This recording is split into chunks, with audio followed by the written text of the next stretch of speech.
Hello, good morning, everyone. How you doing? Welcome to Israel Doctrine Google Hangout. I'm your host, Carl Albert, and you have now into our Hangout. And this one is entitled, James White Responds to Pale Arab Broadcast of Black Hebrew Israelite, Sicarii, and I.S.U.P.K. Right? Now notice, people, pale Arab, a white Arab.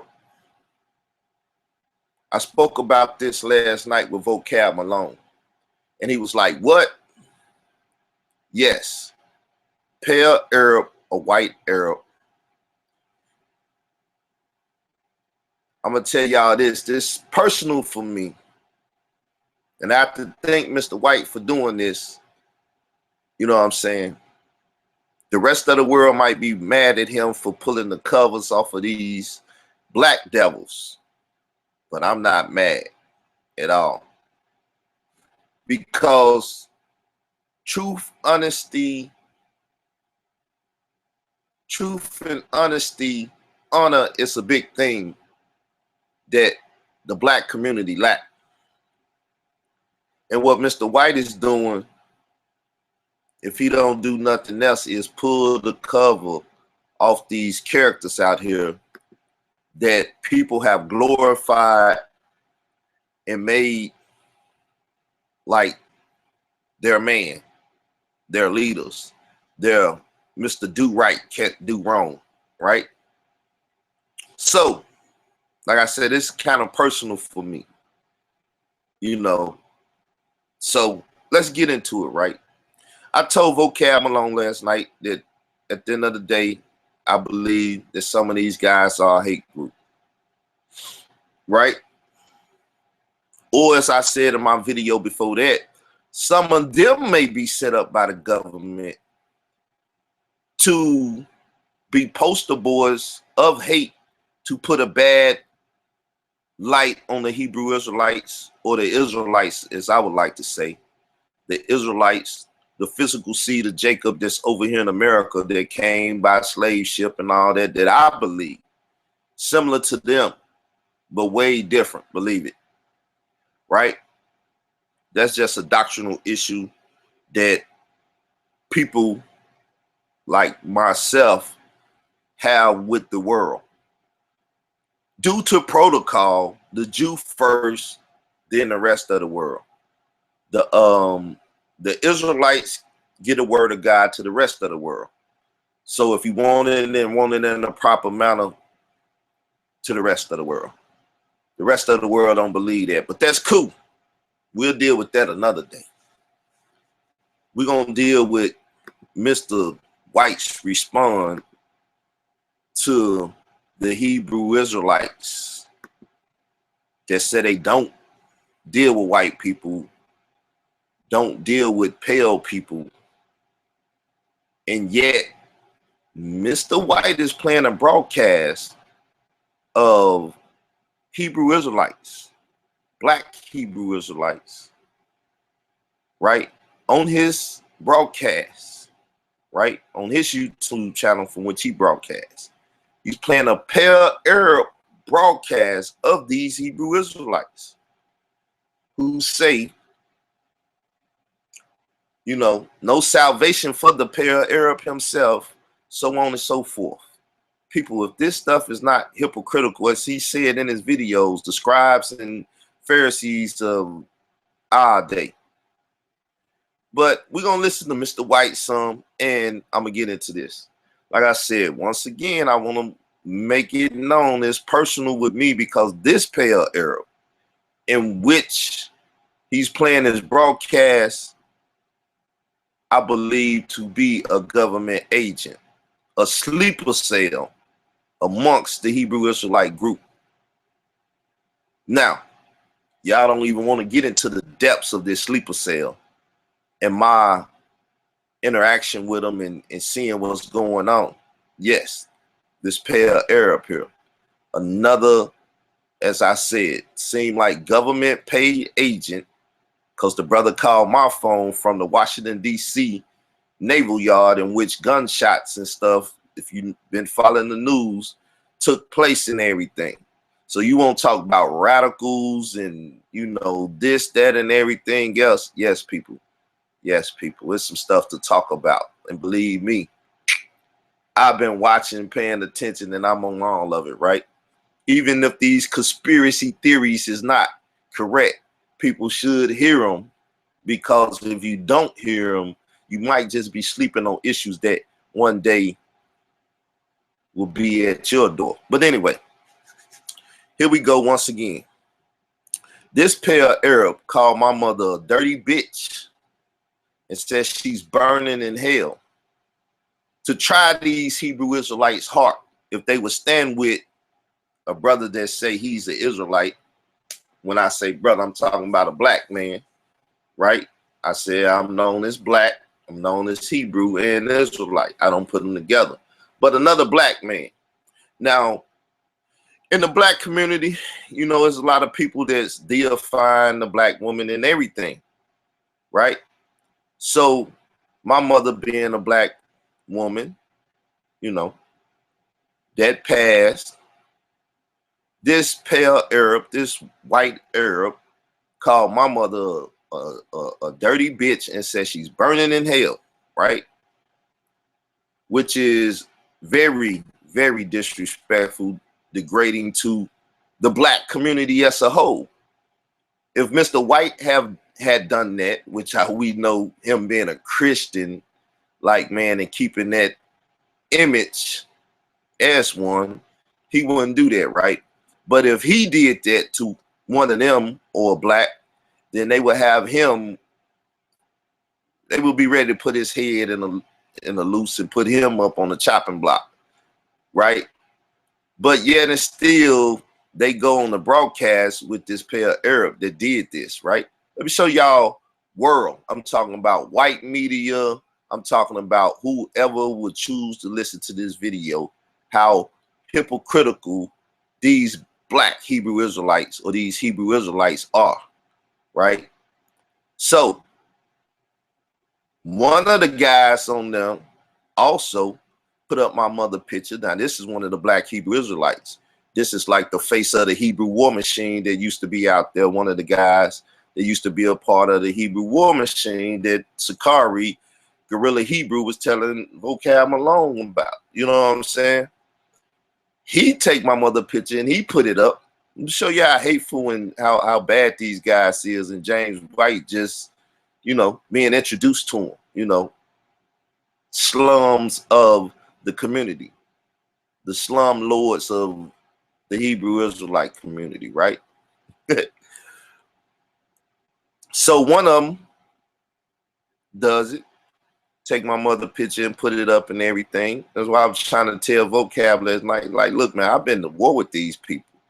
I believe that a Hebrew Israelite or Israelite in-house war has to take place, because it's government agents or people out here running around saying they Hebrew Israelites or Israelites and not professing, as he was saying, the gospel and things of that nature, so the word of God could go to the Gentiles as it was. And what's that I read the other day? I forget. Anyway, I'm not focused on script with this, but the word can go to the Gentiles also, that they might receive salvation, or the word go to the ethnos and they can receive salvation, the rest of the nations and stuff. Clearly, these people are not worried about the salvation of their people or the rest of the nations.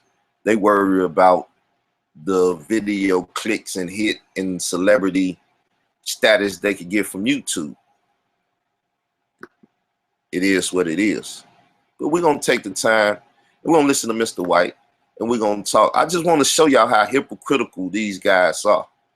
Sicarii, leader, Alazar Ben lawyer, guerrilla Hebrew, he goes on in the black media, right?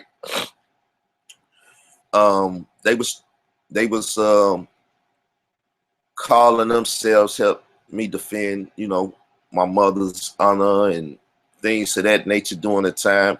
He goes on there and give a rant about how he can't deal with the pair Arab because he's pale, and how he, you know, said these things about my mother. You know what I'm saying? They're kind of ugly, but I'm gonna say it too. And in hell.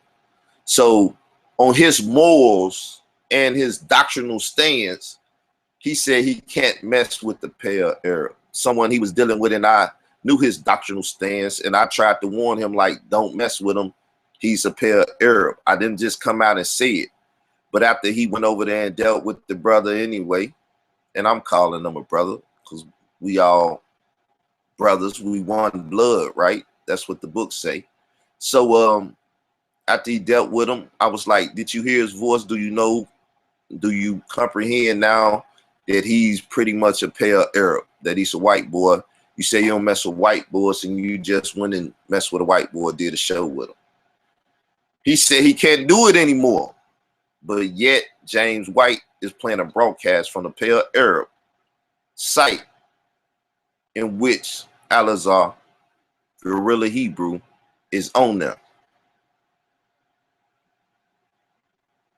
Tazariot on there. I.S.U.P.K, Captain Tazariot, right? We don't worry about the other individuals that is on it. So now that I done got all those different things to set it up, I know y'all probably like, man, just play the video or get into the real deal. We won't try to hear all that, but I have to make sure that I get that in the beginning so y'all can understand the hypocrisy, and let's listen to it now. Used as a cloak, and is being used as a cloak for tremendous hatred and for racism. And that is reprehensible. It needs to be identified for what it is. People need to be warned against it. And if people, especially, this is very important, when people come under the influence of these groups, it's my prayer that if in the privacy of their home, they're Googling around, checking out YouTube, that they'll stumble across responses and they'll discover that there are people who do not hate them, but that provide a response. And that they'll see that in the gospel of Jesus Christ, there is no male nor female, there is no black or white, there is no Jew or Gentile, there's no slave or free. We are all bond slaves of Jesus Christ, first of all, as Christians, but the idea of hating someone because of the melanin count in their skin, because of who their great-great-great-granddaddy was, or where they came from, is completely opposed to the gospel of Jesus Christ. And now I have to see, this is where the tricky come in, because it's like two folds now. You got James White saying that they are pretty much racist and that they have a problem with white people, but they don't have a problem with white people being on a show with a pale Arab doing broadcasts, helping him get his YouTube channel to #1, helping him with the monetization of his YouTube channel #2. So they do not have a problem with white folks. That is just the government hate speech that they have to employ. Now, Mr. White and the rest of the world, I suggest that if you really gonna do a thorough study of One West, right, and the Hebrew Israelite movement, know that maybe white people, I will give it that, maybe white people was someone that they had a problem against, because black is added to Hebrew Israelite during the Black Power movement struggle and stuff, and the militants of the, you know, the Black Panthers and the black this and the black liberation theology and all of that stuff. That's no lie. And it's, if you ignorant of that, you just ignorant. But that may have been there. But what happened solely with the One West group that some of them try to brag and argue about is that we the first ones to call the white man the devil and say the white Jew. Maybe that's all true. I don't know, you know, I don't even want to get into all of that. But that right there is something that group, One West, and all the offshoots, I guess, try to claim fame to. But they do not really talk about how they hate Africans and how these Africans, other blacks that may be in a mixture of those that came over on the slave ship, the boats and stuff, you know, Africans, how they started the division and the hate that we now see in what's called the conscious community today, with Kemetic peoples and, you know, other people that's of black theology perspectives, how they started in-house wars with other blacks. So you have a group that actually hate Africans and Europeans. Like, who else is it in the world? That's like the whole Eastern Bloc. Africa and everything up is pretty much Europe. We know you got China and all of that, but that's it. They don't have no love for anybody that's not Hebrew Israelites or claim to be Hebrew Israelites, because some Africans, they don't know if Hebrew Israelites or not. The ones that's over there on the continent, even the ones in Dimona, who children might be born over there, and they come back and say they from Northeast Africa, and they don't know if they, you know what I'm saying, started. I don't know. We're not gonna get into all that. This is crazy though, people. This is crazy. I tell y'all, this thing get more and more crazier as the days go by. Who would have thought that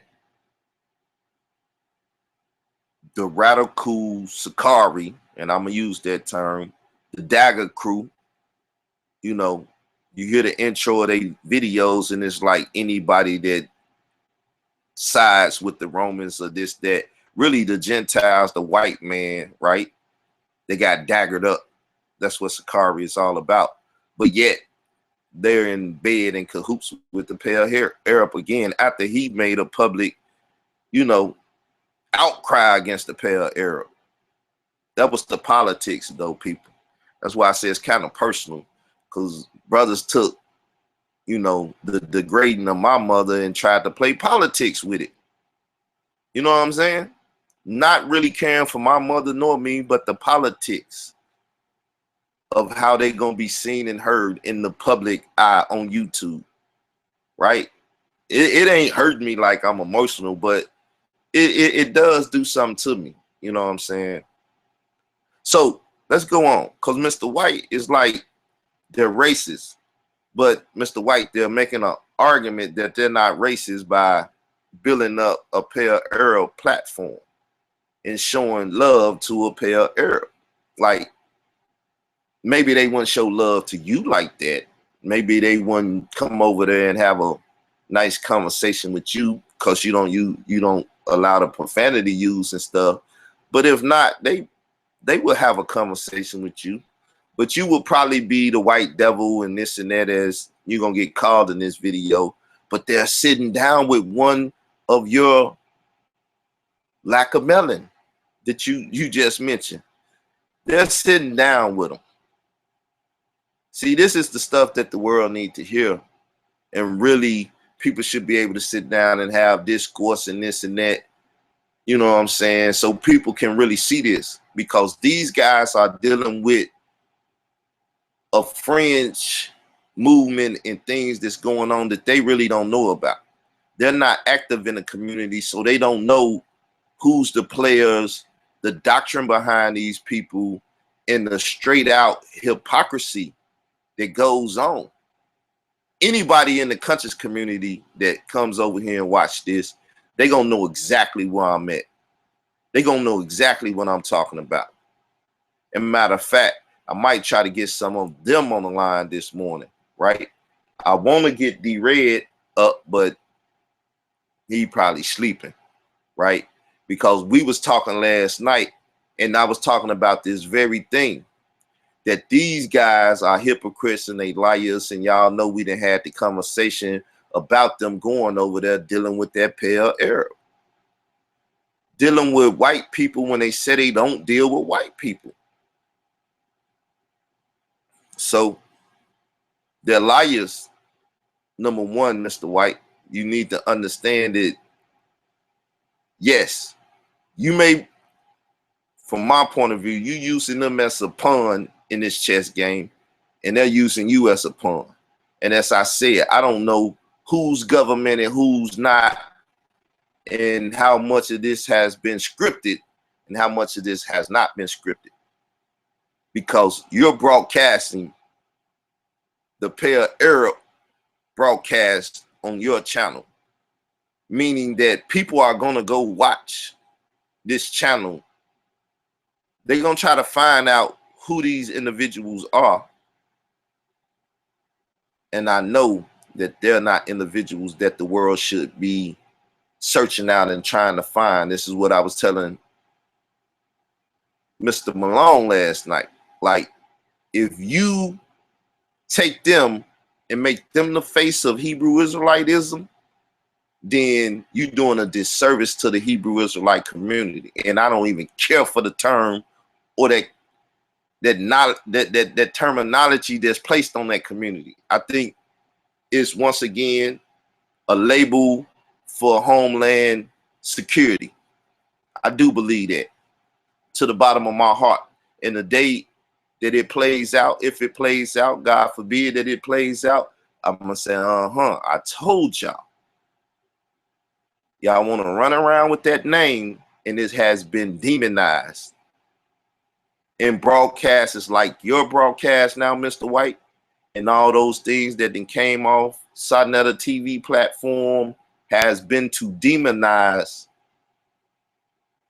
the Hebrew Israelite movement, which, as it's been stated by Vocab Malone and others, that it's other groups out there that's probably more conducive to have a back and forth of the history and everything else than going to the so-called radical militant arms of the Hebrew Israelite movement and putting them on display and having the world look at them as if they're your average Hebrew Israelite.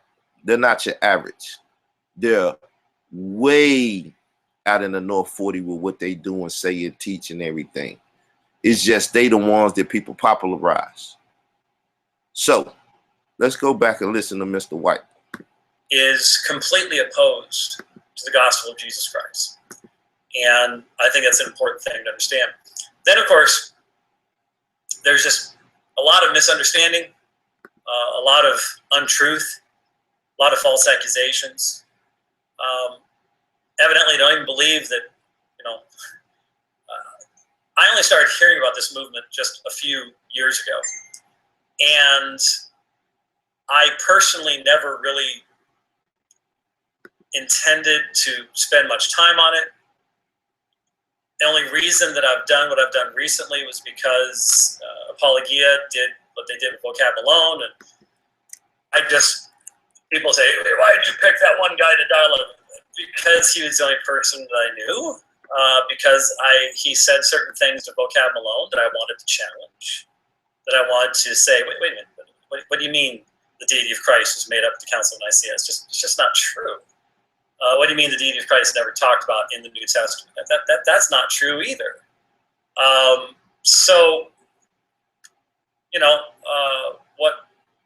Why else would I have chosen him?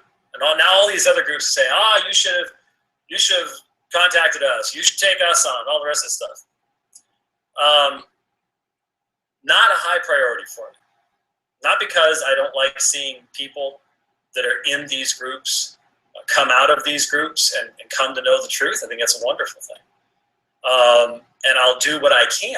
But the fact of the matter is that I have a very active ministry dealing with Islam, dealing with the textual critical background of the Bible, and that's really where my focus must remain. These gentlemen mock the fact that I'm doing a graduate project on textual criticism for the next couple of years, as if I announced that long before I did anything about Black Hebrew Israelism. And it is ironic to me that you men use a book you can't defend. You clearly don't even know what the categories are of being able to defend the scriptures, either the Hebrew Old Testament or the Greek New Testament, in any meaningful fashion. You all aren't taking on the critics of the Bible. You just simply quote it and go on from there as if it just floated down from heaven, and that's the end of that. Well, some of us actually realize that to make the faith meaningful in the world today, you actually have to do a little more than that. And so I'm not going to apologize for remaining focused to that which I've already committed to. And you all can play the schoolyard bully thing about me allegedly being afraid of you, I assure you. When it comes to these issues, I engage people who are significantly more serious in their research, their depth of knowledge, their consistency than you gentlemen are. And that's just a fact. And the internet bears that out. So again, a little uncomfortable doing this with the profanity and things like that. And by the way, some of you have criticized me for saying that the gentleman that I engaged with, that I was picking and choosing when I said he was the best. What I meant by that was not that there isn't racism involved there, but they don't drop the profanity, the F-bombs, they don't call me a devil, Satan, and all the just grossly childish, dismissive, vile things that other groups do. That's what I mean by best. The best debate is where people behave like adults and show respect for one another and respect the truth. It is respectful to the truth. One of the things that really will bother you about watching this video is that these individuals will quote Bible verses and they'll quote the name of God and then swear and then show great hatred. That is exactly the attitude that Jesus went after with such strength amongst the Pharisees. And these are modern day Pharisees in that sense. And it's a tragic thing.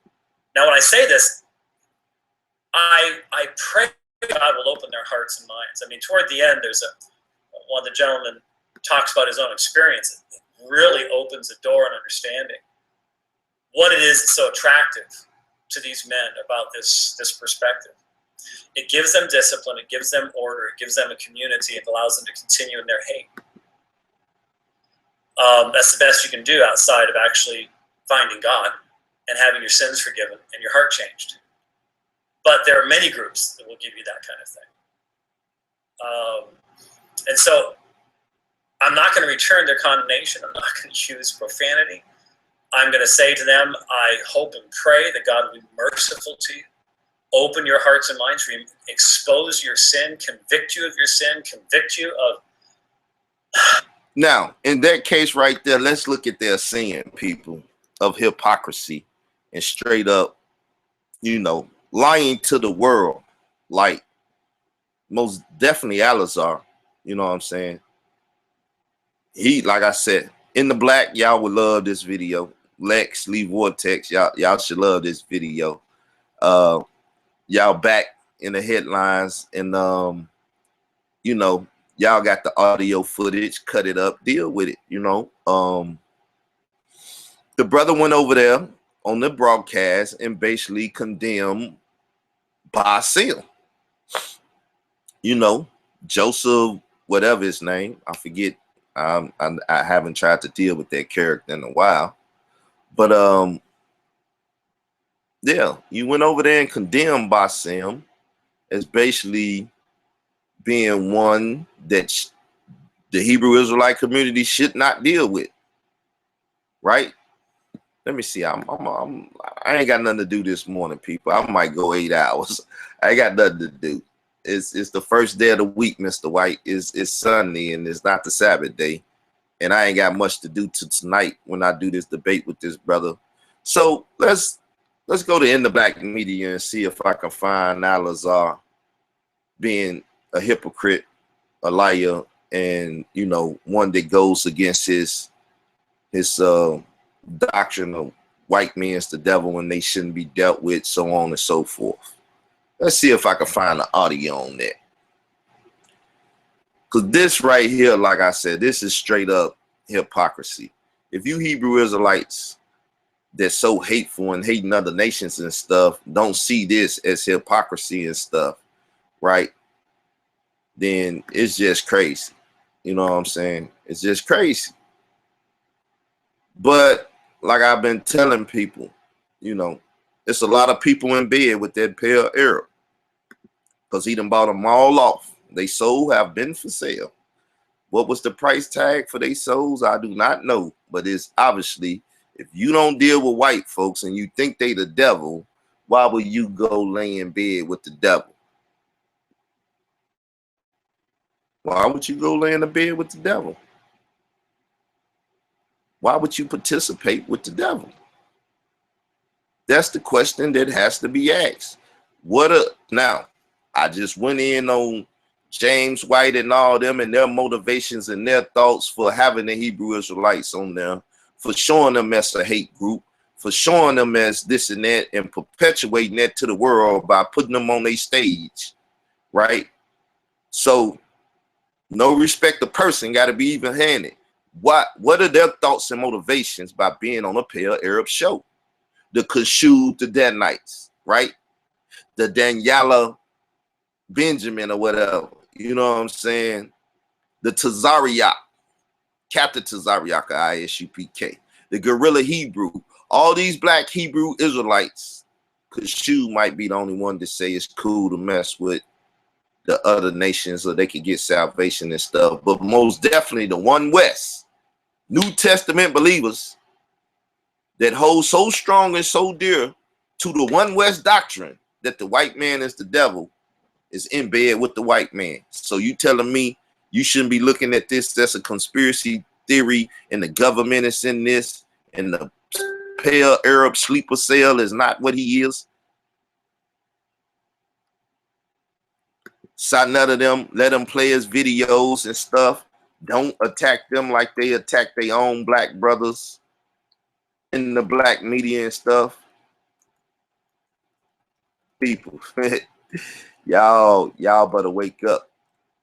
Somebody out here playing this community for fools. Somebody out here playing this community for fools.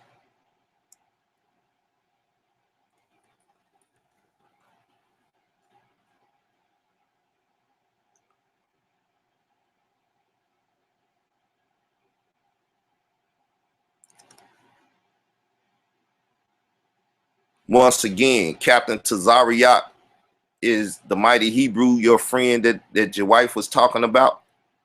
Huh?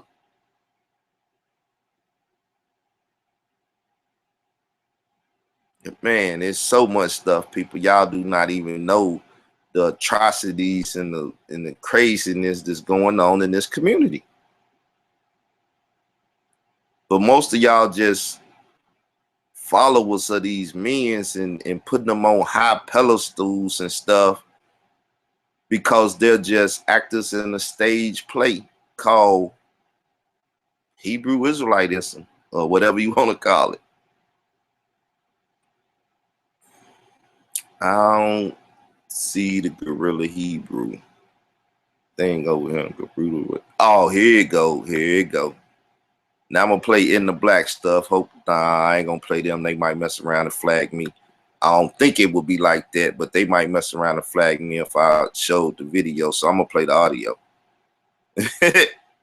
I don't know, people. They out to attack my channel and destroy my channel. A lot of people because they don't like the fact that I'm, you know, out here reporting to y'all this type of stuff too. So it's crazy, right? It's crazy. Or protection not only with your initial family, just like, you know, just like with your immediate family. Right. You know, if it's with shit, get the fuck out of here, man. You know what I mean? I was dancing. So, oh, here go Gorilla. So just like, you know. He come on the live stream, so let me mute it.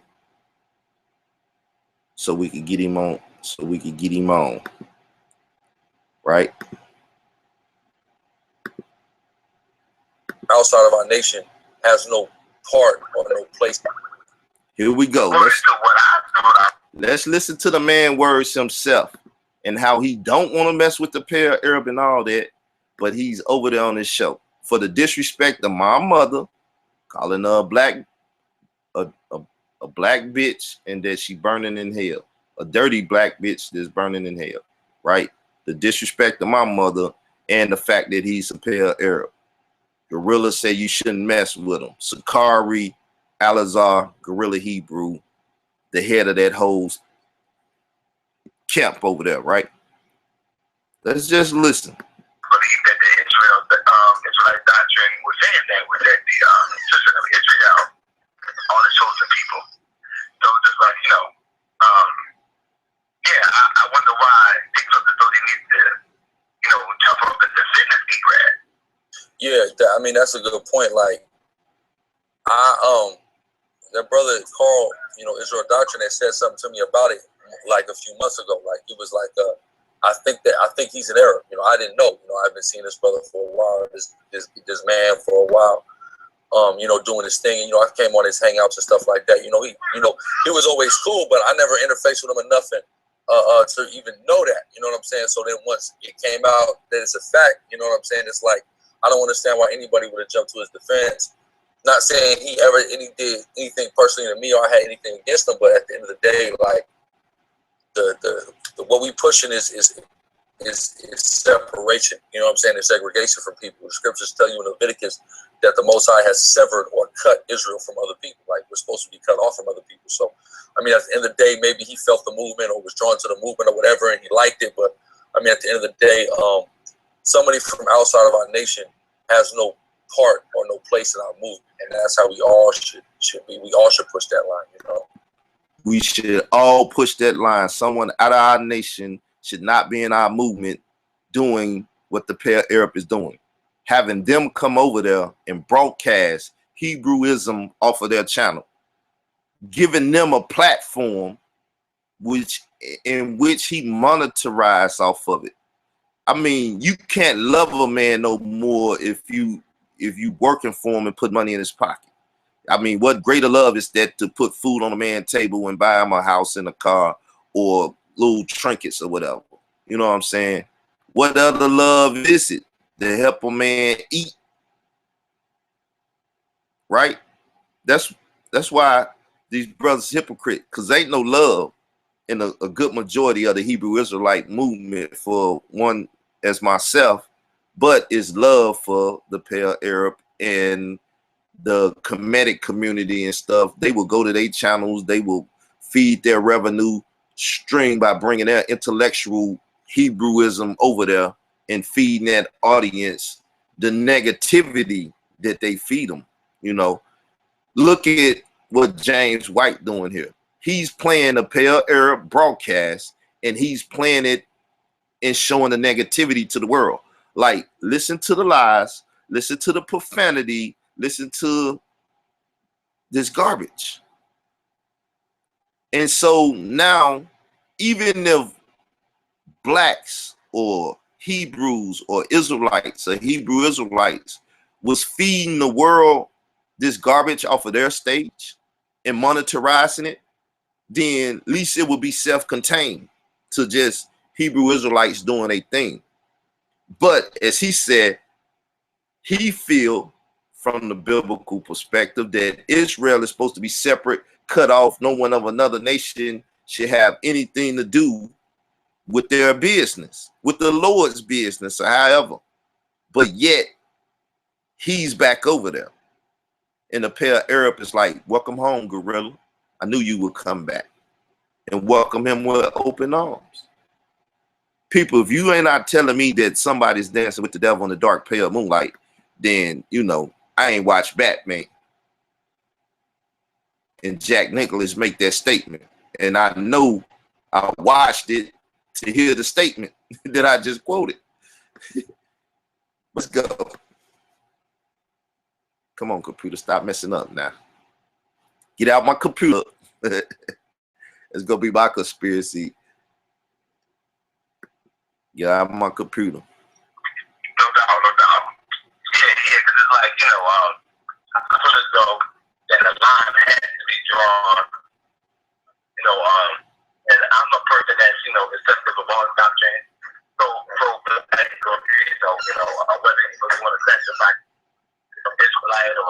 more or whatever. I mean, both people had different ideologies, and we shouldn't let that just go back. Like, and this is like the problem, like scriptures speak about in Deuteronomy that we shouldn't have respect of persons in judgment. So like that's basically saying just because you may have a certain relationship with somebody and you may be cool with them, that shouldn't cloud the judgment that you have on the situation. If somebody's wrong, they're wrong. You see what I'm saying? And in this case, especially dealing with somebody who's outside of, you know, our people. You understand what I'm saying? Like he's wrong and nobody should jump up to defend him. You know, like I said, he never did nothing to me, but in a situation that's somebody who, I mean, just let him fade to black kind of, you know what I'm saying? Because this ain't his place. This ain't his struggle. You know, he's not trying to struggle out of something right now. That's our struggle, you know, so that's unique to us. And that's something that, you know, we have. He said you should let him fade to black. But now we have one of the most controversial points in Hebrew Israelite history, or black Hebrew Israelite history. Let's put the black on there because other black people might feel the pain, right? Black liberation and whatever, right? So we got this critical point in which Carden went on James White's show, got beat up by the man. So Israelites look bad. James White has become the polite of the Christian community, right? Beating up on the Hebrew Israelites, making mockery of the Hebrew Israelites in the sense of the word. He's being humble and saying, I'm not doing it on this video, but yes, I'll be laughing and shaking your head when you, as I said on the other video, and it's just how I feel. You can take it or whatever. This is not no shock talk or nothing. Everybody know how I talk about stuff, right? Like parading little monkeys on the stage. You know what I'm saying? That's just it. So people, I don't know how y'all feeling about this, but I'm kind of happy in the sense that the hypocrisy has been put on a level where people have to look at it. They have to be critical of it. They have to really sit down and talk about it now. And the ones that really hardcore separation from white folks and they can't be a part of this and they don't have no this and that, have to check those that are letting the white folks in the back door, just letting the COINTELPRO agents in the back door. Now, like I said, me talking with Vocab the way I talked to him last night, or me dealing with Harry Rosenberg, or me dealing with other nations, you know, I got ostracized for that. You know, as I say, my initial point for saying salvation to all people was to say the Kemetic people and the Hebrew Israelites shouldn't have to fight like that.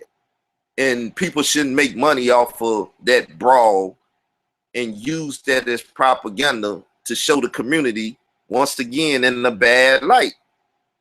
If this is supposed to be God's chosen people and the law, statutes, and the commandment is supposed to be their wisdom amongst the nations and stuff, why is it when one type in Hebrew Israelite, all they can see is hate mongering and this, that, and the other? That means somebody is controlling the image.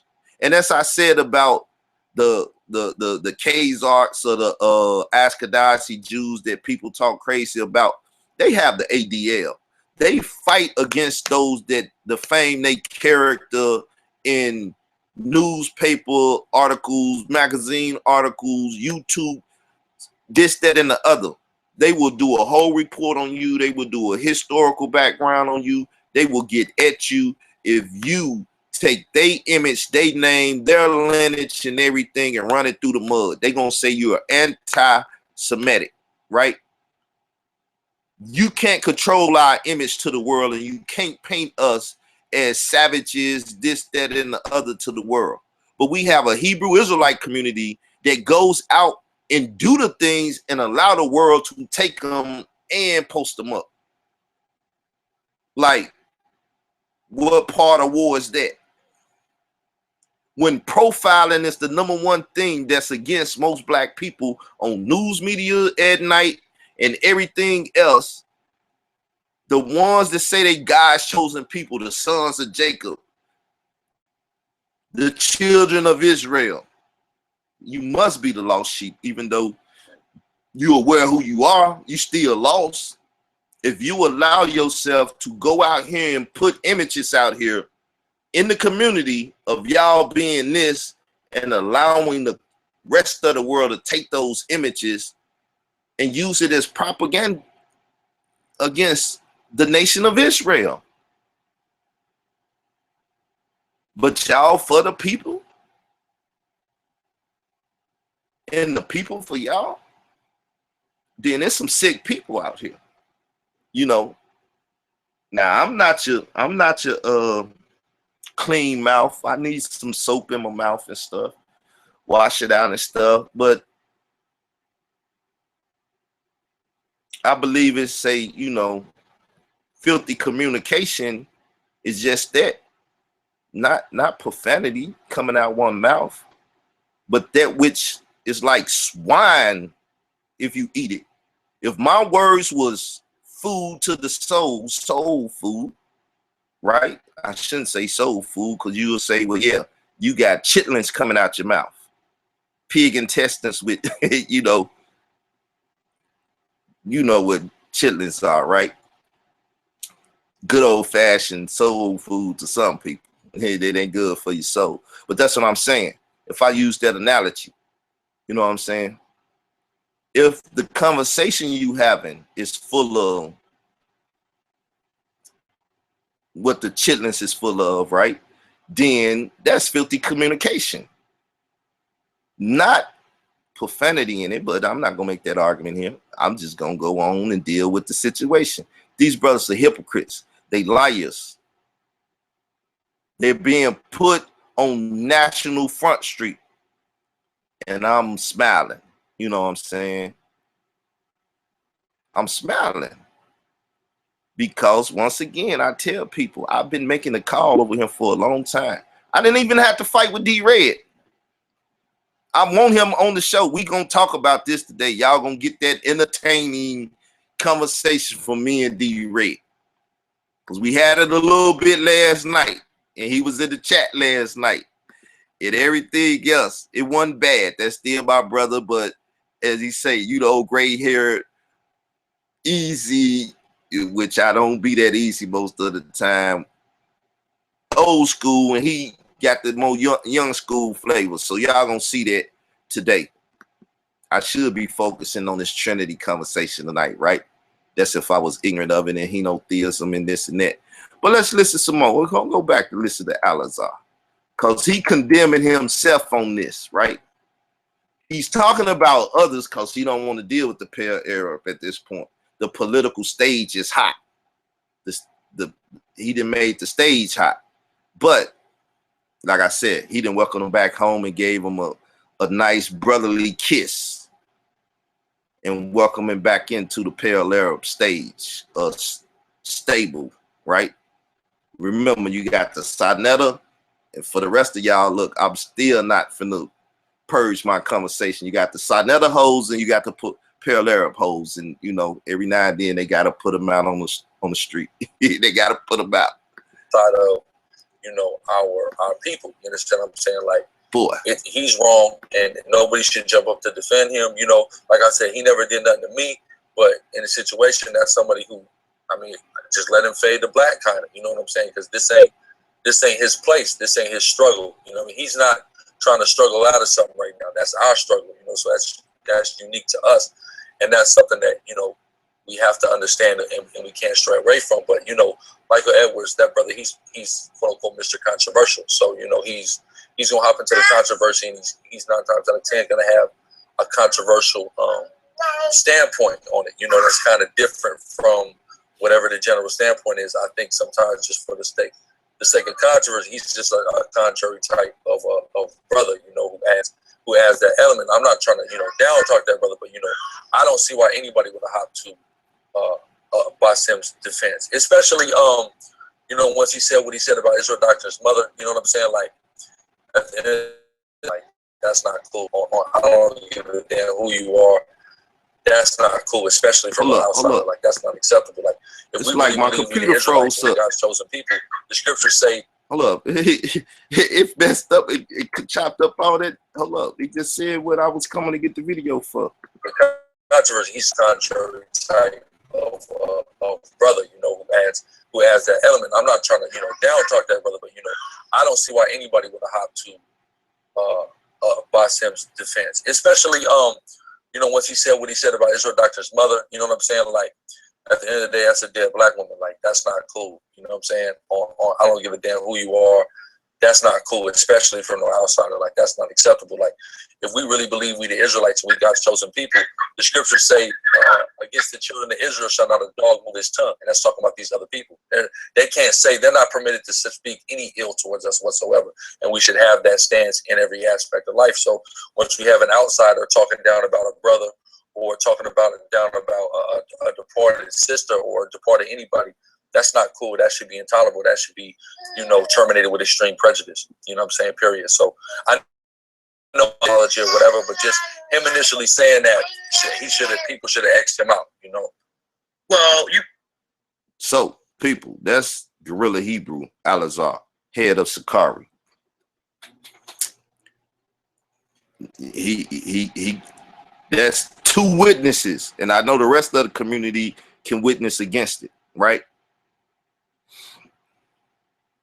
Simple, easy. Matter of fact, what that old I ain't worried about it. I won't deal with that. But anyway, nah, I ain't gonna worry about it. I got audio and I mean not audio, but video and stuff for the whole thing if I need to show it. But that's another show, another time. Like I said, it's kind of personal to me. So at the end of the day, I'll be wanting to get into it, but I'm not finna make a 4-5 hour show, you know, doing stuff like that. So you see, people, his stance was people should allow him to fade to black, take their companionship away from him, right? Number one, he's a pale Arab. Number two, the attack on a deceased black woman. Not the fact that she was my mother, right? But just a deceased black woman. He could have went at Rosa Parks. He could have went at any black woman that says she's a dirty bitch burning in hell. And it's like, what? Hold up, man. You an outsider. You a white boy in a black community saying stuff about black women like that, deceased black women. I mean, just on straight principle, GP. You know, it shouldn't be no fly zone for that cat no more. But you got people feeding his revenue stream over there and everything else. So, Mr. White, they don't hate the white man like you say. They don't even hate the Arab, the Jew, or anything else. If they could eat or get fame and publicity off of them, they would do it too. And it's somewhat why they trying to get at you and bully you and say, Mr. White, please let me on your show so, you know, I could get them hits and different stuff off of it. Because they willing to deal with white folks. They just ain't telling you white folks that they willing to deal with y'all. They willing to deal with y'all. They want to deal with y'all. It's just the initial, like I say, government op, which is known as One West doctrine, and them representing that doctrine causes them at time to, you know, it's like Manchurian Hebrew Israelites in the sense of the word. They be trying to do their little thing, and that One West doctrine pops up and say, hate whitey and so and so, and the white man, the devil, and that's the way it do. They've been programmed. They don't understand that they've been programmed. And when they get in certain political places and stuff, that One West doctrine start popping off. Oh, I'm a One West representative. Oh, and you know, they get in robot stage. They got to kick that One Westness.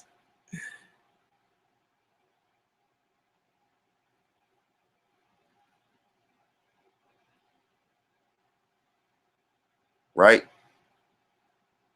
You all feel me in? Why is this entitled respond to Pale Air broadcast? Okay, let me fill you in, brother. I helped you out because I know you want to go see the broadcast and see what I'm talking about and stuff. So, Mr. White, I'm plugging your broadcast. Please don't you know, get at my channel. This is what I'm talking about. So you see that? Let's play some of it. The vile hatred that you express toward other people, and that when you stand before God, you will be judged. I don't care whether you're a messianic or non-messianic, whether you accept the whole Bible or just the Tanakh. Huge difference between those two. Should be anyways. But so now, this is the pair Arab broadcast that Mr. White is broadcasting and responding to. He say Sicarii because that's Al-Azhar, the guerrilla Hebrew, the head of the Sicarii, right there. And he's finna show video of him, right? That's the Michael Edwards right there that he was talking about in that little clip that I just played of him off of In the Black Media, right? And that's the pair Arab right there. So this is the pair Arab broadcast. This is the white boy that all these I.S.U.P.K, Captain Tazariak, and the rest of these black Hebrew Israelites is sitting at the table with, right?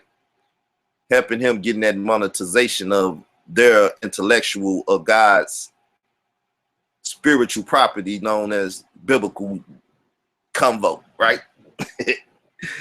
Oh, people, this is... So let's get back and let's listen a little bit more. Anyway, I don't care which one you are. There's plenty in either the Tanakh or the New Testament that tells you this tongue, this mouth, you will be judged by what you say with it. It exposes you. It reveals what fills your heart. Jesus himself said, the evil man brings forth from the evil treasure of his heart. For from the heart, the mouth speaks. And it's funny, you all criticize me for saying that, and then turn around and prove my point, and don't even seem to realize you're doing it. Look at him, James White. That's why, you know, somebody did a meme of him or whatever, talking to him. You know how the memes go. Next thing you know is going, and then he have a cigarette and some glasses on, like chilling, like I just did a meme, you know, thug life or whatever, right? James White bringing that thug life to him. This is funny, people. This is what I call entertainment, because it is, I entertain it and it entertains me, right? I guess I'm in a sick state of mind right now, but this is entertaining to me. Very entertaining to me. It has my attention, right? Hopefully it has yours too, but it's so he said, I say these things and show forth a certain type of character, and you all come right in and display that character. That's what I'm talking about. It's like it's a script written for Hebrew Israelites, most definitely the One West Hebrew Israelites, by the government or whoever, Satan himself or whoever, that's writing this script, and they play it to a T.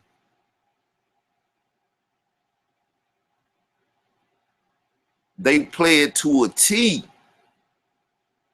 Now, how you tell me that somebody say, well, watch this, I'm finna do this video, I'm gonna say this, and I'm gonna put this out there, and Carl gonna react like this. Then they do it, and I come and react just like that. It's either they know me that well, or they didn't inform me what to do, and when I come, I'm doing exactly what it is they inform me to do. Because there's no way that there are prophets like that. Like, I'm gonna prophesy that the next step that they do is gonna be this, and you do the thing. But let's listen to Mr. White again, getting that. You don't even seem to realize you're doing it.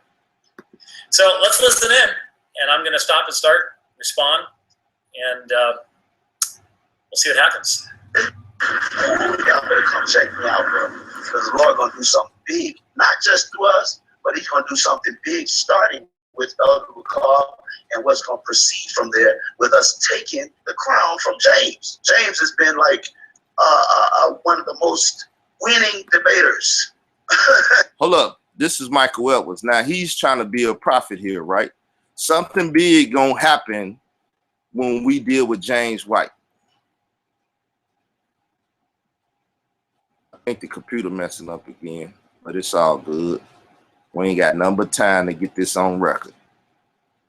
If you got 2 to 3, 4 to 8 hours or whatever to sit down and pause and come back, you'll be able to get this right. Or if you're watching live and you missing something, this is what you call entertainment to people. what you do is you gotta watch the video and get all the intricate parts of it. So if you're missing some, don't worry. Just go get you some water, eat or whatever. Come back to the point you was at. You know what I'm saying? Man, I'm messing up real bad. Come back to the point you was at and watch the video. Let me see. I gotta go back some. Maybe he just got it paused. Islam, dealing with the textual critical. God will open their hearts and minds. I mean, I just wonder what it is. And by the way, I remember mentioning Guerrilla Hebrew. This mouth, you will be judged by what you say with it. Here we go. It exposes you. It reveals what fills your heart. Jesus himself said, the evil man brings forth from the evil treasure of his heart. From the heart, the mouth speaks. And it's funny, you all criticize me for saying that, and then turn around and prove my point, and don't even seem to realize you're doing it. You don't even seem to realize you're doing it. So let's listen in, and I'm going to stop and start, respond, and we'll see what happens. Oh, y'all better come check me out, bro. Because the Lord going to do something big, not just to us, but he's going to do something big, starting with I.S.U.P.K and what's going to proceed from there with us taking the crown from James. James has been like one of the most winning debaters across the world for the past 10 years.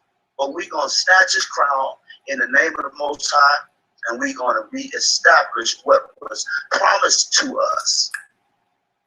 Amen. So that's my piece on that. I want to go to the Guerrilla Hebrew, a.k.a. Chief Priest Alazar. His name was brought up tonight, so I'm definitely going to give the brother the floor to address the situation.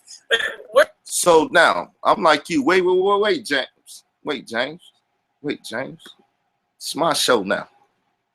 But look, I'm like James. What he just said was like crazy. Now, so that means the night that Ricard and James White was doing a show,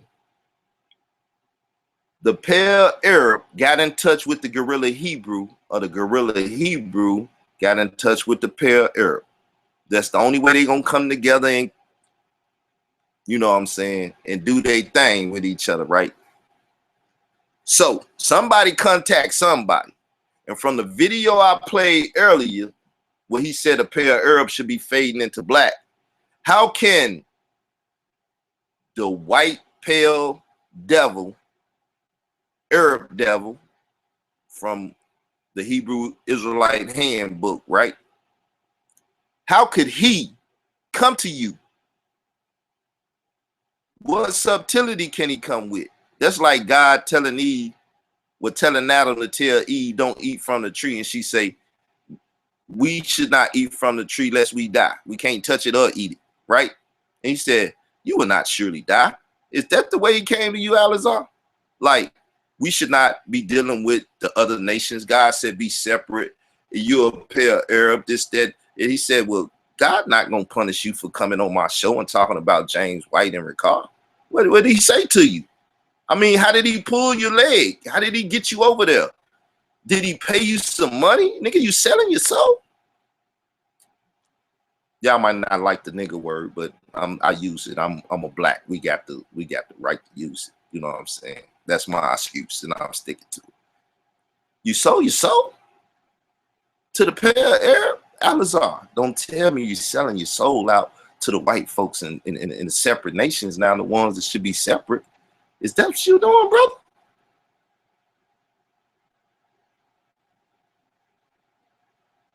Tell me that's not what you're doing. Obviously, that's what it looked like you're doing, but tell me that's not what you're doing. What's your excuse? Like, you have your own YouTube channel. You know how to make YouTube, chop up videos and everything. What did the pair Arab offer you, my brother, for you to take such a hardcore stance on letting him fade to black, being separate from that media platform, having your own media platform, and you go over there and get in bed with the devil? Now, now that you know you really can't deal with Tazariak no more, You can't deal with gorilla no more. And you said these your number one Hebrew Israelite hitters. But you say anybody that go over there and deal with that pair of Arab, that you weren't going to deal with them no more. I know you a liar and a hypocrite too.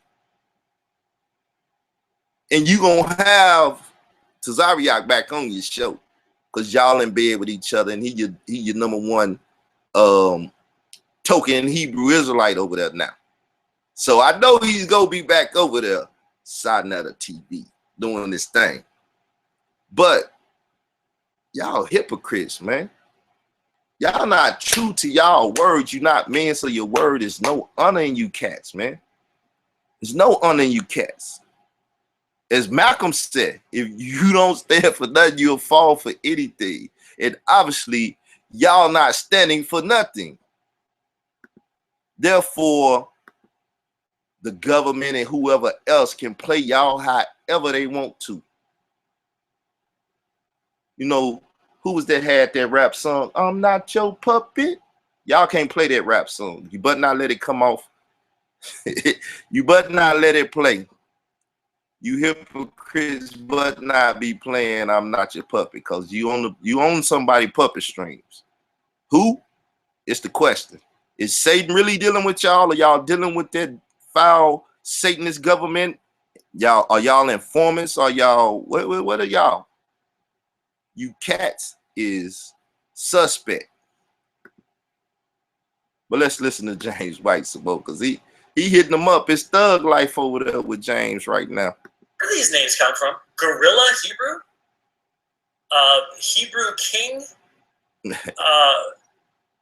Again, there seems to be a real massive lack of humility on the part of many of these folks. That makes me again wonder, where's the connection between what you profess to believe and what you actually are believing? What you profess to believe and what's in Scripture. See, now, hold up. That would be gorilla all the way right there. Profess to believe separate and this and that, and then dealing with the pair of Arab coming together with them. See, that's how y'all make the world look at y'all like, hold up, y'all Israelites, right?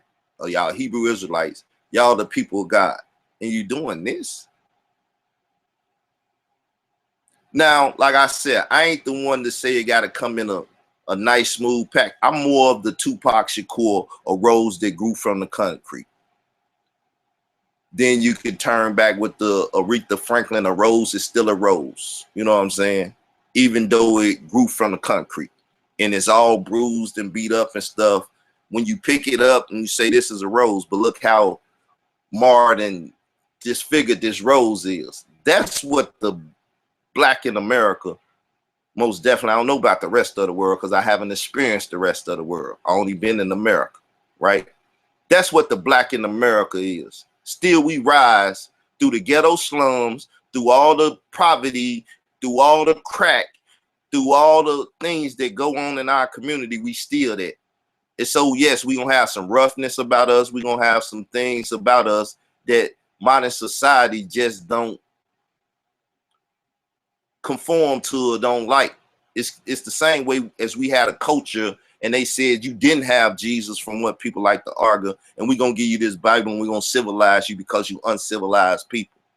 No, we civilized people. We just have our own way with looking and dealing with society, especially going through the ills of society and everybody using our struggle from civil rights and everything else to step on and lift themselves up, and we still at the bottom. That's why we cry out. But we cry out against the other nations when we don't cry out to the Lord for help and confess our sins, like the hypocrisy that we see in here and stuff. And I'm tell you this is my word. This be doing my little thing, right? Ain't none of the other Hebrews gonna come out and say nothing about Elazar, who's most definitely, we heard his voice about his stand, right? And to Tazariak, these so-called stay separate from the white man Hebrews, right? Dealing with the white pair of Arab. They not gonna come out and do it because too many of them that went over there, they just, like I said, they just purchased these cat souls. And if this dude is a sleeper cell, a government agent in our community, then the gov just got them 2 more employees. You know what I'm saying? Under the watchful eye of the pale Arab. Just know it, people. I told you, we at the middle mark going over, right? We going over to the last half of the year. All this stuff that took place in the beginning of the year is like a reset. That's what this is doing. It's giving us a reset so we can look back on things. And the future is ahead. The hypocrisy and all of this stuff has to go from the Black Hebrew Israelite community. The hate doctrine, the not letting salvation be to whoever that's worthy of it. You can't tell God or the people if they feel they worthy or God feel they worthy that they can't get salvation. The thing is, it said, what it said about salvation, let me get it, what it said. Basically, make sure you get salvation. Work out your own salvation with fear and trembling. And that's the problem. No one is trying to work out their own salvation through their stumbles and fall, dusting themselves off, confessing their sins, because that's how you get your white robe. You send it to the confessions cleaner. Go confess your sins and ask for forgiveness.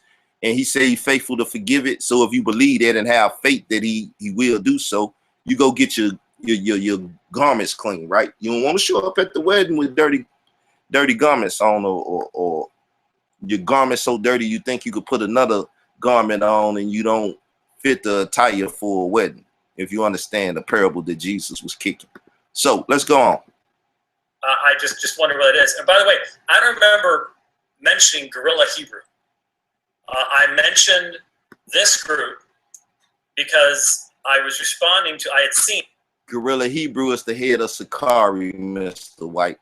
He created that whole thing. So when you said Sicarii threatened you, then you're talking about Guerrilla Hebrew now. And Basim heard it, and he called, I guess, Guerrilla and said, hey, yeah, I'm the pale Arab, but it's time for you to be activated within our sleeper cell over here. In exactly one video. And that was where this, I guess, Guerrilla Hebrew and a deacon, somebody, were reviewing, they're playing the video from our YouTube channel of my exchange, the initial exchange with Elder Akah. And obviously we're saying horrible things about me, but primarily we're attacking him.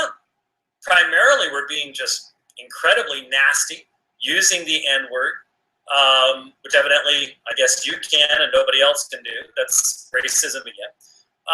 But just going after him horribly. That's what I was talking about. I've seen one video. That's it. Evidently you've done something with vocab. I haven't seen it. I don't keep up with this stuff. And unless vocab sends it to me, I'm not even aware of it. Like I said, it's not my chief area of interest. So that was what I was referring to. And that's what I referred to in the debate. And even he said, oh, you're being unfair and saying we act like that. I didn't say they did. I was very specific as to what group I was talking about. You know, I've seen some of the things that played out on Facebook. You know, the brother was not present tonight, but Dr. James White felt the need to bring Guerrilla Hebrew up. And Vocab Malone did the same thing 2 nights ago, and the brother wasn't even present. So I want to give Chief Priest Alazar the floor. So Guerrilla Hebrew. So you see what it is? Now, I'm going to show you the government agent, white pale Arab devil from the Hebrew Israelite perspective, right? Listen to what he's doing. Listen to what he's doing. He said he watched the video. James White brought him up. Vocab Malone brought him up. Now, this is where you sow discord, right? This is where you feed this type of vision to the people and then bring the victim on. Like, this is straight up movie stuff, people. So they went at Chief Priest Eleazar, right, of the Sicarii, and I only feel it's only right for him to respond back. But how do you get him to respond, Pale Arab? And I'm gonna use that term. If it offend you, you know, you're gonna have to take the offense, whoever it is, that take offense to it, because I'm gonna use the term, right? How do you get him to talk? If he's watching it and he really want to speak on it, he do like me, or he do like any responsible YouTuber. He turn on his Google Hangout and record. So how do you see this and try to play it for your benefit, and then he comes on and speak after you make that statement? Once again, Eleazar, you know, you ain't the gorilla that you claim you is. You know what I'm saying? You're not the gorilla that you claim you is, right? And I love you no less, as I done told you before. I love you no less. You know what I'm saying? But bro, man, you make yourself look very, very weak with this. Very, very weak with this. Very, very weak with this. Like, it damn to make me lose respect for you. You know what I'm saying? Like, huh? D-Red, like, he's a hardliner, and he's using your stance, talking about Daniela and all the rest of these people should be more like you over here. I be trying to tell old D-Red, smart buddy, I love that, bro. Well, I be trying to tell him, you dealing with fickle people that don't stand on their word. These people are not men of honor. They're not. And I have to try to tell this brother this. I'm like, everybody that I talk to, and I mean, I be truthful and honest with them behind the camera and stuff, and tell them, like, look, I know this guy. He's this type of snake or whatever. They go back and say it later on and stabbing me in the back and trying to kill me, in the sense of, in the YouTube world, try to kill my character and assault me, when it's like, I tried to warn you, you got bit by a snake and now you gonna snake me? It's funny, people. I'm telling you. That's why me myself, I be like, I want to wash my hands of this. I don't want to talk about it. I don't want to deal with it. But something in me said I can't leave the controversy alone. I have to deal with it. Because no one else is gonna come out, and the black might do it. I mean, they be down for the get down with stuff like this, because I mean, the controversy do sell, it do make the videos and this and that, it do get the hits and stuff. So that's the only other outlet that I think will probably take this on. To point a finger at Sarnetta and do this and do that and do what they do. But outside of that, it's like, no one cares about truth. No one cares about it. No one, they see the stuff. Like I said, even with, if they start purging Hebrew Israelites today, it'll be just like a movie. It'll be just like everything they doing, and like the brothers in there talking about the algorithms and stuff. I can't use that computer thing, right?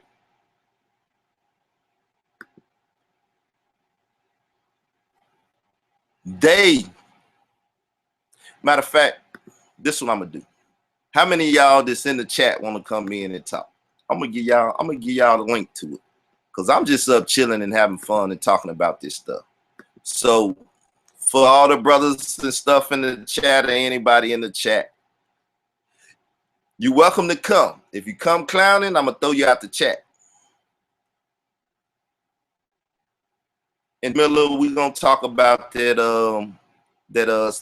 you know, salvation thing.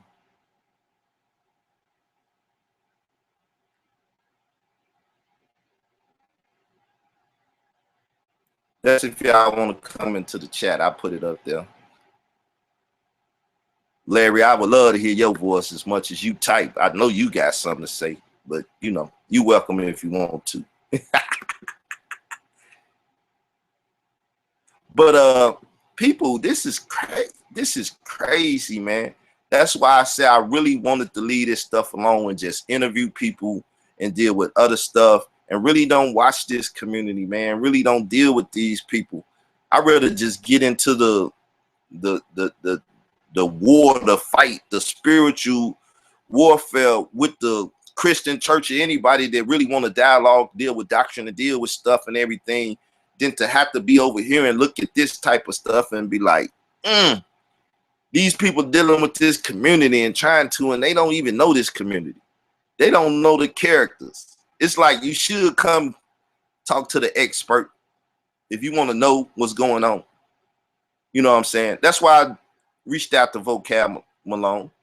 Like, oh, y'all talking about the Hebrew Israelites, the One West camps, the doctrine, the hypocrisy, the individuals known as Guerrilla Hebrew and Tazariak and Daniela and Hashar and who else you want to name?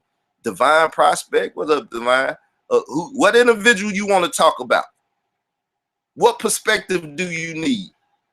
Well, you need to talk to the man right here, right? Because I know. See, now the question is, who is the pale Arab? Y'all see how nicely I snuck that in with Vocab Malone last night? He said, hold up, who? A pale, who is this guy? Say your mother's a bitch and she burning in hell. Who is this? Well, Vocab Malone, that's the guy that James White is broadcasting his broadcast. That's Global Media, Inc. That's who I was talking about. As Alazar just bear witness to as we played the audio. There's some sick people in this community, y'all. There's some sick individuals. You know, like I said about Tazariak, he's trying to make war with the Christian church. By whose command? When you sitting up talking about child molestation amongst the Kemetic Moor community, known as the Zulu Nation, you know, code name Zulu Nation, the Zulu Kemetic Moor nation of fashion in the conscious community. And you ain't talking about York, you ain't talking about none of that. He got some hush money too. They paid you off. Cesaria. I'm right here with you, bro. They give you $500 like they gave Zion, or did they offer that to you like they offered Zion? Did you buy? Did you buy? Did they reel you in for 500, or are you a little bit more than 500? $500 like they gave Zion, or did they offer that? You gotta meet that. Yeah. And if you're gonna have your camera on, use your icon, brother. You gotta turn your camera off. It's better than looking at you silly. But D Miller, what up, man?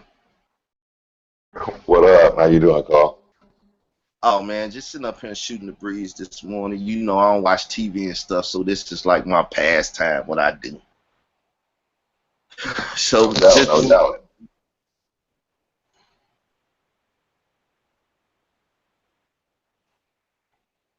So man, you pretty informed about this whole thing, man. You see this hypocrisy, man?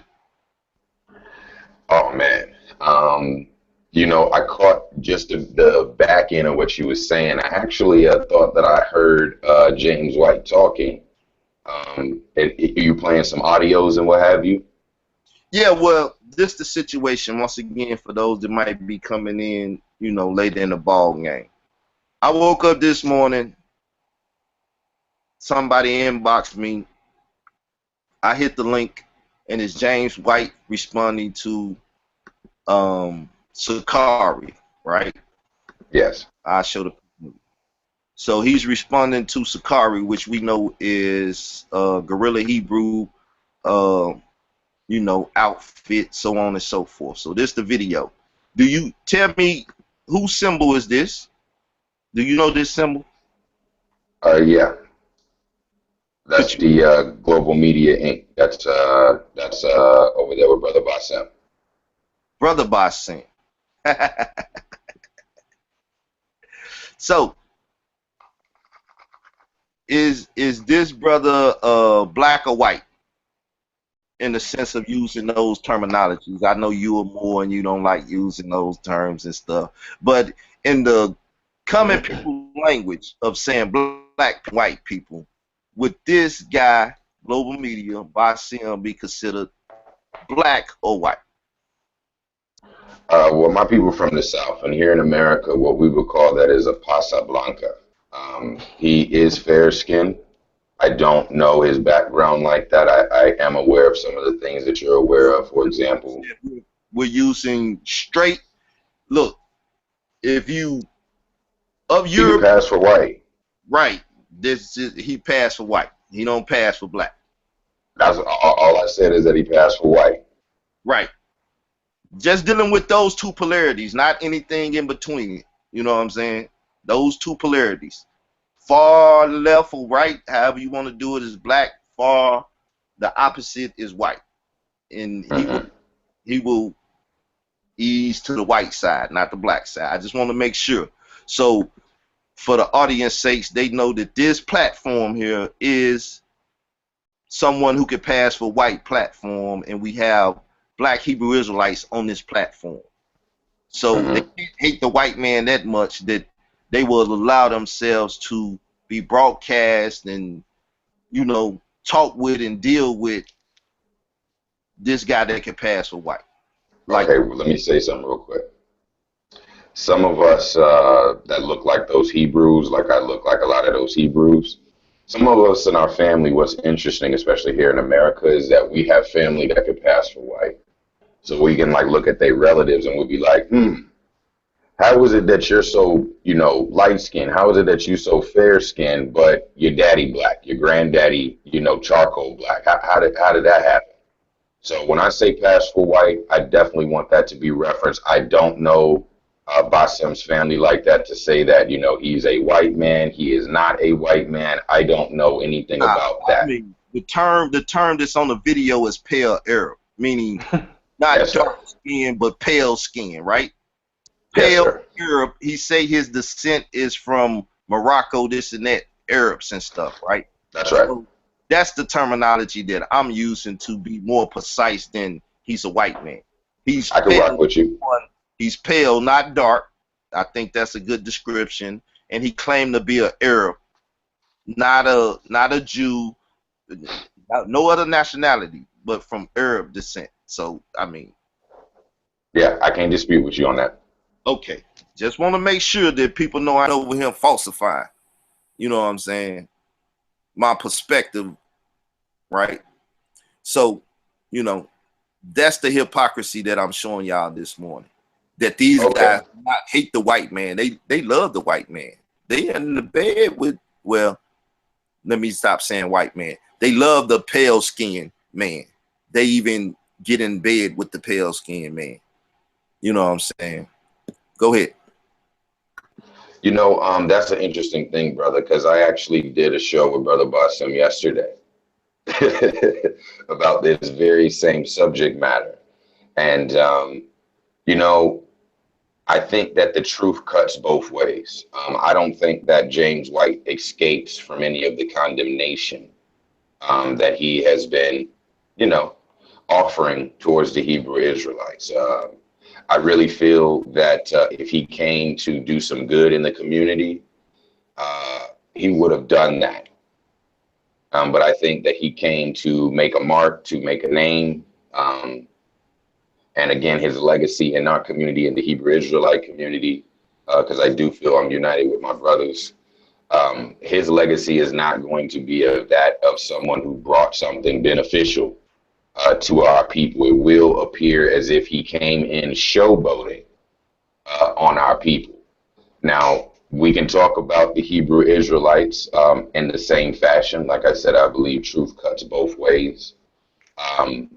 Without me even weighing in on the subject, I've seen enough with regards to what James White said. He had mentioned how, I'm looking at the videos and it looks like most of the Hebrews are attacking the Hebrew brother. So it does appear that en masse, the Hebrew Israelite community has critiqued the good brother that debated James White. So I'm gonna say, as far as hypocrisy, I seen it on both sides. I seen it on both sides. I saw somebody claiming proof of stake, and another person attempting to challenge them and say, I don't think that you have any kind of monopoly on salvation. And as opposed to him trying to help with, the learning and the further learning of the people, it just appeared that he was grandstanding, as he claimed that the Hebrew Israelites like to grandstand. I would agree with you. I would agree with you. That's why when I talked to Vocab Malone last night, I was trying to make sure he understood that. I was like, so what are you doing in the community? Did you come to help or did you come to hurt? Did you come to take the radical looking ones and put them out there as propaganda to say don't mess with the Hebrew Israelite community? Or do you feel, And so I was trying to express that to him, because everyone does that to the Hebrew Israelite community. As I was saying, if you weren't here, the Jewish people with the ADL and stuff, they're not going to let you take an image of them or anybody in their community and put them out there and say, see, the Jews is this and the Jews is that, and use one person or a group of Jews to paint a picture for the whole nationality or whatever you want to call it, right, of the Jewish people. And yet black Hebrew Israelites allow them to do it, as well as some of them go out there and blatantly do negative stuff so people can take it and put it up and say, these are the black Hebrew Israelites. And it's like, no, that's I.S.U.P.K. That's GMS. It's a smear campaign, King. Yes. So they're allowing people to use them. They're going out making the bad footage, and they're allowing people to use their bad footage to smear our claim as Israelites, lost children of Israel, that should be the ones the world recognize and show much love to, like they do those that's in the land today that's proclaiming themselves to be the Jews. So the John Hagee, all of them, they got all this ministry and all, and they getting all this money, and they going to Camp David and sitting down politicking with them. They should be politicking with us, and we should be doing that. That's if the world will recognize us for who we are, who we claim to be. As the Israelite, the Israeli government and all that stuff have to deal with that now, and that conversation, and Harry Rosenberg bringing it out there and different stuff. See, the stage is being set for something to rise up. Them dry bones in the valley, which we are, the corporate body of Israel, we're being shaken up. We've been waking up for a while, and these things are only speeding up the process, right? Yeah. But the world is not really paying attention to how it's happening and what's going on. And I believe the big calamity, or you could call it Jacob's trouble in our generation, is like at the forefront, and most people are not paying attention to it. Like the propaganda and the different stuff that they're, building up on is about to allow something to happen to wake these dry bones up even more. Well, Carl, how are these mans able to be on on the road spewing so much hate and stuff? I mean, when people wake up to the truth, obviously there is a lot of hate towards other nations, etc. But we're supposed to be waking our nation up.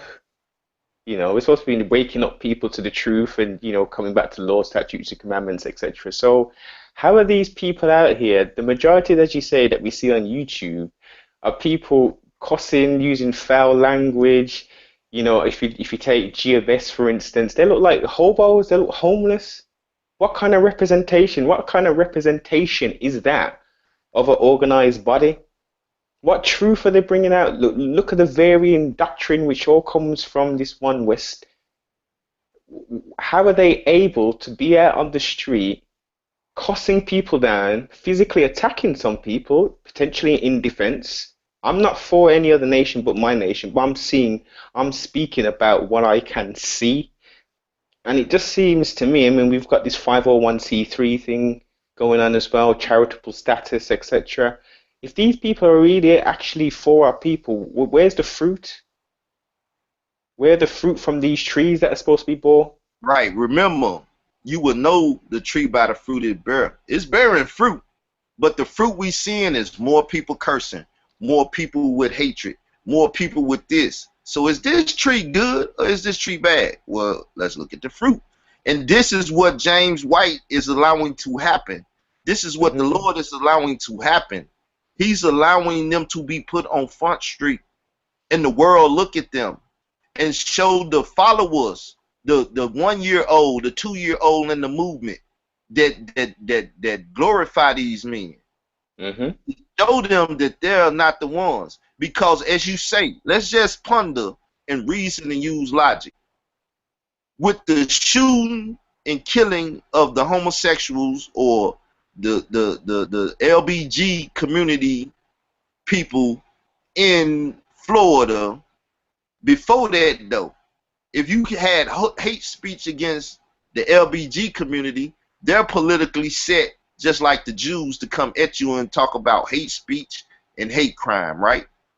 So if they got policies and they want to get at you, if Captain Tazariak do a no homo lecture, this, that, and the other, and you know, you hear more of them on the streets talking about homosexuals and gays and stuff, how do they get away with that? Yes. How do you get away, like you say, with most of this stuff that they say on the street corners? It's like, and even God forbid, like the "I shoot you" or do something or threats over the internet. It's like your average person can do this. You have to be. I'm just saying. To me, it seems like you will have to be government connected, or the government saying we're not going to touch them. We're going to allow them to build this madness up to a point where we're going to come and round them all up. So don't get that one right now on some. We're not going to deal with that David Koresh. We're not going to deal with that Jim Jones right now. We're going to wait till he give him the Kool-Aid, and then we'll just go and collect the bodies. Clean up time. Yeah, man. I mean, it's a thought. I mean, those videos, I mean, there's no denying a lot of those that information that's been brought up by the various alphabet camps that are out there, you know, has woken people up to the truth. You know, it is an introduction to it, but as we highlight and as we can see, it then sort of deteriorates into folly, not rightly dividing the word, not actually really edifying the people. They're more interested in cussing down the demons and other nations and stuff. Forget that. It's about Kwam Yasha'Allah. It's about raising up our nation. That's the most important thing. It's about being an upright person within your community and within your so-called camp, if that's what you're portraying.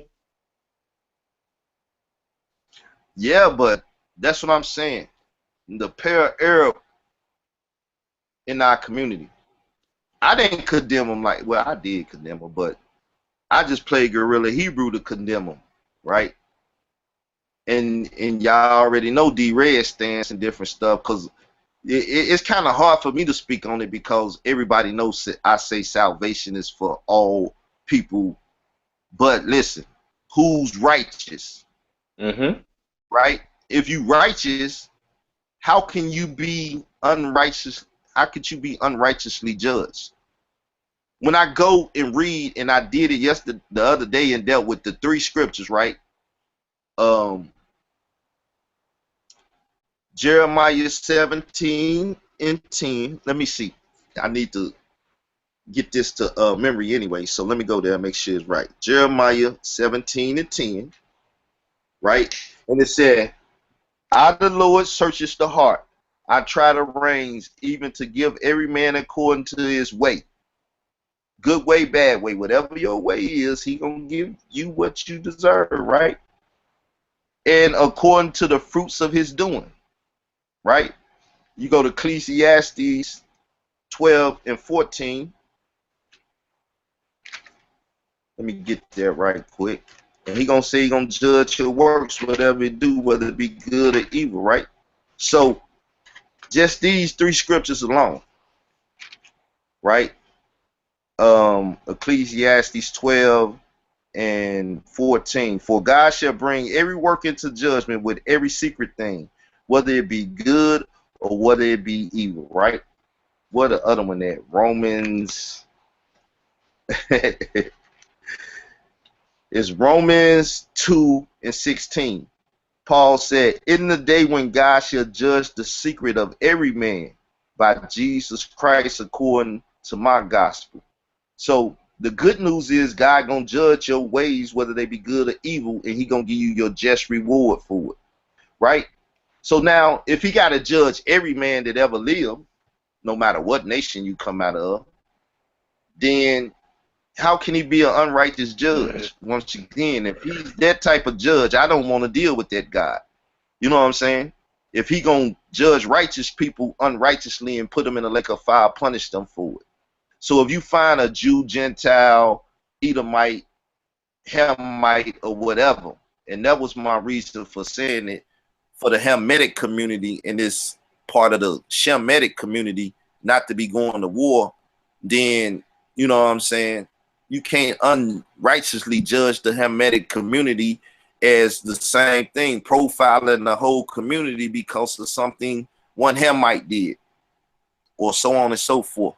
This is the hypocrisy that goes on, and people talk about, you know, white supremacy and things of that nature.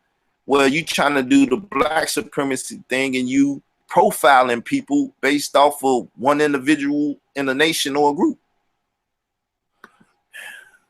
This is sickening. I mean, I don't know, man. I'm really frustrated with it, and that's all y'all hearing me, and that's what this video basically shows. Like, you know, I'm thankful for James White. I'm thankful to the Lord that he entered into the arena, because once it hit national news, once it hit this and that, that's how you wake up these dry bones. That's how you get the real discourse that should take place on the national scene.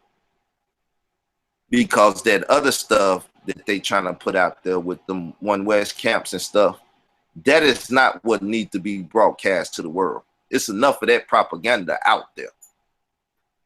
And the pair Arab just want to push it more. He wants to be the Sadnetta. He want to whore them brothers out because he see they down with whoredom. He see that they will sell their soul to Sadnetta. So with a little, you know, bus funds and a little donation, $10 donation to Flint and stuff, he done bought the whole community. You know, a couple late night video chats sharing Sadnetta footage and stuff. He bought the loyalty of these guys. They like loyal pets now. You know what I'm saying? They not gonna bite the hand that feed them. You're on hard, Carl. You're not gonna bite the hand that feed them. I got a comment. Go ahead. So, okay. You know what I'm saying? You said a lot, and a lot of what you said I agree with. You know, brother, what I'm going to say is this. I'm going to start with this. Whenever someone puts politic above principle, you start to see an inconsistency, right? Now, to be fair, I definitely like and dislike at the same time. It's like you were saying, I'm frustrated, but you're glad things have happened because there's a result that's going to come from that. For me, I love that our people are into research, right? I love that they are becoming studious. They want to read, and they are reading. That they are struggling with the information in the sense of trying to come to an understanding. I definitely love that. Now, where I start to have an issue is when it's not for the sake of development. If your research is not for the sake of development, I start to question, me personally, I start to question, why are you researching? Going to come up with your research. So, your thoughts and again, your motivations for what you're doing, right? What are your thoughts and motivations for what you're doing, right? Yeah. So I can say, with honesty, not only have you extended the platform to me, your Israel Doctrine platform, the Black Intelligentsia platform, and honors to you for that, brother, because I definitely try to walk in that way of research and development. Basim has also, Global Media has also extended that platform. Brothers KTL, the Red and the Blue Pill have extended the platform for, again, research and development. So for me, brother, I definitely felt torn about the James White situation. Like I said, I seen fault on both sides. So I genuinely don't feel that James White was the master of that ceremony. I don't feel that way. Um, Not only that, when I think about what it was that I was learning from him, it wasn't that he expanded the conversation. It didn't bring it any higher. If anything, I think there will be more divisive divisive type of behavior stemming from that debate. Well, So that's what we see. I hear you. I believe that his whole thing was to show that they're wild pack, that they're a savage. Like, I believe that was his main focus and goal, not to deal with the doctrine that they were saying. Because if that was the case, and you really want to have a discourse about something, or even a debate, you got to have a proper subject and title. Now, he tried to do it, I feel, on the second one, but on the first one, they was all over the place. Like, how do you get all over the place? You're supposed to have a specific subject and title. If they would have just dealt with the Sabbath day in the conversation, I believe Ricard would have whooped them all day. But when you start dibbling and dabbling in different things, and you changing focus, and you don't know exactly what you finna sit down and discuss, then those type of things can happen. Like I said, tonight I'm dealing with the Trinity and henotheism with a European brother or whatever, and we gonna talk, and we specific what we gonna talk about. You should have all your information on that. Now, the world already know I'm not finna go get dictionaries and historical things, and when the Trinity I'm just gonna show it's not biblically sound, and I'm gonna show the henotheism in the Bible, and show the worship or the worship of one God without not acknowledging the other one. You have to acknowledge the other one. Don't care if it's one more or 1,000 more, but it's only one more in the Elohim of the Godhead. That will be clearly shown tonight. And then people will stop gainsaying against that. But that's what you do if you want to vet out some information. You know what I'm saying? But you got the mic. Yes. At the end of the day, I definitely put it down as far as what I think would be helpful with regards to research and development.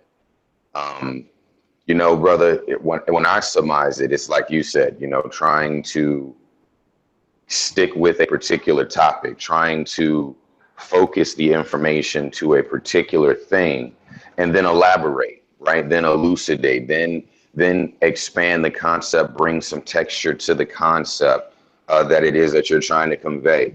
When I did my piece, it was not about the Hebrew versus the Christian. It's not any of that. It was, well, let us look at the nature of salvation. Let us look at the nature of the scripture. And then again, to begin to unfold. Let us discuss this. And you know me, brother. You know me, Carl.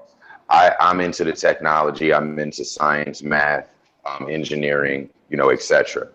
This causes me naturally to come at it from a particular perspective. And I think that what James White, I kept hearing him say over and over again was, being logical, being reasonable, right? Well, to use logic, to use reason. We already came to a conclusion that James White wasn't here for nothing good, really. Something good may come out of it, but he wasn't here for good. Like he and Hebrew King and Gorilla Hebrew, where do these names come from, right? And they're not humble at all. But he's not humble because he's not showing humility and showing that. See, as I was trying to tell people last night, being a strategist, you know what I'm saying? In the South, and I know people, you know, and they gonna say profanity, but what you gonna get to fly with? Sugar or shit? What you gonna present? Right. Which one will he most likely go for?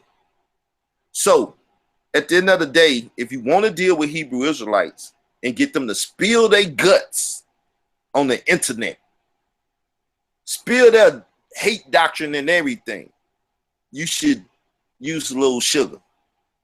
You know what I'm saying? Mm-hmm. The other work, because they'll fondle around with that too. They eat that too, but the other work better. You know what I'm saying? Well, watch this, Carl. Like we like, and if he would have had just recall over there and say, what is your beliefs on this and what is your beliefs on that, instead of debating them, and just allowed the man to say exactly what it is, then his audience in the world would have had more of a Hebrew Israelite perspective from a Hebrew Israelite. That's the way I like to do my platform. D. Miller, like you say, what you into? Well, let's go over here and talk about the Bitcoins and stuff and talk about what you talk about. I don't want to debate you on it. I want you to tell the people your perspective on what you deal with, so the people can get it from the first-hand primary source, you, and what you deal with, not how I feel about what you deal with. So James White did not do that, and that's what I was trying to talk about with Mr. Vocab Malone last night. Are you here to help? And if you are you creating a platform where a Hebrew Israelite or one that believes in that manner can come sit down and talk to a James White or somebody, and it's not friction. It's really people trying to just sit in, home in, and ask questions about why they're so in an uproar about this belief that they have. Like, I gave Malone a little leeway last night because I rather hit him with some sugar and have him come back and talk, and we dialogue with each other, right? But when he sit on, what's that, apologetics or whatever that was, program, and he was talking to them people and they was making fun of the Hebrew Israelites and stuff, you know how people do the whole read and that's right, and do all the different things and the suits they wearing and stuff. I even made mention that they be wearing Power Ranger suits and stuff. People make fun of them, right? But he was doing that with them guys on the show. It wasn't like he was really, you know, breaking down their true core beliefs and why they believe it in the, you know, that he was kind of making fun of that. But I didn't attack him on that last night. I didn't do that. I tried to instill in him that if you here to help the community, you are not supposed to be doing that. That's a bad look. And that's why people will attack you, because it's look like you're degrading the people instead of trying to help the people. Kind of, I know I'm long-winded. I ain't gonna lie. Sometimes I like to get to the point, but when I'm trying to explain stuff, I want to run my mouth. Right? Kind of like the Avatar movie. And that's why I try to explain to people. You come amongst us, you put this cloak on and stuff like the Pale Arab now and other people. You come amongst us, you learn the ways in our culture and stuff, and you befriend us, and then you go take all that intel back to, you know what I'm saying, these people so they can destroy our way of living. You know what I'm saying? That is a atrocity. That is dishonorable. That's showing no loyalty to the people that may have fed you and raised you up and tried to do right by you. That's what happened to the Indians. That's what happened to other indigenous people and stuff. And that right there, I mean, man, that's just not right. I don't even know how to be said in an intelligent way. That is just not right. And that's what people are doing to the Hebrew Israelites. I agree with you, brother. You know, to me, when I kept hearing James White, you know, talk about that logic and that reason, you know, something that I elaborated on yesterday, the economy of salvation. It was, you know, we went over belief in faith, and we went over this thing that, you know, James White's biggest contention was, which was, how is it that the Hebrew Israelite has a monopoly on salvation? How is it that he, the Hebrew Israelite, is, you know, going to be the master in the kingdom? And, you know, when I was listening to him say these things and then watching his behavior, I saw a lack of faith on the part of James White. I saw a lot of intellectualism, but the idea to holding firm to the principle and not playing politics, like our group is so smart, let's go find a group that is not as intelligent, or at least we don't feel that they're as intelligent, and we're going to begin to mock them. This is not faith. Coming from a Muslim position, you know, we throw around that term infidel. You'll hear a Muslim say infidel. This has little to do with the belief. This has more to do with loyalty, and we're talking about a loyalty to the Father, a loyalty to the principle. And I did not see that from James White. So it would stand to reason that he and those that think in his way are not among the seed of Abraham. And this has little to do with their skin. This has very little to do with him being a Christian. This has little to do with that. This has everything to do with the idea of, if we're going to use sound logic and we're going to use reason and we're going to identify the seed of Abraham by their faith. This is the beginning and the end of the conversation. I believe this is what many of the Hebrew brothers are attempting to communicate to a James White. They are attempting to communicate that, listen, you are not among the children of Abraham. And yes, I hear them, Carl, like you hear them. They say a lot of things with regards to race, right? So this is what I would identify as a proof of stake. But what I believe. But hold up. Identify the ones you saying that's telling them this. Because I know I would tell them that. I don't think the other ones would tell them that. And that's the problem. And that's even what Vocab said. And I know that's the problem because I've been fighting that ill in the community forever. As I simply explained, as you talking about, please just let me say this. Abraham had no seed in his household to lead his inheritance to, and God promised him. And he said, well, what, I'm gonna leave it to my servants, right?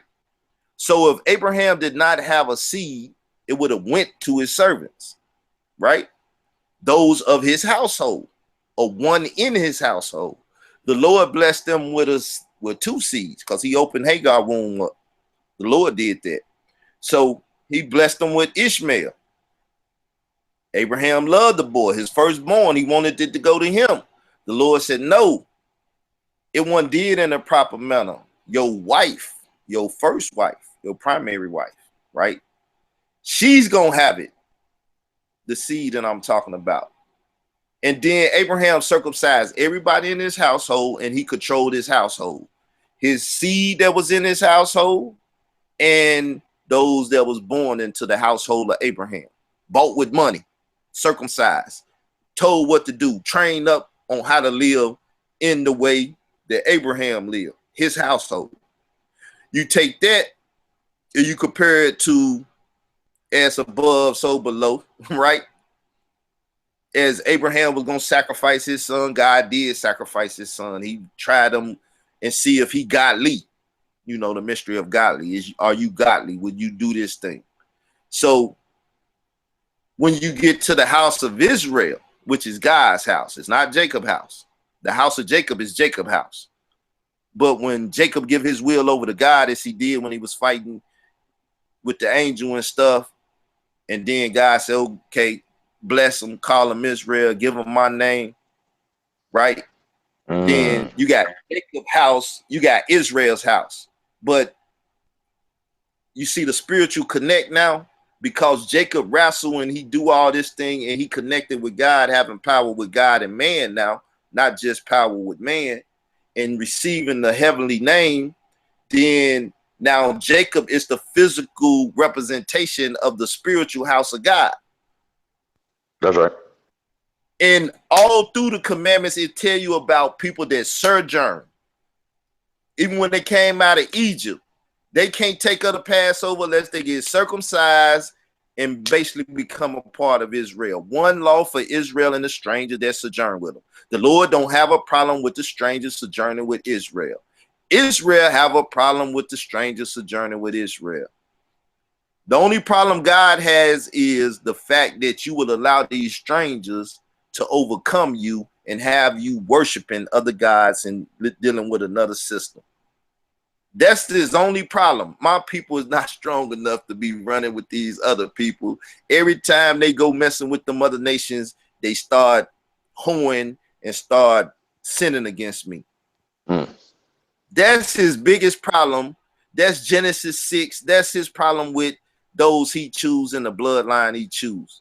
Because of their carnality, eventually they get into folly. I want a king just like the other nations. We don't want God to rule over us. We want a physical king. He had to tell them, okay, we're going to give you this physical king, but now he's going to put the burdens of men on you. God didn't want to put them burdens on you. He wanted you to be free. He wanted you, as you like to say, he wanted to be open source. He wanted you to have this particular government, not with a king, someone that's going to rule over you and tax you and send you to get mad and not. You know what I'm saying? No one looking at this perspective, though, because they don't get a chance to hear one speak on it. That's powerful, brother. I you know what I'm saying? Obviously agree with much of what you just had to say. I think I agree. I feel more of these type of dialogues are necessary. It's you know what I was phrasing before as research and development.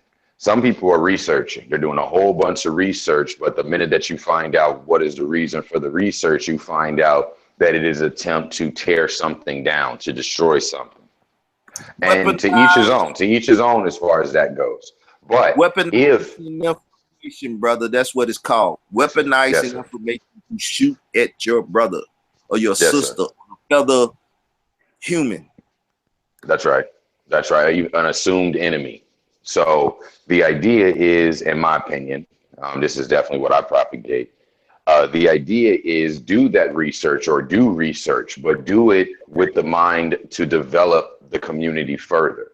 And if whatever it is that you're involved in researching is not doing that, you want to reconsider that and start prioritizing. Surely there's a time and a place for everything. Surely, but prioritize the nature of your research, right? Please consider the nature of the community and our needs to develop. And this is one of those things.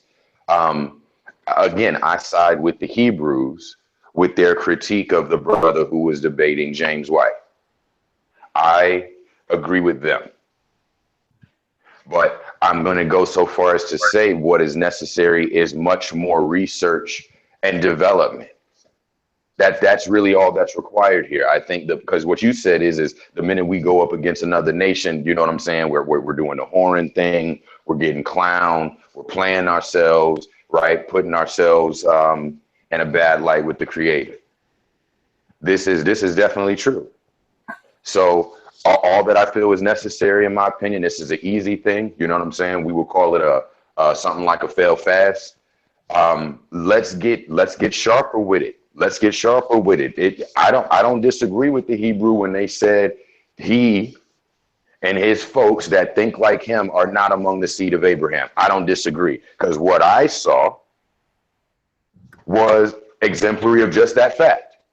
Now, all we have to do is get eloquent enough to be able to speak that. Not even being eloquent.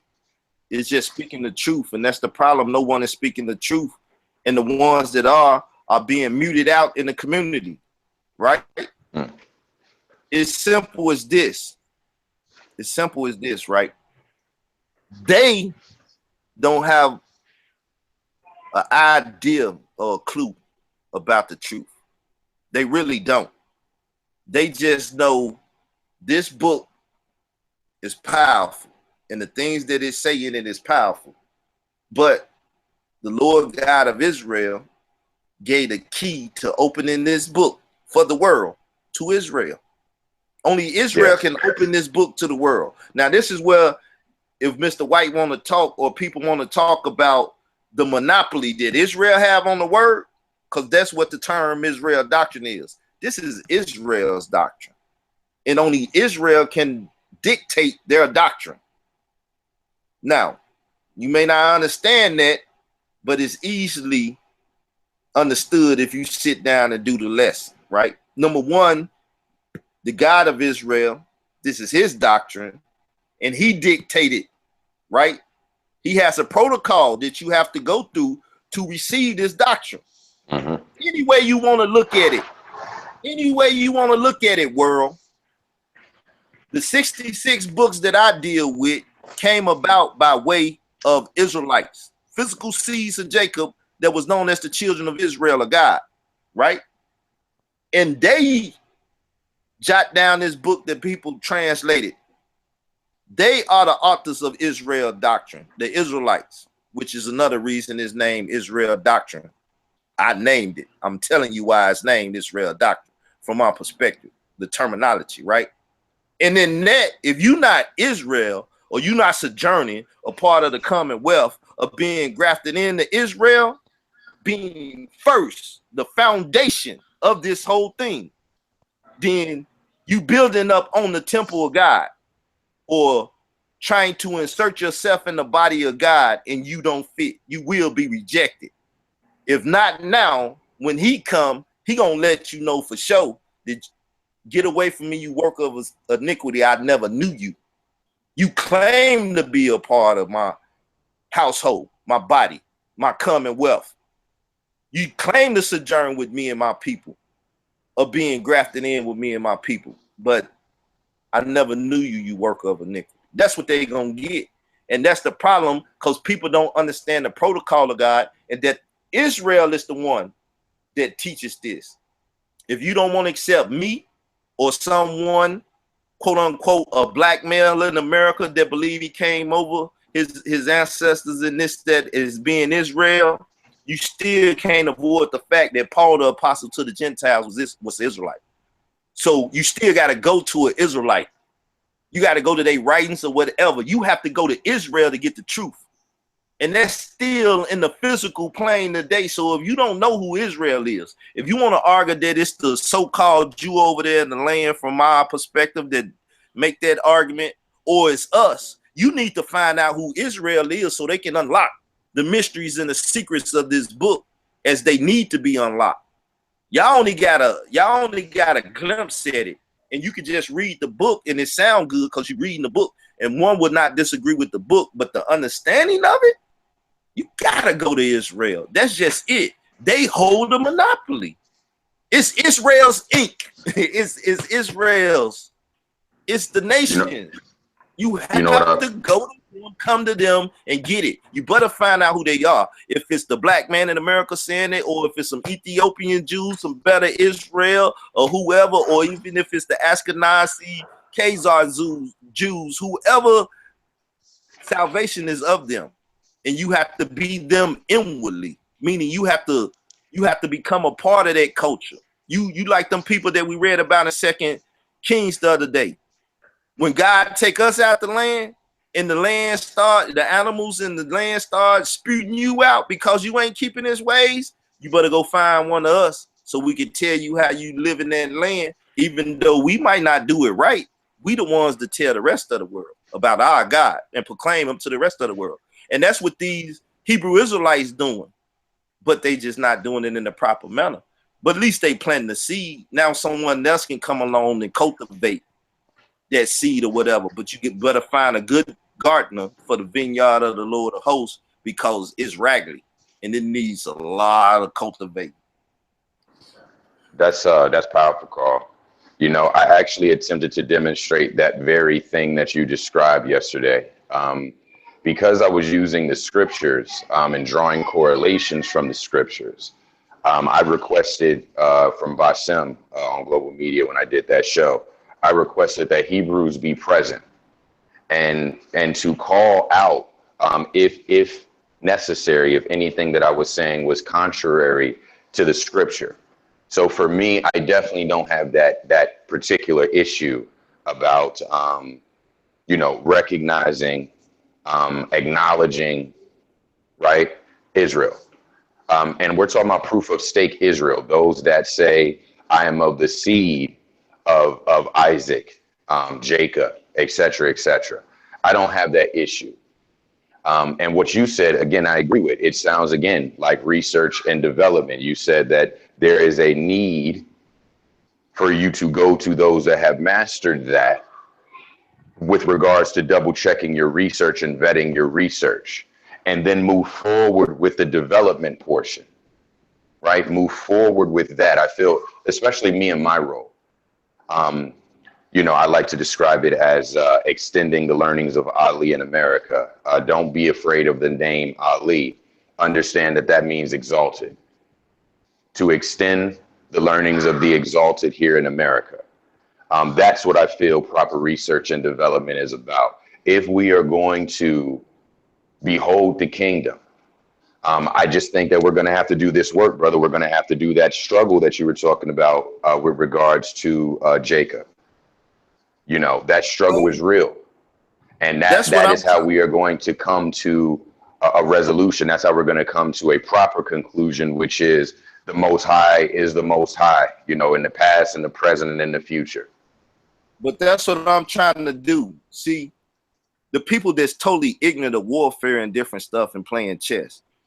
I'm still friends with Harry Rosenberg.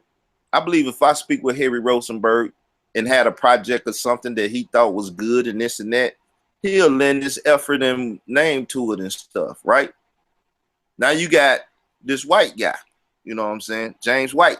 He's in the picture. You got Vocab Malone, this and that. Now, Harry Rosenberg, being a white Jew, using these terminologies, right? Being a white Jew, say we are a part of that lineage. He could prove it and win the war with his own people over it in the sense of the word, right? So now, how do you connect these two parties to talk? How do you connect this and that? See, you got to build these bridges. But when you got hate and stuff, and you do, like I said, even with Malcolm X, he called a white man the devil in every sentence he did. The Honorable Elijah Muhammad and then the white man is the devil. The Honorable Elijah Muhammad and the white man is the devil. But he still, they had that connection where they could go on them shows with them white men, sit down and push the Honorable Elijah Muhammad teachings. And the people could hear it, and people can hear the sound bites and say, well, I'm going to my so-and-so, so-and-so. And Malcolm X coming to my city. I'm going to that lecture. I'm going to that rally. I'm going to see Malcolm because he was sounding off of these different platforms. And he was saying the things that resonate with his people, right? So you still got to have a working, you know, relationship with these people. And you don't think it's true? Well, why is Guerrilla Hebrew, who said you shouldn't have a working relationship with the Pale Arab, working with the Pale Arab? Why Tazariak them that said you shouldn't have a working relationship with these other nations having working relationships? They hypocrites. They know the truth. They just don't want to bend to the truth because once again, someone then inserted one West doctrine in their forehead and stamped them One West, grade A, approved, and they feel like if they go against One West, then they'll lose all they One West following and political ties.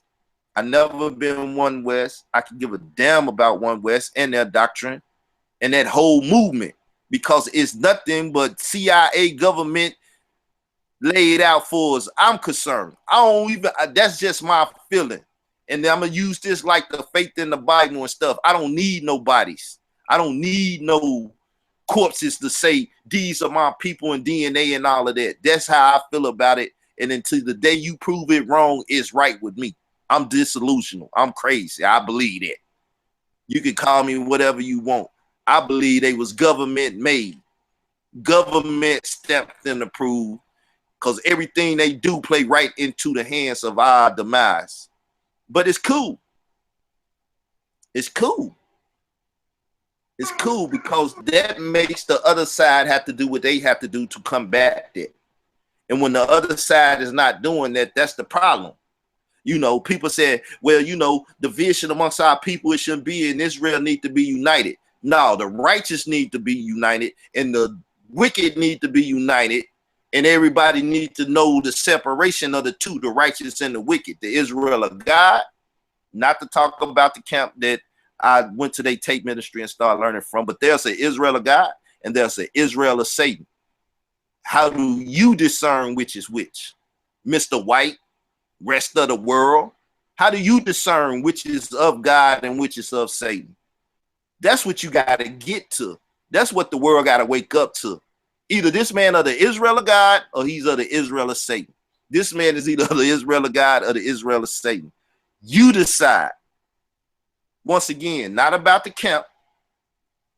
That terminology is in the Bible because there are some of God and there are some of Satan. And you can call them Israel, Gentile, Edomite, Hamite, or whatever. In every nation, there's some of God and there's some of Satan. Their father either is God or their father either Satan. These are simple narratives to follow. Simple people. I don't see how y'all get it. And I'm tired of spinning my wheels with it. Hopefully the Lord open up the door and I get on these platforms and get to talking. And can talk and bridge these gaps between people that really need to talk and have certain dialogues, because it's not happening, people, but it needs to happen. Stop the BS and stop playing. Let's have real dialogue with real people, not self-appointed people that's been set up by the government or by some YouTube platform to use as propaganda against us as a people.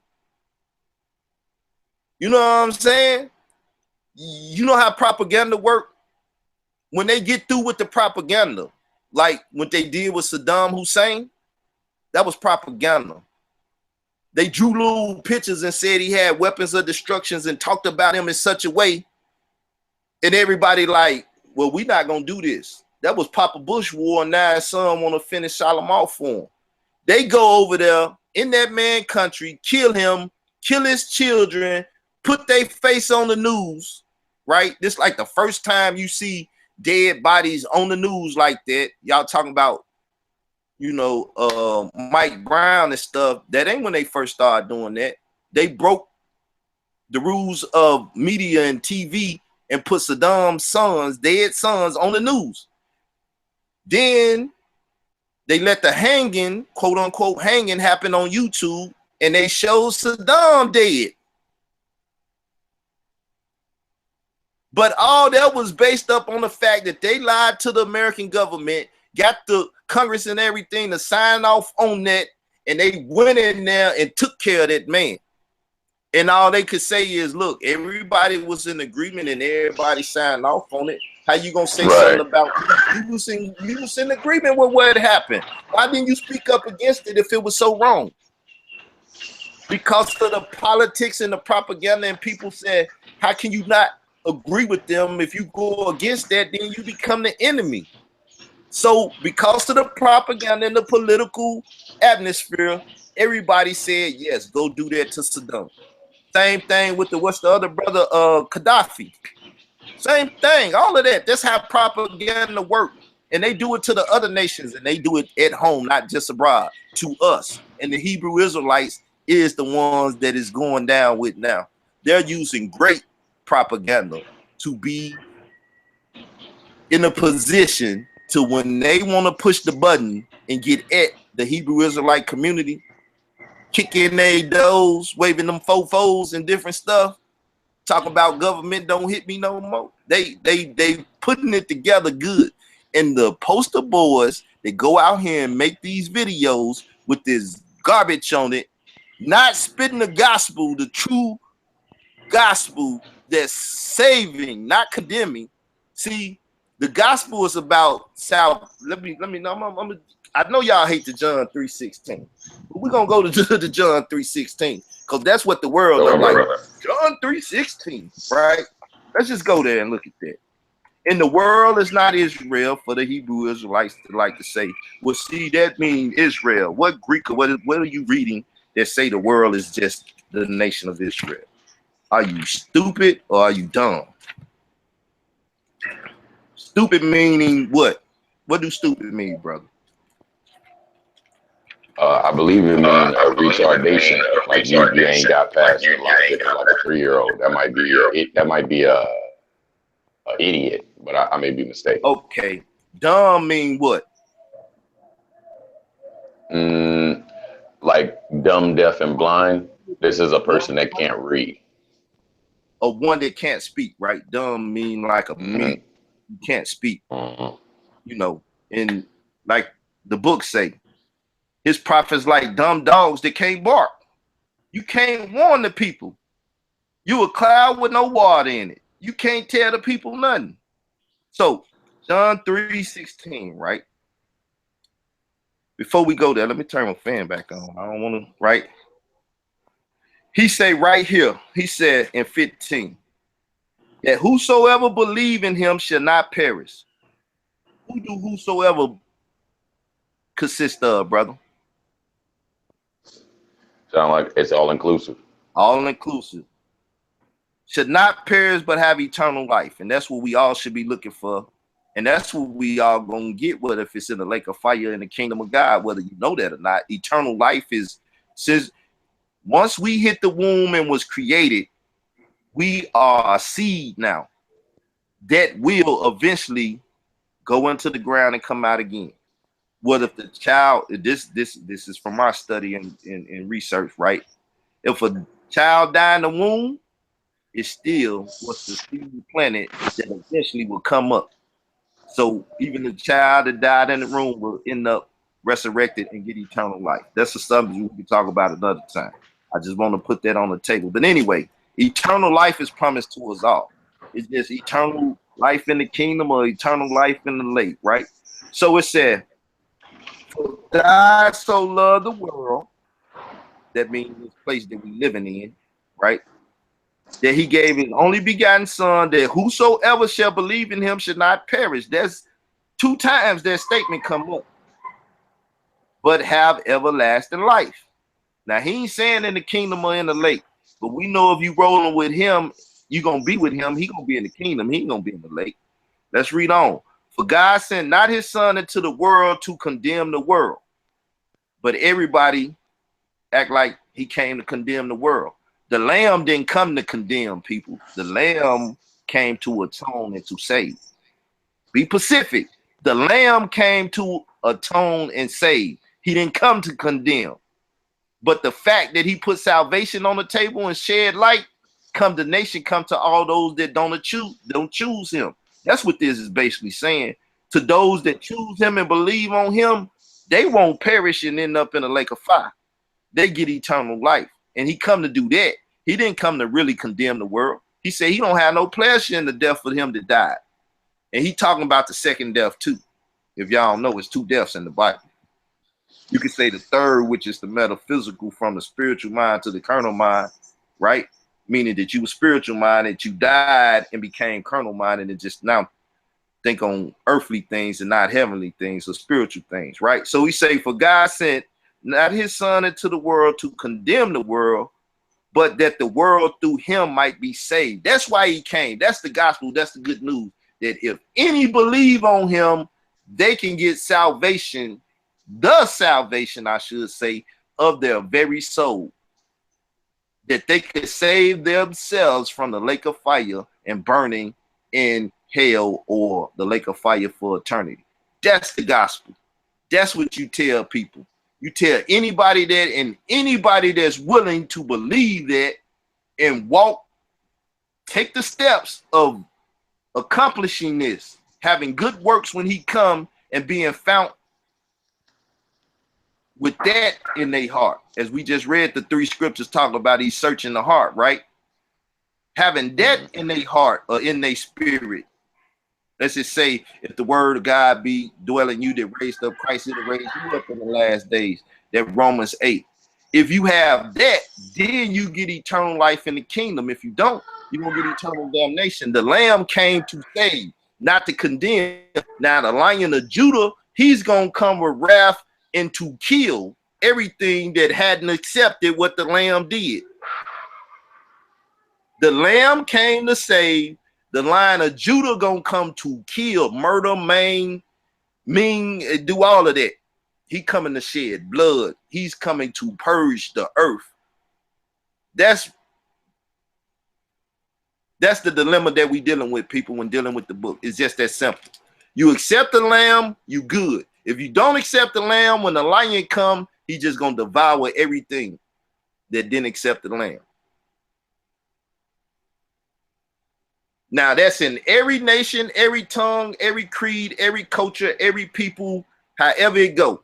To anybody that ever been born, at any time in any generation, if you didn't accept the lamb, you in trouble. You gonna see the Lion of Judah, and he ain't gonna be no joke. That's what you preach. That's what you teach. And you walk on the street and say, have you accepted the Lamb of God and his atoning sacrifice, this, that, and the other? And then they say, yes, he's my Lord and he's my Savior. Then you talk to him as an Israelite, you start teaching them, keeping the laws, keeping the statutes, keeping the feast days, don't eat the unclean stuff, observe the Sabbath day, this and that. You know, that good old Christian thing that one's supposed to be teaching. Because even Christianity foundation is Israelite culture, Judaic Christian, right? Jewish, Judeo-Christian, Jewish Christian, right? Who was the first Christian? The Jews that accepted Jesus, the disciples. It was called Christian. People, this thing is so simple, but no one talks to one that will talk about the simplicity of it. It's that simple. Whether if you accept it or not, it's that simple. It ain't hard to explain. It's not hard to explain. It's not hard to deal with, people. It's just you got to deal with it. You got to sit up and study and find in your heart what it means to deal with this Bible and to deal with Israel's doctrine. I go to link, y'all, if y'all want to come in the thing. What up, D? You was asleep, man. I called you. Because, boy, we got a hot one here. We the gossip column today. Y'all can talk about me and say, well, I read the other day about the bike biting and all of that stuff. Yes, I read all them scriptures. Believe me, I read all of them. I understand exactly what's going on. But that's, once again, that's a time when you have to blow the trumpet on the wicked ones. And I'm blowing the trumpet. These cats is detrimental to the health of the community. And y'all can keep sponsoring their events. Y'all can keep posting their videos, and y'all can do everything y'all can to keep them at the #1 spot in the hearts and the minds of the people.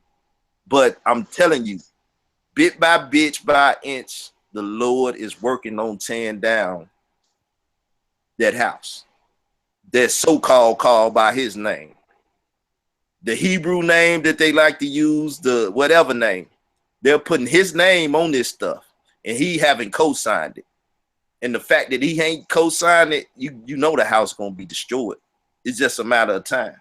He destroyed his own house in his own land that most definitely was called by his name and stuff for what Israel was doing. You know, the whole 70 AD and destruction of the temple.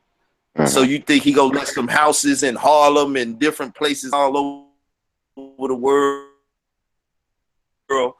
where they self-represent him stand and profane his name amongst the nations? Y'all think that's a joke, don't you? Y'all gonna pay for profaning his name. Oh yeah, you gonna pay.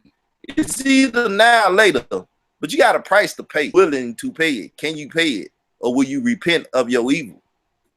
Because you go pay. It's just you pay now, pay later. That's right. That's just it, people. Y'all keep playing games and y'all don't believe this stuff. That's what it boiled down to, that y'all don't believe this. I believe it. Like I said, I get carnal and I get stupid. But I go to my closet and I'm gonna repent and ask the Lord and tell him, you know, yeah, I get in the flesh. That's why I said the other day, and I wrote a little rhyme. You got to think about Moses. Like, Moses was hot when he broke them commandments and did this and grind that stuff up and had them people drink that stuff. And then told the Levites, get up and kill them. Everyone that bowed down, I want them dead. I want their head. Get them. Stealing with this stiff neck, people do that. That's why you're going to get the Lion of Judah. That's why you're gonna get the Lion of Judah. He basically prophesied, I'm meek, I'm humble, I'm even down the cross for y'all. And if you don't accept it, when I come back, I'm killing you. That's just it. And y'all saying, ooh, that's that fire and brimstone. But people, that's just it. If it's a lie, it's a lie. If it be true, that's it. You don't accept the lamb, the lion is going, he's devouring people. It's not going to be no place for no one that ain't rolling with the Lamb of God when he come as the Lion Jew. You know what I'm saying? Mm-hmm. I just wanted to add one thing. I see D-Red in the building. Peace, D-Red. What's going on, man? What it do? What's the word, brother? Oh, nothing much. Kool-Aid, man. Kool-Aid. Right, Listen, this boy right. Carl go talk crazy as hell. Man, I done told that man. I done told that man. I done told that man to stop co-signing this white boy. You know what? I was gonna try to be politically correct and not curse because I know people be like, Hey, hold up. the use of profanity, huh? Turn your camera right quick so it'll fill out the screen. Well, You're gonna keep going. Like sideways. Just yeah. Whatever. I just cut it off. You know what I'm saying? But nah, man. I'm listening to Carl, man. Carl over here talking crazy. I told that boy not to be co-signing what these dudes be talking about. I done talked to this dude about that, but he can't. You know what I'm saying? He ain't listening. He acting like Danielle and Kashu when I told him the same thing. Look, so I'm pointing that out to say I'm across the board with it. You know what I mean? Because look, first of all we got to study history. We got to study history. You know what I'm saying? White man got to hold on, no. Hold up before you do that, because you about to go in on me, and I told you I ain't got no problem with that. But the title was this is James White. Have you seen the video? Let me show you the video just in case you don't know what we over here talking about. Then you can get into the rest of that. But I want you to tie it all in if you're gonna do it. Can you hear me? And you know, D-Rip. Yeah. Before you go in, I wanted to make a comment on what Carl had said, and then definitely the floor is yours, brother. It'd be real quick. Go ahead, bro. Carl had mentioned life eternal, and I think that that's really important to this dialogue. Again, taking it further into development. So I was saying again, principle above politic. What we find is, you know, again by studying the scriptures, is that the life eternal is based upon those principles that are found there. Things like love, truth, peace, freedom, and justice. And your demonstration of those principles is where the life eternal becomes one with the man. So if we're going to be talking about the seed of Abraham, if we're going to be talking about Israel, if we're going to be talking about life eternal, we really need to put that in perspective and stop playing games with it. Your politics is not going to bring about life eternal. That is something that is temporary, right? The Christian, Muslim, Jew, Hebrew thing, that phony division, these ideas of race, those phony divisions. A lot of this has nothing to do with the life eternal. And when we play these kind of games, no matter what position of the field we on, you start to see those inconsistencies. We start to see where rhetoric and propaganda are more damaging than anything else is. You know what I'm saying? I think at the end of the day, if we're going to be talking about a truth, and we're going to talk about the seed of Abraham, which was the contention of James White and the Hebrews, we really are going to have to remove the politic from the conversation and deal with the principle, because the truth remains. The truth remains. That's all I got to say. If y'all can hear me, go ahead, because I can't, somehow or another, I can't get in the conversation. My computer messing up. If y'all can hear me, go ahead. Go ahead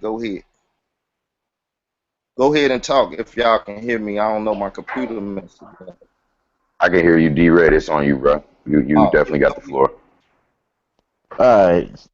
Look, I hear you talking about the response to James White. I ain't going to get off into that right now. You know what I'm saying? Because to me, it don't even matter. Again, historically, and this is just the thing. You go back to that old parable where they say, when the white man came, the African had the land and the white man had the Bible. We went, bowed our head down and prayed. We lifted our head up. The white man had the land and we had the Bible. So again, now I gotta ask folks this. Let's look at let's look at it from a historical perspective. The historical perspective is this: when have they actually come in peace, or when has a people who tried to embrace them in the long run? When did it benefit those people that allowed the white folks to come in? When did it benefit the Indian? It didn't. They wiped their ass out. You know what I'm saying? Who let them people come in peace and was like, let's live together in harmony. Didn't work. I said, when did it work? When did it work with the African? It did. They oppressed them.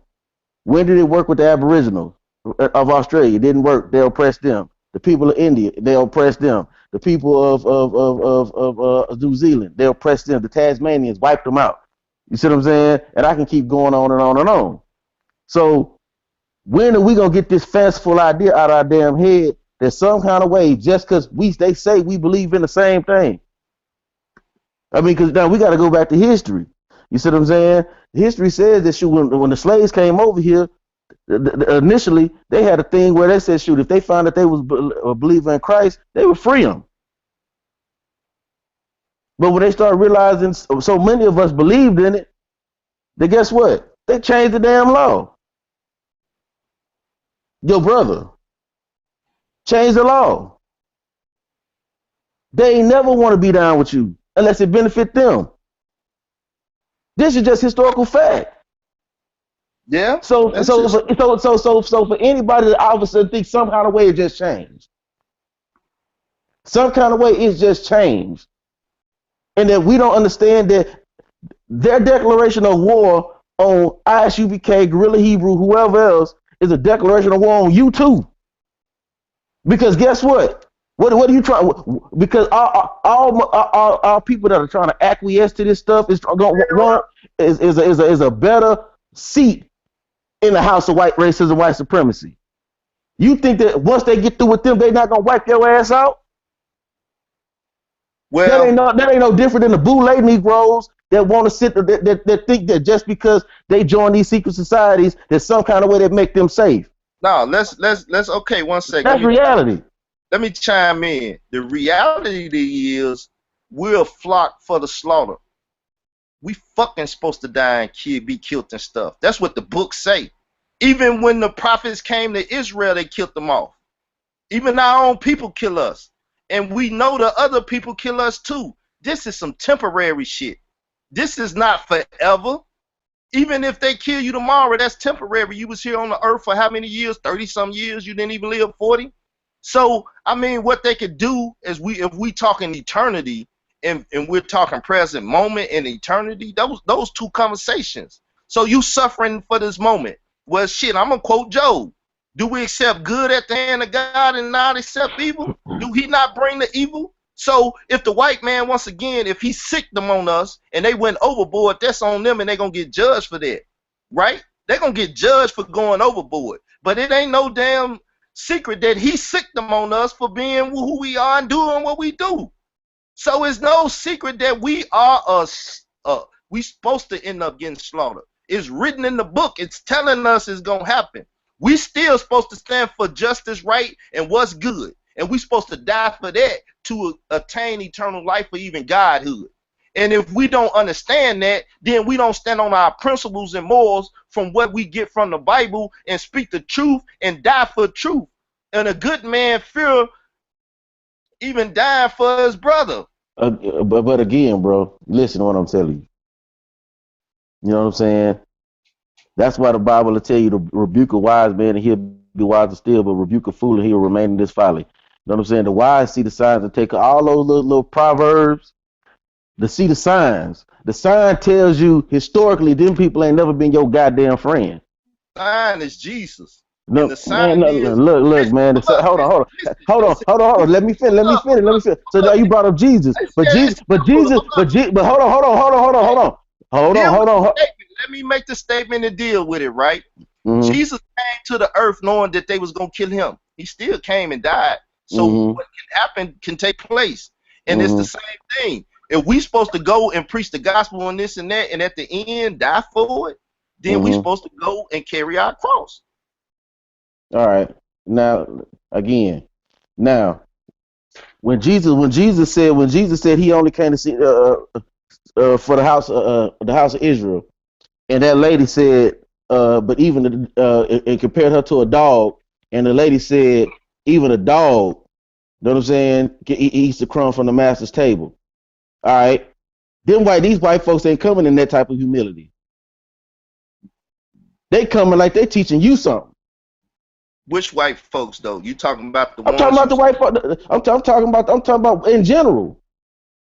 Vocab Malone coming, he coming like he gonna teach. He wants to do the teach. He's gonna show you. He's gonna expose the doctrine. He ain't coming in that type of humility that lady came in the gospel. James White ain't coming in that type of humility. They're coming at like we the authority. And we gonna tell you niggas what to think. And anybody that don't acquiesce to us, they gonna be the one wicked. Again, why ain't they going after the Catholics? They ain't going after them. If you about correcting truth, I stand on this principle regardless.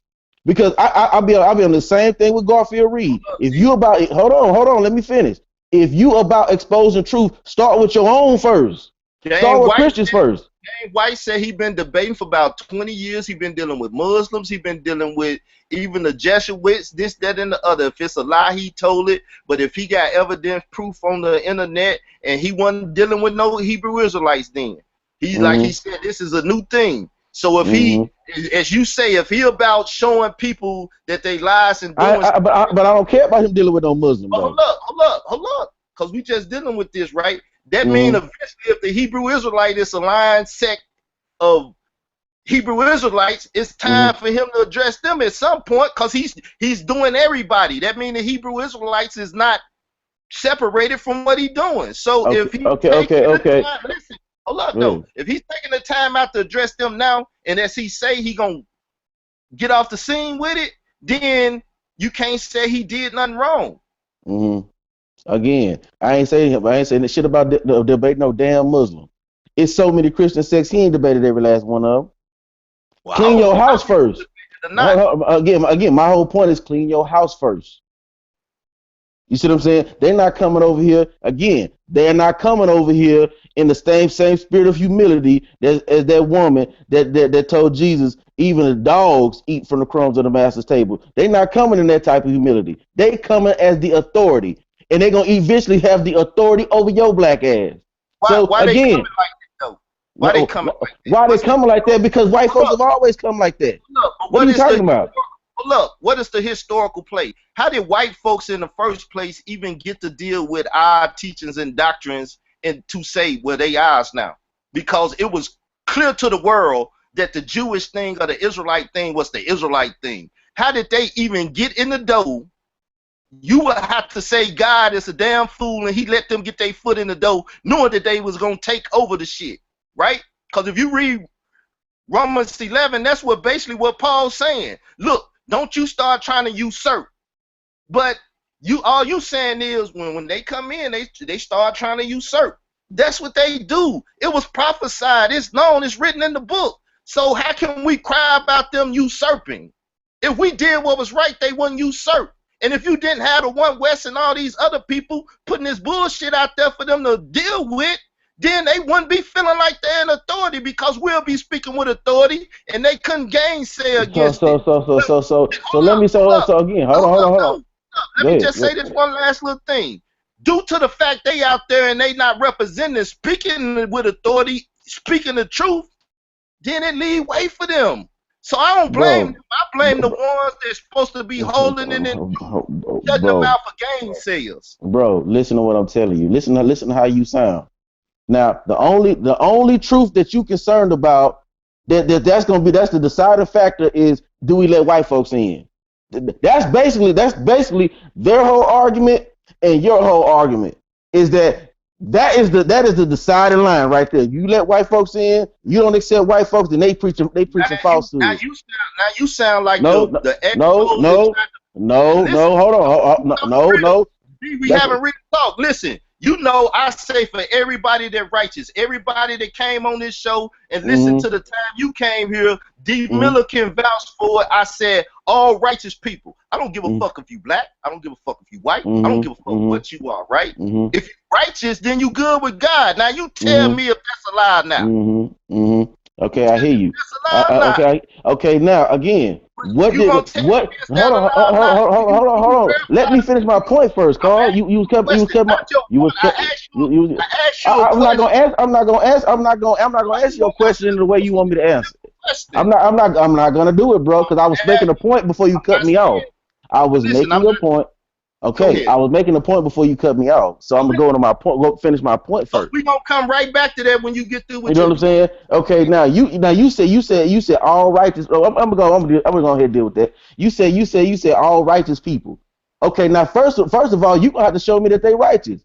You talking about people who do Sunday worship? Is that ain't righteous? You talking about people that don't want to deal with the law? That ain't righteous. You want to talk about people who want to celebrate pagan holidays when the Most High tell you you can't drink of the cup of demons and the cup of Yah. So that you want to talk about them being righteous, but I.S.U.P.K wrong, but because and the only thing they wrong about is because they don't want to accept white folk. No, but you want to side with these dudes that do everything that's an abomination to God. They eat pork and everything else. Come on, man. Come on, bro. I used to mutant, but look, right? Listen, this is it, right? I.S.U.P.K supposed to teach them what the way of God is. I.S.U.P.K said, fuck them. It ain't for them. It's for us, and I ain't teaching them shit. Let them do that paganism and stuff. Because they supposed to be teaching against paganism and teaching them they supposed to keep the ways of God, but they saying, damn them. I ain't teaching them shit. This don't belong. Time out. Okay, now what's wrong? Now, again, go ahead, because I got something for your ass. I need to make one statement. So once again, since they're not doing their jobs, the pagans and the white folks is doing wrong because the teachers is not teaching them and refusing to teach them. Okay, now, who did Christ start with? The Jews. Did he start? Okay. So what's wrong with I.S.U.P.K starting with their people first? Again, the original church didn't even want to minister to people outside. Hold on, let me finish. Why should they be worried about dealing with some other people when they need to be fixing their own people first? Because that's Christ started with his own people first. That's the part of their job mission. Again, who did he send disciples out to first? You right first. Now listen, I.S.U.P.K said he sent them to us only. You saying first. So wrong. Because if you go ahead, listen, right quick. Go ahead. First mean I come to you first, but then that mean I must leave you at some point and go to the second and the third or whoever else is on the line of numbers to visit. I.S.U.P.K said I only go to Israel, not first, only, not first, but only. Now that's the lie, that's the hypocrisy, and that is not the word of God. And anybody that sides with that is siding against God Himself. That's it. Okay, so again, like I said, that to you is the deciding doctrine. That's it. You're not following the law, statutes, and commandments of God. You're not part of His covenant. You are a damn lie. You are a damn lie. Anybody that again, like I'm saying, again, you're gonna have to show me where it says that that is the deciding factor. Show me in the scripture where that's the deciding factor. Okay, it say if you don't feed the people, you a goat, right? When I was hungry, you didn't feed me. When Tazariak said, you a little Hamite, Negro, you take your ass on, you can't eat with us. Huh? He said they're gonna get put in the lake of fire. You want me to go read Matthew 25 to you now? What if that little Hamite boy, hold up. What if that little Hamite boy needed some clothing on his back? He said, no, you a Hamite. I ain't gonna give you no clothing. I ain't even talking about white folks now. I'm talking about a little African boy that could actually be an Israelite. We don't know. We didn't check his DNA and stuff. He telling this little African Hamite boy from what he's saying, I won't feed you, I won't clothe you, I won't do that. He talked to James on the phone and told him if his grandmother was hungry, since he claimed to be an African, he wouldn't feed his grandmother. Now you won't even help the elderly, and you talking like that, that ain't godly. Now you tell me if that's godly and righteous because he keep the Sabbath day and the feast days and this and that. And God said that's the deciding factor where he gonna separate the sheep from the goat, and the goat is gonna get put in the lake. Now you tell me if Tazariot ain't set his ass up to get thrown in the lake of fire, or you put him in the kingdom. Where's your judgment at? Let's see if your scale is fit right now. Okay, again, like I said before, you keep going in, and I'm never going. For one thing, I'm never gonna go in on a brother. You know what I mean? I'm never gonna, because it ain't my call to say that. Because you know why? Because the Most High said, my thoughts are not your thoughts, my ways are not your ways. You see what I'm saying? He even considered David righteous, and David set up a man to be killed. So by the day standard, God pick and choose who He want, regardless of what they do. So now, with that being said, again, like I said, when you ride against your brother with somebody who doing more wicked stuff than that, because look how many people James White even tried to defend Sunday service, even when Rakar even brought it out and showed him from Genesis all the way through Acts that was false. Listen, D, I haven't heard James White call a black woman a bitch, and I'm not sitting on James White's side, anybody's side, right? In that sense of the word. I'm sitting on the gospel side. But these same brothers that we talking about that you saying is good, they over there doing the treason that you talking about. Sitting with I.S.U.P.K and stuff. So the thing is, the hypocrisy and all this stuff is what it is. We human beings, we fucking fall short. We all know that, right? So really, yeah, we need to get it out of our eye before we get it out of our brother's eye. But when it come to this conversation, the truth of the matter is, once again, if you neglect to go get them fruit from the other nation, then you're going to be fruitless when he come, and he going to throw their ass in the lake of fire. So again, listen to what you're saying. So all the fruit that they gather from Israel, that ain't good enough. Look at the fruit No. All the black people that they straighten up and clean up, all the black people that they get on the right track, all the black people that they said, that ain't good enough.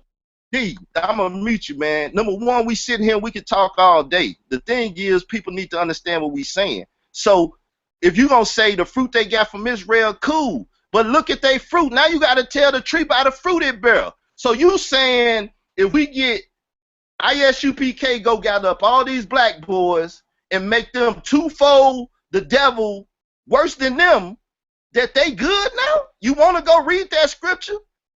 You want to go read that scripture where they proselytizing and bringing them in and making them worse than what they would have been if they would have never messed with them. Bro, again, that's your opinion, bro. That's your opinion. Hey. If you helping a brother get his GED who didn't have one, you know what I'm saying, and he become an I.S.U.P.K member, so is that brother better off or is he worse off? If you get a brother off of drugs, and you straighten him up and he get a job, is he better off or is he worse off? Give you a simple where is James White in the black community? No. What is James White and Moses Malone or whatever that dude was? They ain't doing nothing for the black community. How you know? Nothing. Man, come on, man. Come on, man. I'm just saying, number one, you asked the question, and the thing is, if you say they not, then you would have to show me proof, again. Because now where? Hold on. Listen, let me deal with it, right? Let me deal with it, right? Moses brought the children of Israel out of bondage, right?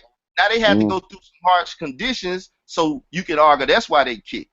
So we ain't gonna use that analogy there, right? Just to put it to plant it in people's mind. You can free the black man from bondage in the sense of he illiterate, make him literate. He hungry, feed him. He naked, clothe him, and all of that. Now I said, at the end of the day, they trying to pick and choose who Israel is so they can do that, because they ain't gonna do it for the Hamite. We already see that. That's been displayed, right? So now your argument is that they freeing all these Israelites from this physical bondage and stuff, and then go put them in mental bondage. Now you tell me which worse, physical bondage in which they just suffering now, but still might get eternal life in the kingdom, or spiritual bondage where they might end up burning in the lake of fire. You tell me which one the greater, or which one is the best. And see, the key word to you, what you just said was might. You know what I'm saying? They put you in mental bondage and you might burn. See, because you don't know. Because you don't know how the Most High going to judge them on that. Because you don't know what's going to be his number one priority versus what you think his priority is. You don't know. So again, my whole point is straight up. You see what I'm saying? Now, and I'm an RBG brother, but I'm not a respecter of persons. Because when all this stuff, when all these Ferguson riots popped off, just being real talk, how many Africans was and I know because my best friend Jude African. They ain't marching with us. When the Sandra Blair stuff popped off, they ain't doing nothing with us. So why again? Even though I'm RBG, I'm reality. When it comes down to it, we all we got. We ain't all we got. Again, bro, I know we got Christ. I'm not talking about that. I'm not talking about the spiritual sense. I'm talking about we don't got each other. Those that want to ride with hypocrites and those that say, okay, I'm gonna find me somebody else that's a better hypocrite. That's all they got. The little group that they huddling up with over here and huddling up over here. We ain't all we got. I love when you do that and say that, because at the end of the day, and like Divine them finna go do this little thing talking about no more division, them niggas don't fuck with me. So therefore, I'm an Israelite. How you gonna say that? Now look, Divine came on your show. But I ain't saying that's just Divine. I'm talking about the whole thing and stuff. Yeah, Divine came on the show when I made a video talking about he need to up his game on henotheism. Yeah, he did that. I called him out, and he addressed me on it. And he didn't come to my show. He said, let's go to Alvin's show. He didn't say, let me come over there and to your audience. Again, bro. I'm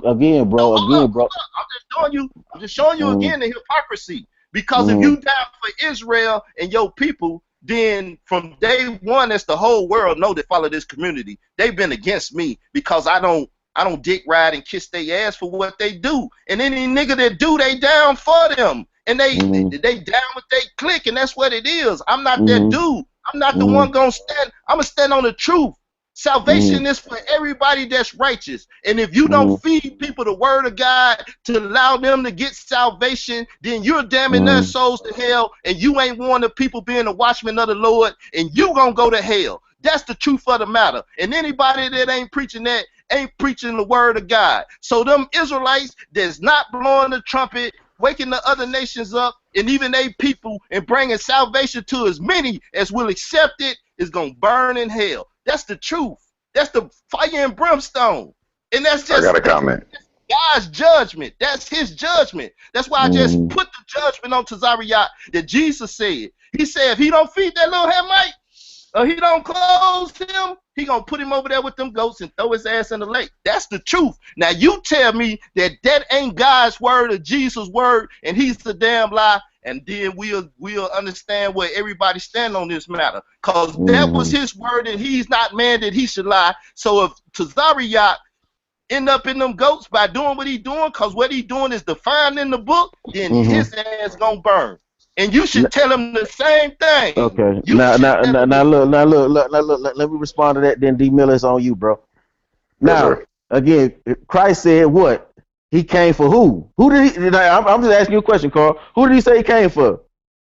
He came for the lost sheep of Israel. Okay. Now, in that context, based upon, because everything you read, every scripture you read outside of Christ, you're gonna have to read it in that particular context. Now, second, when he was talking about feed the people and doing all that, who was he talking about, and why was he talking about that? Because he was talking about at that time the Israelites, because of the Pharisees and Sadducees, they were not taking care of the goddamn people. Now, so you got no. Try to cut me. You pause. I just want to make a quick statement. No, because it ain't gonna be no back and forth. Because you're not gonna change my mind. I'm not gonna change yours. But my point is in that construct, he was talking about Israelites, bro. I know that. No. Know what I'm Listen. saying? You're gonna have to show me where he said feed everybody in the world. Show me that. I'm finna show you. Just listen and don't be hard-hearted. Listen, right? Number one, the first parable you start off with explains the whole thing, right? We gonna get to the parable that you use, right? But first thing first, right? He didn't say he only came for the loss of Jacob. He didn't say that. That would have been very specific. I only come for the loss of Jacob, right? Meaning the descendants of the patriarch, the 12 tribes. That would have been very specific. And we wouldn't have no argument if he would have made that statement. He said for the loss of Israel. So number one, who is Israel but God himself? And who is his loss? His whole creation was lost when Adam and Eve did what they did. His whole creation. Oh, Israel wasn't even thought. Listen, you telling me that ain't it? No, that's not it, bro. We can go now. Listen, we can go now and read where all men died in Adam. Is that true? Yes, that's true. And all men will live in Christ. Is that true? So who is the all here? His whole creation. You think he want his creation to die? Do you think he want his creation? He made these people in like I vain. told you, bro. You're not gonna change my mind. So you can evangelize all you want to. I don't want to change your mind. My whole point to you is you got to read everything in historical context. You got to read the scriptures in historical context as well. You can't just read it. I'm a Bible man. And I'm a Bible man. you know what I'm saying? Again, bro. Even one of Paul's epistles said what I think it may have been Peter, where he said to the lost tribes scattered abroad. And he was not talking to everybody, bro. You cannot show me what Jesus said. I'm talking to everybody. Okay. Show me what Jesus said. Not no Pauline, not no epistle for Paul. Show me what Jesus said. I'm talking to everybody. Number one, the conversation of the parable you had was feeding the dog. So is that dog a part of Israel or not?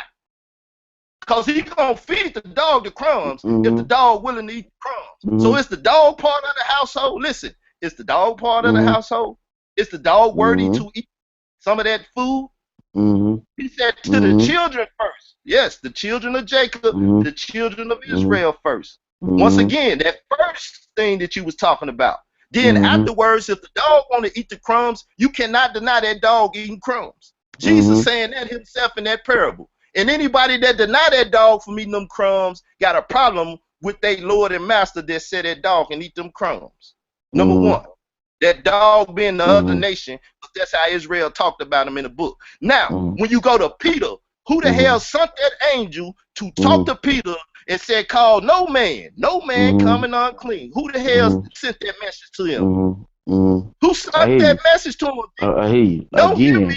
Answer my question. Look, you run every time I put you here, you run. You gonna stand first of all, ain't nobody running, bro. I just told you. Hold on.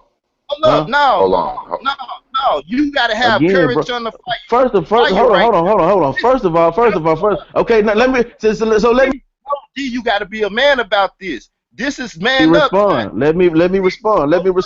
It's simple. It's a simple answer. Let me answer the question so you will understand what you responded to, so people can hear the soundness of it. You said, show you where Jesus or God said that you can feed the other people or deal with the other people. That's not what I said. I'm taking you right to when you. That's not what I said. What was the question? Well, what I said was show me where that is the make or break thing. You taking care of other people. You said if they don't accept them, they're going to hell. I want you to show me where he said, Christ said, that is the catalyst of whether you go to hell or not. Okay. Let me see. What's my note on that? Hold up one sec. Oh, I got a key point that I could bring out on that. Okay. Go ahead, y'all can talk, because I'm going to get this keep Go going. go ahead, Miller. Yes, sir. I'm gonna go in just for a second if y'all bear with me.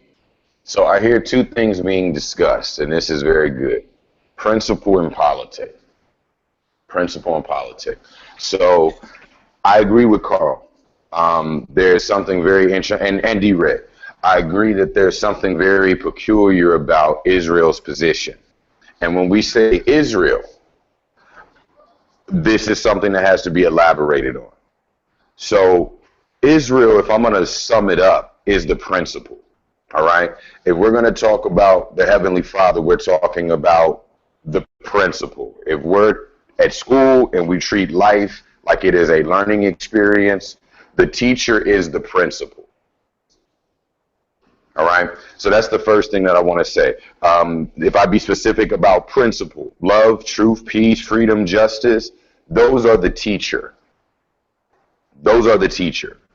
Now, this thing about the politics, this is what I find interesting, because this is what I did my show on yesterday.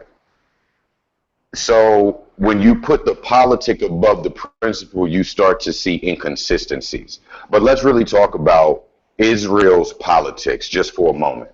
So what I discussed yesterday was that the Old Testament and the New Testament vary in their quote unquote political position. In the Old Testament, you see a lot of proof of stake. This is what D-Red is talking about, but I'm talking about economy, so I'm going to use an economic term. Proof of stake. You can prove your stake in a thing, and normally it is inherited. It is not something that you have to do anything for other than the fact that you're born from the loins of a particular person. So when we look at the politics of Israel in the Old Testament, they had a king. Now, this is important to the politics of that nation. That means they don't have voting. That means it doesn't matter what the children of Israel want to do. They have a king that is the decisive factor. He has the greatest stake in Israel. So this is what, again, Israel Doctrine is talking about with regards to when you start to talk about the house of Jacob, when you start to talk about the lineage, the blood type. This is important when we start to talk about politics, right? This is the connection between the two. The politics is when we start to talk about, is James White of our people or no, right? Again, blood relationship. This is a proof of stake. He doesn't have the same stake in our social sphere. The hells that we go through as a community, he is not suffering. That's politics. That's not principle. Right? Now, I think what D-Red is talking about is the politic of it all. And this is fine because the politic does exist. And when we start talking about Israel, the New Testament shows a variation. It shows something different. And even in the Old Testament, you start to see the other model, the other political model coming out. And I think Carl mentioned this as well. Adam was judged on his words, works, and his deeds. It wasn't because he was from the Father that he immediately had salvation. He was judged, and we see this later. Abraham and his seed, and those are the ones that are going to be receiving the promise of the Creator. This has much more to do with a proof of work. Again, economics and politics. This has much more to do with a proof of work than a proof of stake. When you understand the nature of judgment, I ended up, posing this question yesterday. Is the Creator of all the worlds going to inquire about your blood type or about your words, works, and your deeds? Well, exactly. In his record book, he gonna judge you by your works. He gonna judge you by your DNA. So even Israelites that ain't righteous gonna get thrown in the lake of fire. He's no respecter of person. And respect of a person mean I don't care what language you speak, what color you are, what creed you are, if you fat, skinny, young or old, if you ain't doing righteous, you ain't getting into my kingdom. If you doing wicked, I'm throwing you in the lake of fire. And that's called a righteous judge. Every time. He gonna judge your deeds, and he got a record book of it. He can't go wrong. He can't go wrong. That's anybody out of any nation, any man, woman, or child that ever was born. They got a record. And God loved the stranger. I wish I could. I think I put it on my hard drive. But I will bring it out again and deal with that whole thing that he said he loved the stranger, and if you do the stranger wrong, he would even take vengeance for that stranger. We could do the whole thing. If you take part in vexing a stranger and doing wrong to a stranger, because his thing is to have salvation for everyone. And if he give you the keys to give person salvation, just like he give you plenty to feed somebody, and you hold your food and you don't feed them, that's what the whole Matthew 25 about. If you got a place where you can give somebody shelter and you don't, then that's anybody. The Good Samaritan, you want to go to that parable? The Levite passed him up, the priest passed him up, which is a Levite. The Good Samaritan, and we showed the Samaritan one of the physical seed of Israel. They was implanted in that country, and they took on the ways of the Israelites because the Levites, the Levite that prostitutes and brought them in there and taught them how to live properly in the land. This Samaritan took care of this brother, paid his bill, and did all of that. And the Lord said, that is your brother. Who is your mother and your father? Those that do the will of God. Those the ones. If they doing the will of God and you deny them, then you deny the Lord God of Israel. That's it. That's it. I could teach it all day. We on the spot Hold now. on, Carl. I can't go Hold get on, Carl, because I was almost finished with the thought. So, again, what I hear the argument being, first off, Carl, let me definitely let you know I'm with you, brother. What I hear you saying, and I think D-Red will be able to understand this. You're coming from a position of being Trump tight. If we're playing a game of spades, you have the Trump tight hand because you're talking about principle. But that does not negate the nature of politics. Right? It doesn't negate the nature of politics. And this is why I was talking proof of stake versus proof of work. This is the nature of the politics. You're saying one West, those Hebrews, you're saying that they rely so much on a proof of stake model that they've neglected the proof of work. You're saying, what about their works? And that's because you're relating it to the nature of the seed of Abraham. They will be known by their faith. They will be known by their works. This is what D-Red is saying. Hold on. This is what D-Red is saying. Let me clarify for you. My thing is either you keeping it real with the Lord God of Israel or you keeping it fake. And he can tell. You can't lie to him. And if you ain't keeping it real with him, believe me, he gonna keep it real with you. That's what I'm talking about. Like I said, you Trump tight. I didn't say nothing. Like I said, you Trump tight. The issue, however, is the political. And like I said, in the Old Testament, we see a proof of stake model. It's about whose loins you came from. This is determining the politics of the nation of Israel. Please hear me, Carl.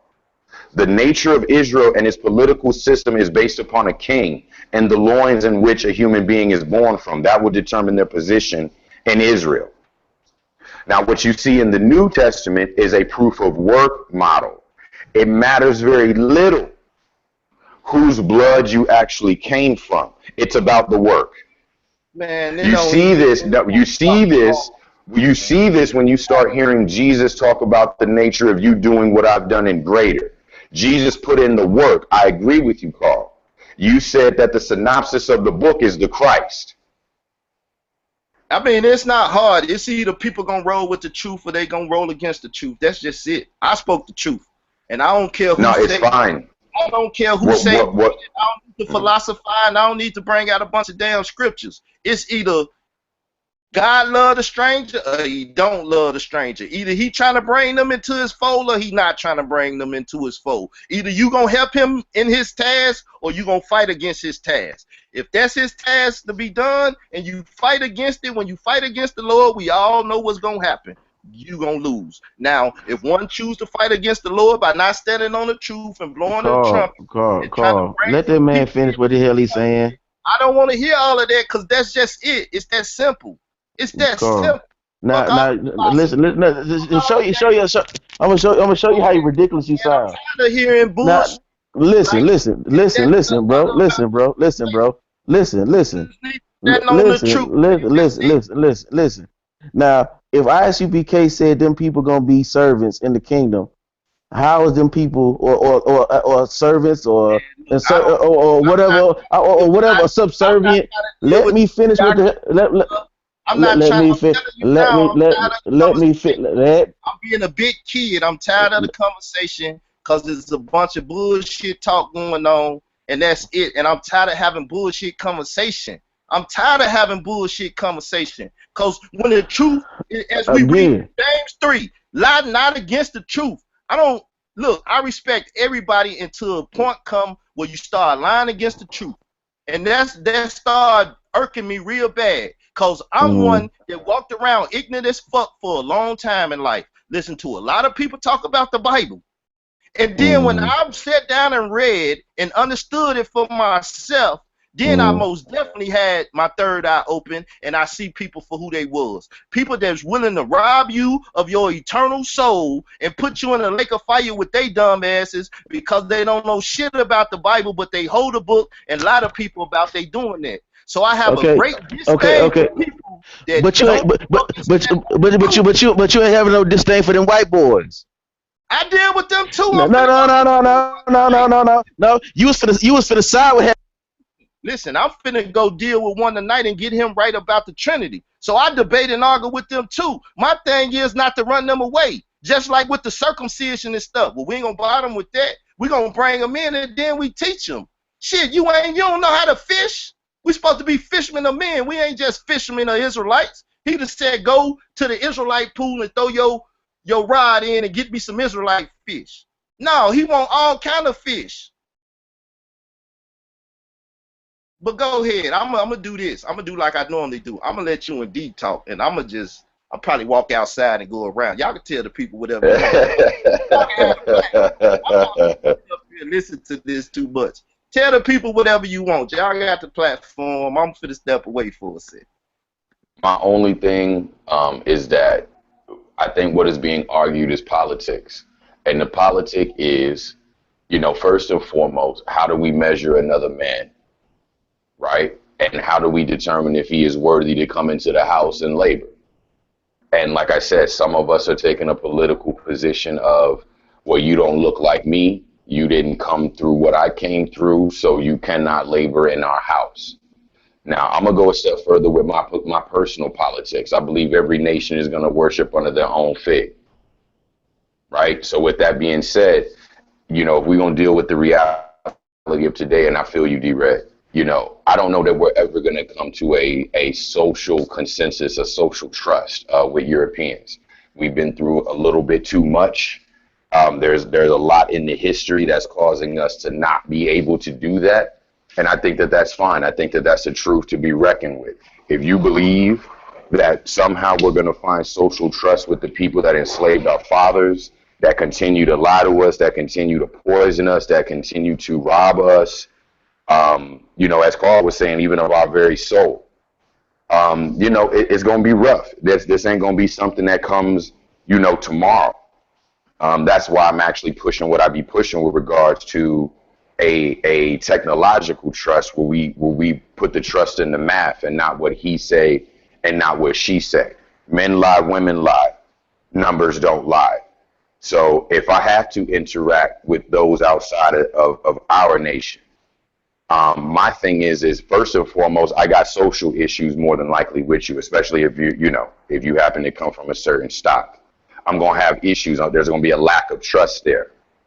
And this is the politics that I think not only D-Red you're discussing, but it's the politics that even One West and various Hebrew brothers are dealing with. Basically, we can't get down with them. They are not to be trusted. And that's understood. Like I said, if you haven't reckoned with that, that's something that you need to reckon with. Now, the point is how do we move forward? I still feel that Carl is correct and is Trump tight coming from a principled position first.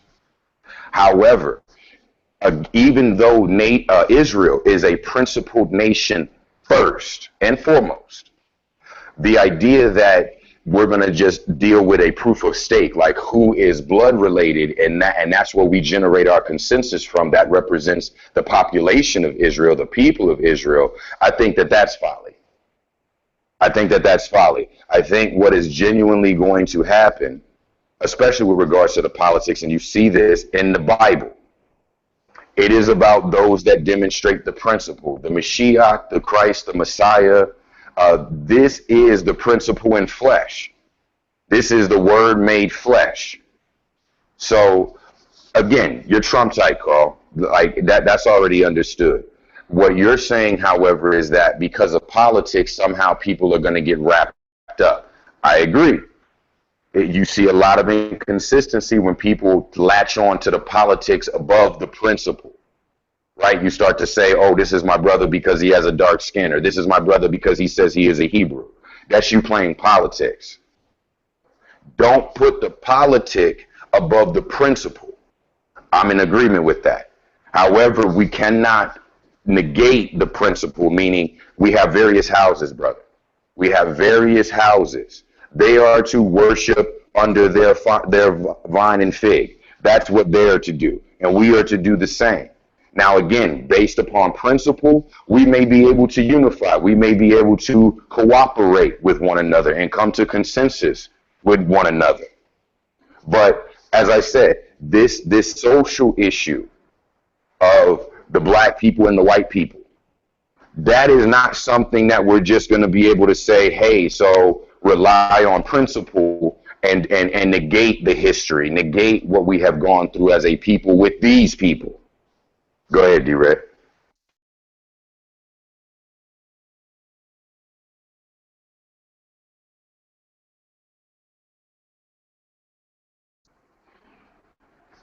I don't know if you're talking, D-Red, but you're on mute right now. Hello. Hello. Yep, I hear you now. Yeah. Yeah. I said I was talking to one of my Vietnamese partners, and we was chopping it up, and he would say he'd be looking at some of the stuff I be posting on Facebook, and he look at the videos and you know what I mean, the debates and the stuff like that. The dude said something that was powerful. He said, "You'll never see Asians debating Confucianism versus Buddhism versus Taoism versus Shintoism versus Islam versus Christianity." We said we got all of those in in Asia. You'll never see us debating that. He said because we understand that we Asian, and that's what that comes first. He said you got, and this is an Asian dude. This is just common sense. This is not even debatable. He's like, you come together, y'all need to come together. Y'all got too many issues. Y'all need to be coming together as black people first. Then you start dealing with other nations. He said, you don't deal with other nations because as long as y'all divided, they're gonna always come out ahead because they're gonna pitch y'all against each other. Period.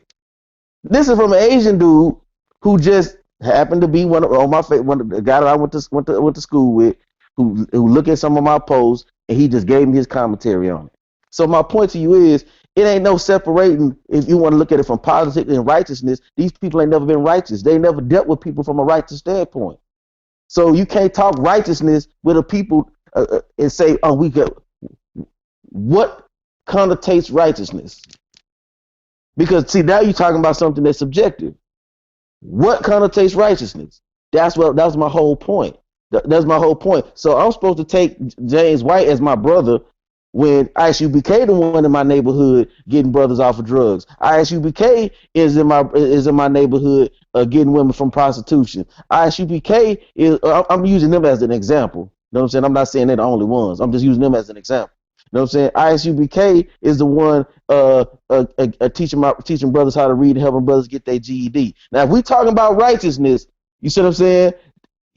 But yet you want to point them out because they say white men go, because they don't never say white people not gonna be in the kingdom. See, that's the whole point. Carl not understanding. They just say they're gonna be in a subservient position within the kingdom. They don't ever say that.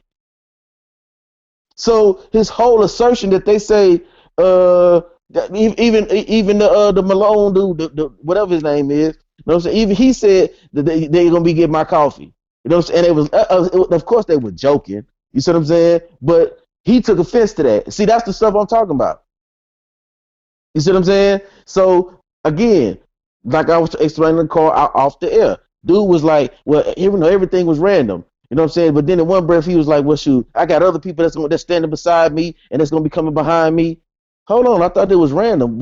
How did you how did you form all these people to have all these people rocking with you on this if it was just random? It just happened. You see what I'm saying? I don't trust them. You see what I'm saying? Again, you talking to somebody, he's like, well, James White debated Jesuits, but yet he got done with Jesuit supporters. So I don't trust them dudes at all. I don't trust no dude that's talking about he coming into my community trying to check somebody about being wrong. They're talking about Sunday. I'm not listening to nobody that's gonna talk about they checking I.S.U.P.K or any other Israelites doctrine that's coming in talking about this you don't have to keep the feast days. You see, so when a brother's talking to me talking about righteousness, but they want to condemn a black brothers for unrighteousness, but side with white motherfuckers that's doing unrighteousness. Hey, you want to know the truth of the You matter? know what I'm saying? You can't do that. Ricard, that could have corrected the whole thing, did not correct the whole thing that day. Now, he came back and did another conversation with him. But you the man of God, and you can't correct nobody about the Sabbath day? Again, bro. Okay, bro. But again, that's what I'm trying to get you to understand. It's just like debating with a Kemetic brother. You are not gonna change their mind, and they're not gonna change your mind. Change their mind. Hold on, time out, bro, time out. You know what I'm saying? You keep thinking that that's what I keep telling you. You're not grasping this. It's like I don't know how you can't grasp this concept. These people are not coming into the community as subservient like the woman that Christ was talking to. They're coming in from a superior position. Like they finna teach you something and trying to get you to be what. When it's all said and done, your integration is ass. Hold on, I'm gonna say this and I'm done. And when it's all said and done, your integration is ass. White people loving ass. You're gonna be worshiping on Sunday because they're not coming in there. They're not coming there to be your friend. They're coming there to be your master. And until your ass understand that, I'm done. I'm done. That's what you don't understand anyway. You make it white to make it sound so devilish because the white are so devilish. I'm like them now. Shit. You just keep saying white because everybody fucking hate the white man. I'm talking about every man. Even the African man that people argue with and the Hamite that Sicarii don't deal with. So even if that be the case, so now he gonna tell the Hamite, yeah, y'all gonna serve me coffee and stuff too. He gonna tell every nation in the world, y'all ain't Israel, so you gonna be my servant. Okay, that's cool. But can you at least let them in the kingdom? No, they ain't letting them in the kingdom. They just do that because you know the truth of the doctrine is we gonna kill y'all when we get in the kingdom. We gonna put our boots on y'all head. We gonna rape y'all women and stuff. That's the majority of that I.S.U.P.K doctrine. That's why they play them videos because people, it's called propaganda. I say this. Carl, let me ask you a question. Hold up, you take this talking point and try to make me seem legitimate. So I got to take this talking point to show you be unlegitimate. Just like Alazar said, don't go fuck with the pale Arab, and then he on the pale Arab show. So is it don't fuck with the pale Arab or fuck with the pale Arab? I think you double-minded, and any double-minded man is unstable. Either you fuck with him or you don't fuck with him. But I see you fucking with him, so now you double-minded and you a fucking lie. And that's what it's. And I agree with you on that. But I'm but hey, I know you can agree on. Hold up, I know you can agree on that one. I know you will agree on that. And I agree with that. But listen, the rest of them is that same principle that D talking about. It's the principle. It's either they can make it in the kingdom or they can't. And if they can make it in the kingdom, they didn't ask what the fuck I'm gonna be doing in the kingdom. They just saying, won't I end up in the kingdom? And you like, no. And then later on, yeah, you will serve me coffee and stuff, and you gonna be my servant. Well, just tell them that. If you righteous enough, you can at least be a servant in the kingdom. They might not want to accept that. But if that's the truth, tell them that. Don't tell them they can't get salvation. They can't make it in the kingdom. Because now you done fucking lied to the people. And now they holding your ass to the fire because you made a fucking false statement. And that's the problem. People not standing on the truth. But bro, how many times have them people said they're gonna be slaves and they read that same one scripture, he who leads into captivity shall go into captivity. Come on, bro. You gotta look at their doctrine as a whole and not listen to when they say uh uh Called sound doctrine. It's called being sound when you teach. When you teach and your stuff ain't sound, and I have to guess what you saying and how you saying it, is because you not sound. That's why I but said, bro, it's not that complicated though, bro. I mean I listen to what they say and I see it plain as day. All they saying is, hold on, time out. Let me finish. All they saying is, yeah, they're gonna be in the kingdom. They don't say how they're gonna get in the kingdom. They don't stress that. You know why they don't stress that? Because they don't care. that's the politics you talking about now. They say that at All right, time. bro. That's not the whole of their doctrine. That's not Because the they whole of don't their doctrine. because what they're trying to do is their first priority is Israel. That's just how do you don't grasp that? And hold on, listen.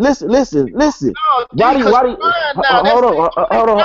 priority. Okay, D. okay, I love the word right now, brother, and I'm trying to hold you. I'm trying to hold you. listen, bro, Don't talk like that. But that's listen, not the bro, truth. listen, bro. Again, you saying that, and this is what I'm trying. This is what I'm trying to get you to understand. The white Jew that you was finna side with Rosenberg, who he ride with first? So no. D, tell me this. Are you trying to be like the fucking other nations? Because you keep talking about what the fuck the other nations do, and the Lord God holding you to a higher standard, but you keep telling me what the fuck the other nations do. Well, look what the other nations do. And the other nations say this and this how they do. The Lord didn't tell you fucking be like the other nations. He told you be separate and do what the fuck he say how he say do it. Now, which one you gonna do? Follow the Lord, or you gonna keep quoting me what the fuck other nations do? You muted. That's the truth. That's the conversation now. Let me You gonna quote me let me finish what I'm saying. quote me the Lord. Bro. Let me finish what I'm saying. God damn. Let me finish what the hell I'm saying. I'm not finna go back and forth with you on this. You know what I'm saying? My stance is definitive. You're not gonna change my mind on that. I ain't trying to hear nothing you gotta say. I'm trying. That's what I keep trying to get you to understand. Them white people that you keep siding with, they are not your friends either. They ain't no different. Hold on. Let me finish, because you be siding with them. Every time a white person come in the community, you side. D, how the fuck I'm siding with them? Let's talk. That's what I'm saying. If you want to have real talk, let's talk. You say I'm fucking siding with them because I say salvation for everybody. That's fucking siding with the Lord. Who the fuck you? What the fuck you talking about, man? You're not making no goddamn sense right now. That's the truth of the matter. I'm siding with the word of God and the truth. If the white man or somebody said they could get salvation if they believe in the Lord God of Israel, I don't give a fuck who they are. They telling the truth. I Listen, gotta if stand you with listen to what I'm saying. But you will side with them, and they teach everything else that's wrong. Do they have the law? What's the law? Listen, they know that. From the jump. Listen, bro. Listen, no, I'm not. No, I'm not. Because So hold up. them the Who is same. responsible? Bro, Who is listen. responsible? Hold up. See, Question. let me finish my point, bro. Let me finish what I'm Do you saying. want to talk or do you just want to make points? No, I'm not making points, bro. I am talking. I just let you talk. You just talk for 5 I'm minutes. talking about talking to each other. I ask you a question, you be like, I ain't gonna answer no question because I know I, you're not I gonna just, put me in a bag like that. Because if I answer that question, then I'm gonna have to stand What on are you my talking word. about? What are you talking about? What are you I talking ask you a about? question. I'm asking you questions, and you never Bro, answer my question. you keep breaking up my point. So that I gotta go back to my point, bro. You'll interrupt what the hell I'm saying, then ask me a question. What's I'm not your gonna answer point? your question until I finish my damn point. Your point. You trying to say I'm siding with white folks? That's your My, fucking point. my point is every time a white person come in the community, you sided with them. Show me a time Okay, when a white folk, you know what I'm saying? Show me a time in the community when a white folk came in, you challenged them and said sided with them. I ain't finna go challenge white folks tonight. I said coming to the community. I ain't say white folks in general. I said every time a You white person came into the saying community. James White then came into the community? Yes, How he in the community? him and his doctrinal minions have come into the community. Have they? Oh my God, Carl. I'm just saying, Hebrew All right, Israelites bro. that let him in the community. I'm just asking the question. Hebrew Israelites that let James White Again, in the community. when I say come into did Harry Rosenberg come into the community, I don't necessarily mean he joined a group. I mean, they came into the community. However they got into the community, however they got into the goddamn community, I'm not finna go off and all that. My whole point is show a time where they came into the community, however they got into the community, meaning however we got to interfacing with these people. Know what I'm saying? And going on people's shows. Know what I'm saying? Whether it's Shotnetta, whether it's your show, whether whoever's show. You saying I got a welcome mat at the door, and James White or anybody that stepping towards my house, when I open up the door, they not welcome. I'm supposed to punch them in their motherfucking mouth and tell them get the fuck away from my house. That's what you saying. Yeah, hold up. I'm asking you a question. You're not gonna answer the question again. Because what you're asking is ridiculous, bro. I'm asking you, what is your point in saying that I supposed to jump on every motherfucking body that said they want entry into Israel? But you jump on everybody black that you don't agree with.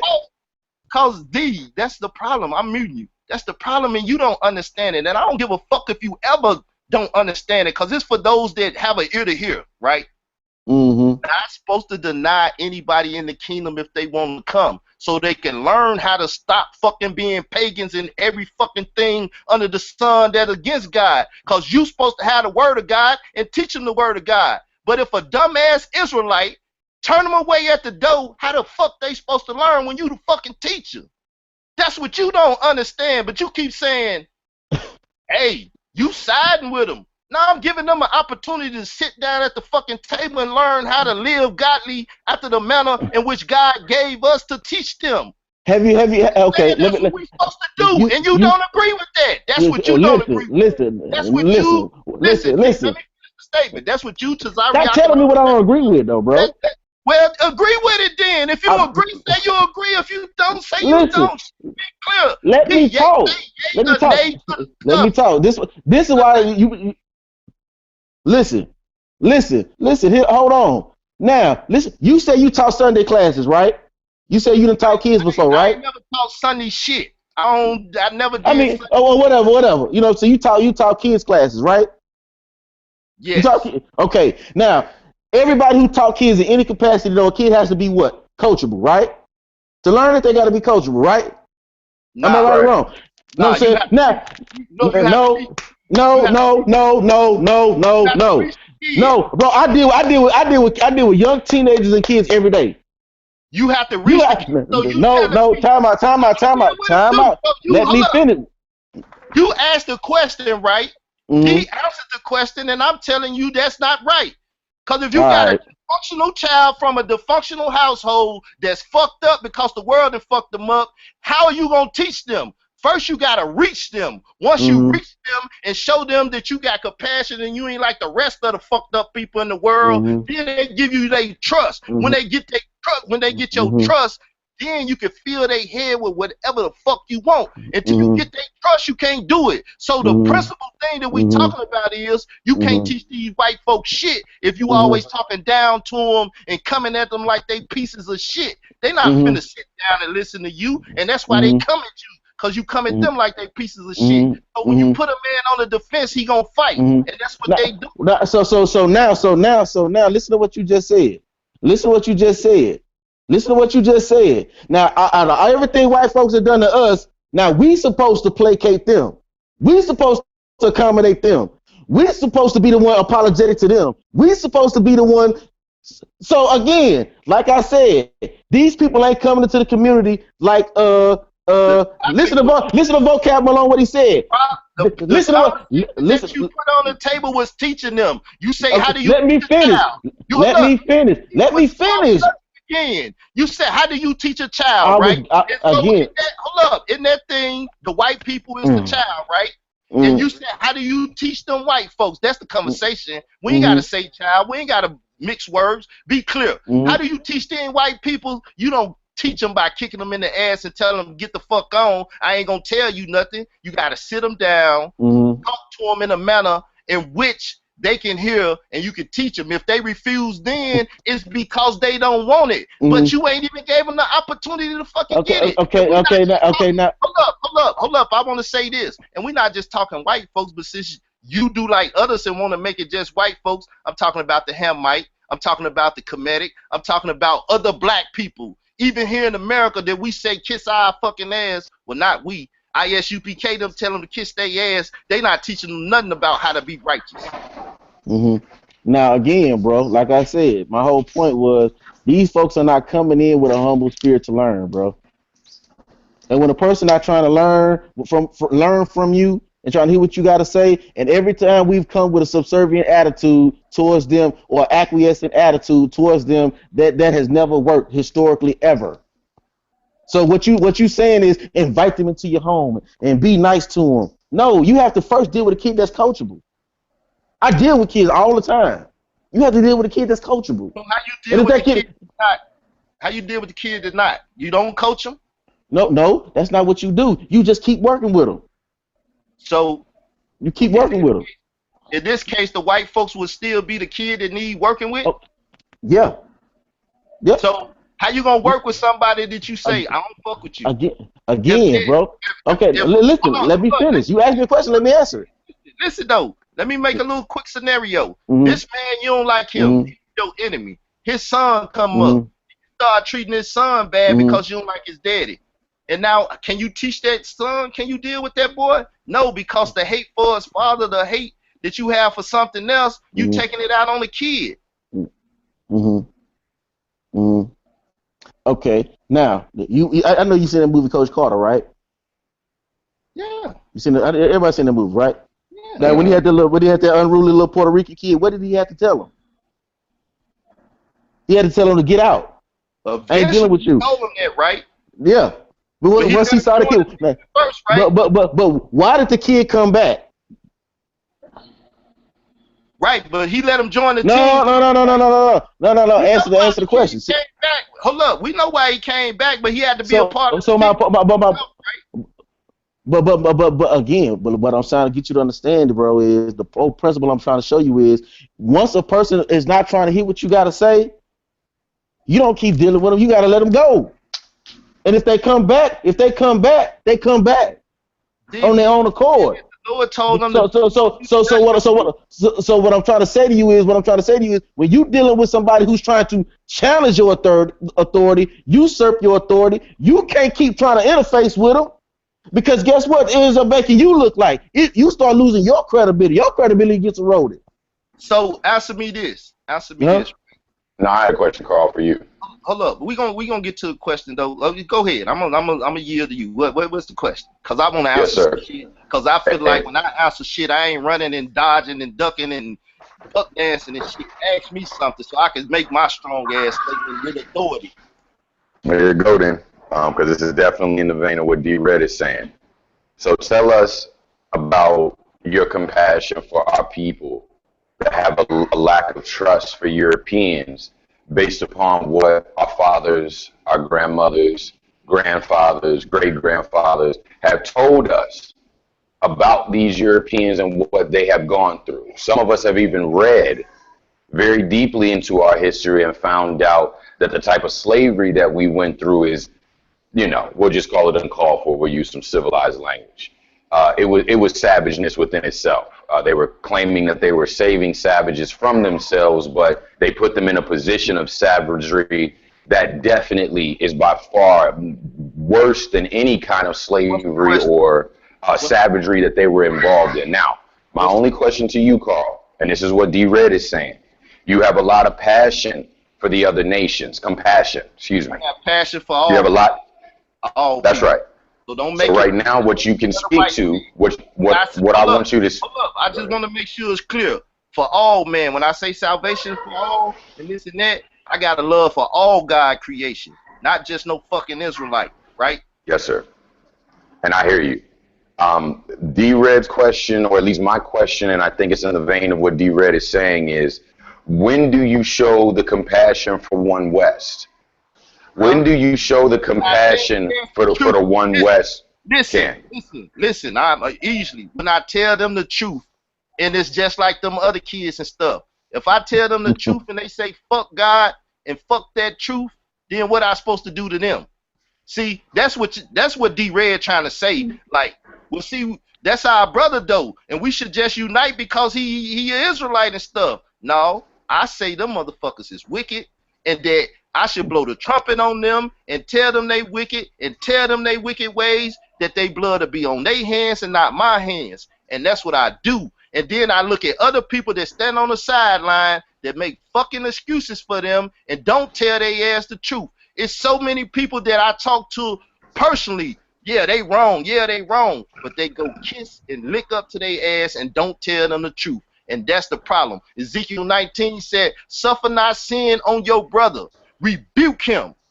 You can rebuke him in private. You can rebuke him openly. But one damn thing you better do is rebuke him if he wrong. And that show love to a brother. If you see somebody panning away in their sins and you don't want to rebuke them and tell them what it is, then you don't love them. Because you know they sin that they dwelling in going to take their ass to hell. So you can't tell me you love me and don't correct me if I'm wrong.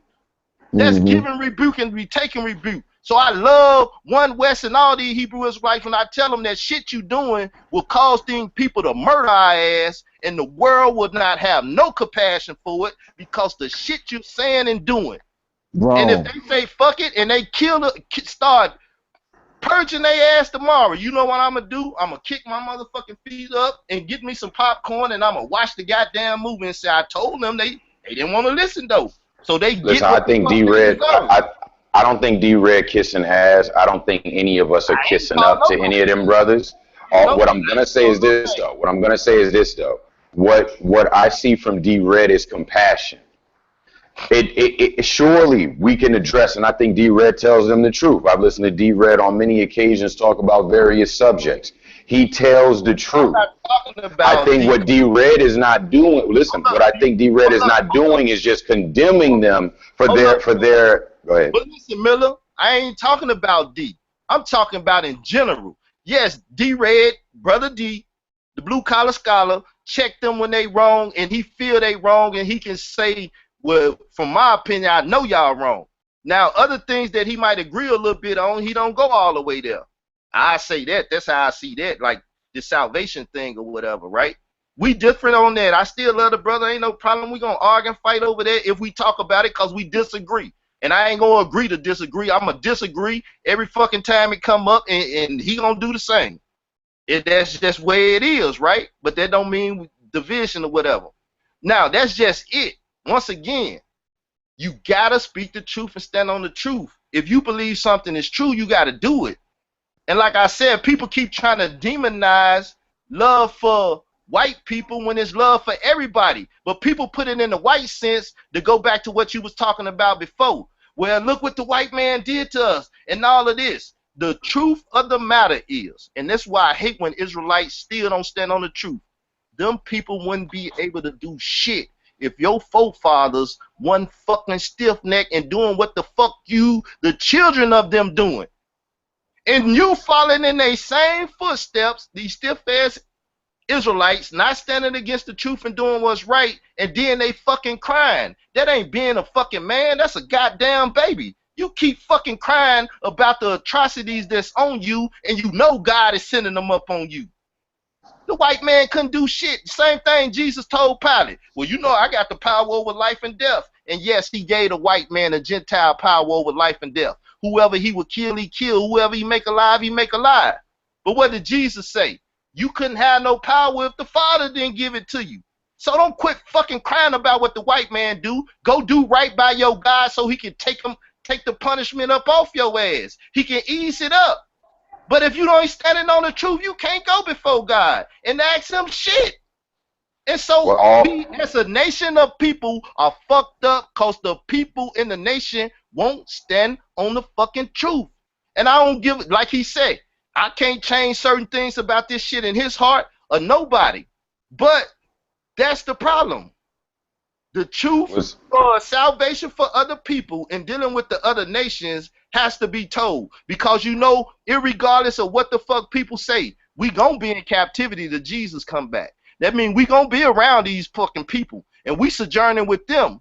And we in their land. And we gonna have to learn how to fucking deal with them bearing down on our necks, trying to kill us and everything. We gotta learn God's diplomacy to keep them off our ass. Why? Because they can do whatever they want to do with us. If you want to look at the historical fucking record, they always did what the fuck they want to do with us. Now you want to go anger these people that can come slaughter your whole goddamn family?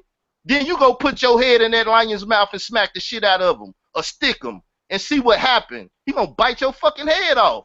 But All right, Carl, let me say this real quick. Smart. Hold up. Everybody think they fucking smart. Keep fucking with the lion and see what he do. All right, let me say this. The question, Carl, is, and you had said this before, you had made a comment about how you attract people. You know, do you give them the bowl of shit or do you give them the bowl of milk, right? The bowl of honey.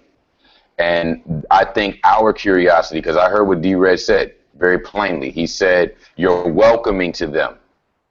Now, the issue is, why do you give them the bowl of honey? Wait a minute. Why do you give them the bowl of honey, the bowl of milk, but you give your brother a bowl of shit? Hold up. I'm welcoming to You're them. harsh to them. Hold up. Goddamn. I'm welcome to them who? What's the Pacific of them? Yes, sir. The Europeans that proclaim themselves to be following the principle. I'm welcome to everybody, right? If I say everybody, that's including Israelites, right? Yes. Yes. So now listen. So if I pull out an olive branch and say, Daniela, call in, be a part of my show, or Tazariak, be a part of my show, you don't think I ever asked them, just like I asked Malone to come over? Answer me that. Do you think I done reached out to them, asked them to come over? D-Red, no, I fucking do it. Yes, so I do. It ain't even a question. So now, if I show love and say, could you come over to my show? And they say, fuck me, then rules on the street is what? If it's fuck me, it's fuck you, right? Right? Ain't that what we hear in the music and stuff? I hear you. Right? So now, if this the mentality of our people, blacks, that if I reach out and try to show you love and you say fuck me and smack my hand away and reject me, what I supposed to do? They do the same to me, Carl. I don't tell them fuck them. I don't tell them fuck them. I don't ask what they do to you. I ask what is the rule to the game that we playing. We can play by new rules. I'm playing the game of Israel's doctrine. I hear you. I hear you, but I'm just saying the rules of the game, I can make them up or I can play by the rules, right? What would be the rules of the game based on if I stick my hand out and show you love and you say fuck me and smack my hand away? Give them the other one. That's Israel's doctrine. Right. I know what that is, but what's the general rule of the day? Now we talking politics above principle or what? No, I'm saying we're not talking Israel doctrine now. We're talking just basic rules. We can get to Israel doctrine, but damn it, we're going through a chronology. We're going through stages. Don't skip the shit. I'm here and I'm asking you a question and you jump over it. Right? Now, I do the same thing. I do it right here. Tazariak, if you will, come over to the show tomorrow and we can talk about this. You think he going to answer that? You call him up and talk to him. D, you call him up. Inbox him. Say Israel Doctrine throwing an olive branch. He want to talk to you. He feel that y'all brothers and y'all should squash the beef tomorrow and have no alt with each other. You think he going to come over? You got alt with your brother and you going to the altar and you ain't fixing the altar. That's Israel Doctrine, right? So explain to me, if I go to these brothers tomorrow, that they still gonna be assholes and smacking my hand away. But y'all mad at me talking about you hating on them. So am I hating on them, or I'm trying to show them love and they saying fuck me? See, now this is where it get disrespectful to me, cause motherfuckers know I show love. It ain't a nigga out here that ain't came to me and I ain't show love. But when I go to niggas, it's fuck me. So that's when y'all become disrespectful to me, like trying to paint a picture of me as an asshole and don't love Israel. Like, what the fuck? I love my people. I come to my people and my people say fuck me. Right? D-Red came over, showed love. Where the rest of them at? He even talked to some of them, try to come over. You know what I'm saying? Even with the my mama thing, motherfucker talk about my mama like a dirty ass piece of shit.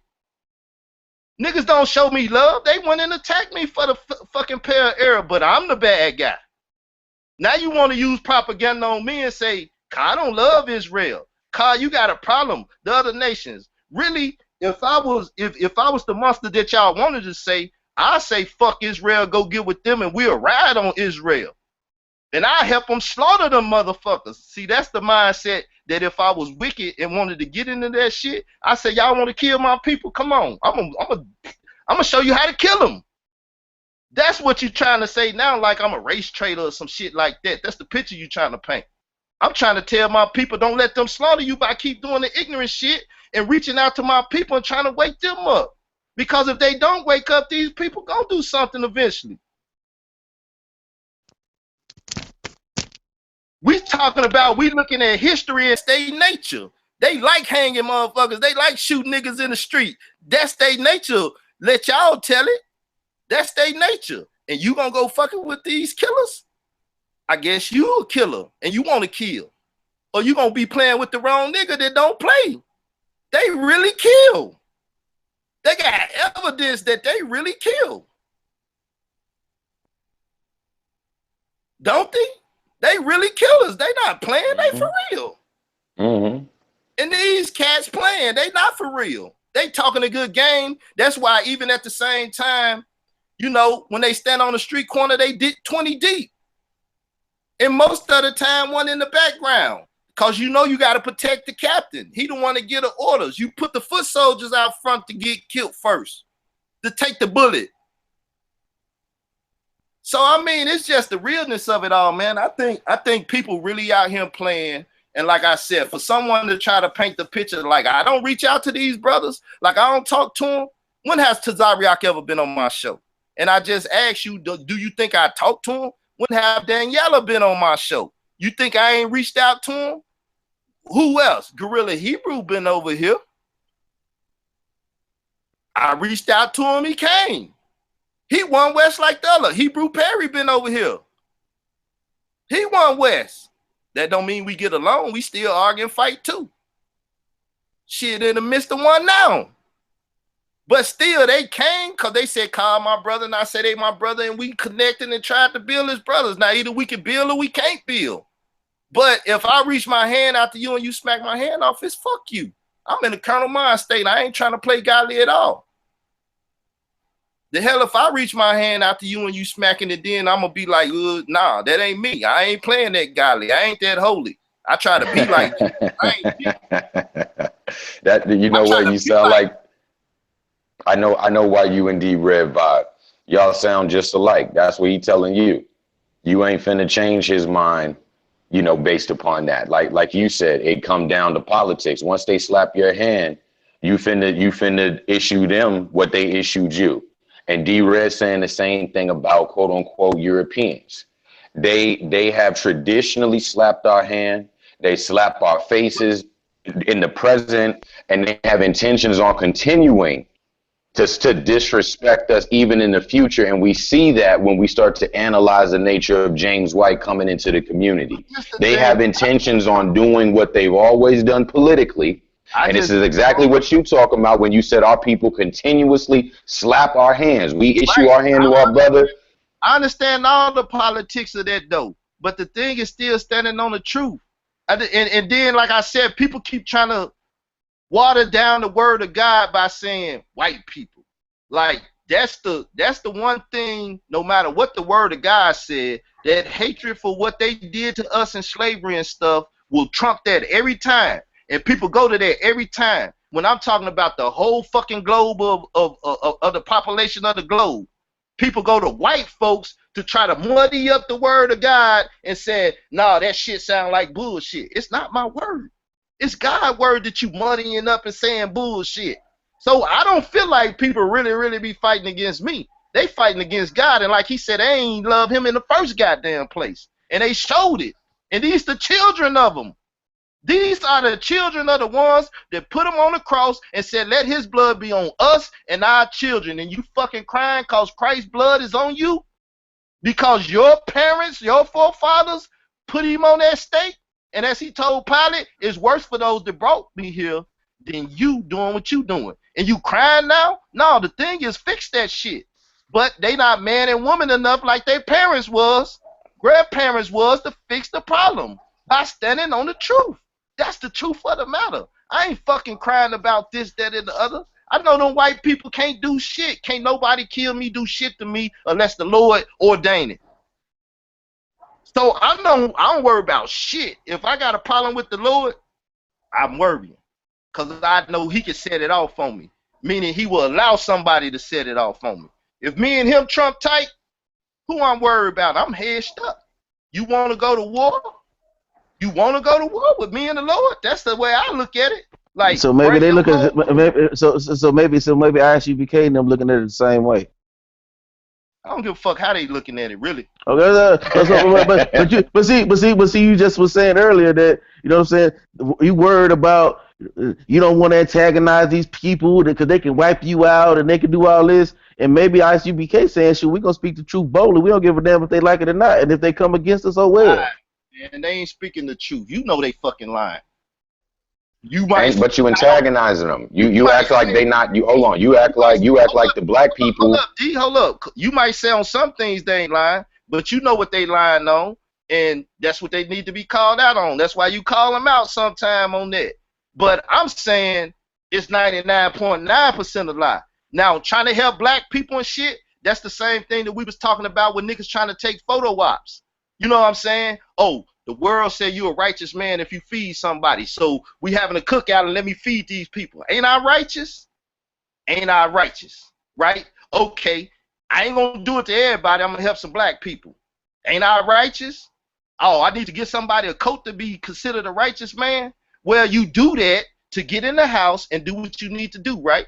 Ain't that's what the thieves do? Man, come be cleaning up your yard to your yard boy, then he kick in the house, rape your wife, do this, steal your shit, and do that. Well, he gonna play nice at first. He gonna come subtile. Then he gonna cut niggas' throat. So, to me, I see niggas moving like snakes. And other people like, well, I don't see them moving like snakes. Wow. But you don't see the white people that move like snakes, though. I see them, too. You don't hear me getting at white people? You don't listen to all my shows, then I see. Man, I'm not. I didn't say you don't get a white people in general. I'm talking about the white folks that have came into the community. That's why I asked you that question. You talking about brother? You ain't still ain't you. I'm not finna D. I'm because not finna. You said hold on. Let me finish what I'm saying. Statement to you because you keep talking about what the fuck I do like you know what the fuck I do. Understand what the fuck I do. So let me tell you what the fuck I do and why the fuck I do it. So you will understand because you lack understanding. You should ask me something to get understanding and don't state what the fuck I'm doing like you know. Because now you judgmental and don't know shit about what's going on. So let me put you up on game, right? I'm not finna attack somebody that needs salvation coming through the door and they ignorant as hell and I'm supposed to be the teacher. Why the fuck would I run the student off? Why would I do that? When I brought that man on last night, I talked to him in a certain way, dealt with some things that I thought need to be dealt with to be able to talk to him again and bring him over and talk to him again. Let other people talk to him so we can deal with the problem. If I tell them, look, man, I don't give a fuck about you, don't you ever say Israel and stuff again, I don't have an opportunity to talk to him now. I don't have an opportunity to deal with him. So I'm trying to deal with the devil by sitting at the table and dealing with him. Same way Malcolm X did. He sat with white folks and talked to them and argued with them about his doctrine. They knew he called them the devil. I call white people devil too, the wicked ones. I call black people devil too, the wicked ones. I ain't no hypocrite. I call everybody. Didn't I do shows telling James White that the Sabbath day was the seventh day? Didn't I do the motherfucking shows? You saying I ain't check him on that shit? I said Ricard fucked up and didn't reach, right? I did a show right afterwards, checking him on it. The day of the Lord is the millennium Sabbath. Did I not correct the goddamn man? Did you not hear me trying to correct the man? Oh, no answer now? You fucking right. I tried to correct him. Okay, now, okay. So when they reject you, are you gonna say fuck them? Yeah. Cause how many times did Rosenberg reject your ass? And you ain't say fuck him until it was over with. Come on, man. Keep it 100, dog. Keep it 100, dog. Keep it 100. Where he reject me at? When you was trying to get on stage with that motherfucker, he wasn't responding to that shit. That's politics. But like I said, but you was, even though he wasn't responding, you was still reaching out. I mean, it's all good Come on, It's all bro. good. Keep it real, bro. D, it's all good if you want to try to bring back chat shit to the stage. Yeah, I asked Harry Rosenberg when to Zariak, why you don't say shit about him once again? We're going to talk about all the shit. I call in Sarnetta, trying to talk to Sarnetta before I even talk to Harry Rosenberg, right? To Zariak said, don't let that motherfucker get on your stage. Now, that's my brother. This the one you said I got out with. Like I should have out with, right? He said, don't let him on the stage. Don't let that nigga on your couch. Don't fucking deal with this real doctrine. So And how many and how many times and how many go ahead. Hold the fuck up. Let the story be known. So now when I asked Harry Rosenberg to supersede all these black ass niggas because he had the power, seeing that they was lapping at his ass to get him on stage to make the money, right? He felt like he want to get on stage and talk to the people, and they might not let him on now, but he not looking at the power he hold with these motherfucking money chasers. So yeah, he denied me being on stage with him. And now what you want to say? Was that rejecting me? Was that rejecting me or denying me getting on the stage with him? What was the politic behind it? He already see people talking about no one don't let him and shit. Well, he went with the majority, a weak ass person just like the rest of the world. They weak. They let other niggas dictate shit to them when they sitting in power. He was sitting in power. I told Zion Lex and him too. Get Zion a pre-debate. I even talked about all that. I wasn't trying to help Zion in the situation too. What did he do? So now what you want to talk about? How much stuff from the back chat or in the rooms and private talk you want to talk about? I don't give a fuck. That's what y'all keep feeling about me. You can cut my video, cut it up, do whatever you want, because the truth gonna remain at the end of the goddamn day. I don't bite my tongue. I have to run from nothing. Anything you want to talk about. So where else did Harry, he denied me getting on stage. What else? I don't see nothing else. If you have any allegations or something, shit, bring them out. So now that shows hypocrisy. Because Harry Rosenberg, what he did was not in the public.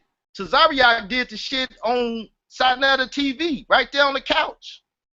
But ain't nobody said shit to Tazariak like, how the fuck you gonna disrespect Israel doctrine like that and kiss the Hamite ass that you say you ain't got no love for?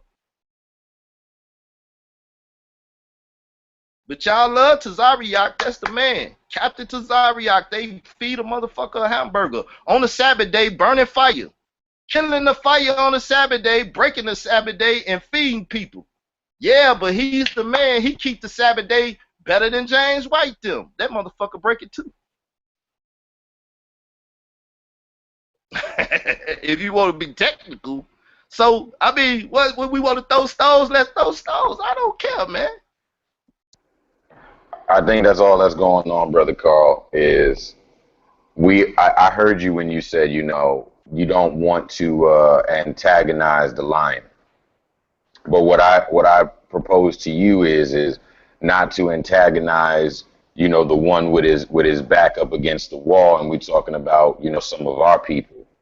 I've heard you speak the truth to them, just like I've heard you speak the truth to Europeans. But what I've noticed and what I think is being said is that you don't antagonize the European in the same fashion that you antagonize, we'll say, a Hebrew brother or a Kemetic brother, somebody that is already in the community. Hold up. I don't even antagonize the Kemetics. I don't even really fucking talk about their doctrine. I don't talk about the Moors. I don't talk about nobody really. All I deal with is biblical stuff.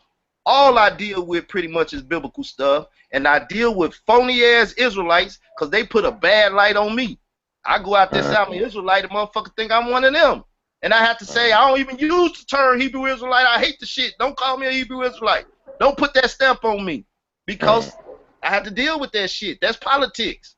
So I try to politic with them, do a debate with Gorilla so we can have it on record and they point in this and do different stuff and talk to different ones, but they don't want the truth to be out there. They don't want the opposition of what they talking about. They'll go to the white people and do it, but they won't even do it with their own brother. They'll go on stage with the comedics and allow them to make a fistful of money and say, Israel, we ain't gonna fuck with you though. So they building up other platforms, pale Arabs, all that shit, but won't fuck with me because they said, well, he gives salvation to the rest of the world. But then D say, well, they said the white folks can be in the kingdom. They just going to be servants. So either you giving them salvation from the lake of fire or you not.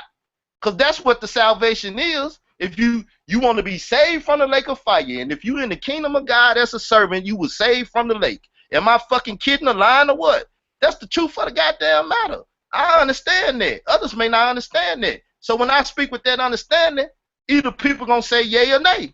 Either they going to roll with the truth or they going to roll against the truth. So the truth of the matter is, from what he's saying, salvation from the lake of fire, being a servant in the kingdom of God is what I.S.U.P.K will teach. Well, why the fuck you don't make it clear, my niggas? Why the fuck you can't be clear about that?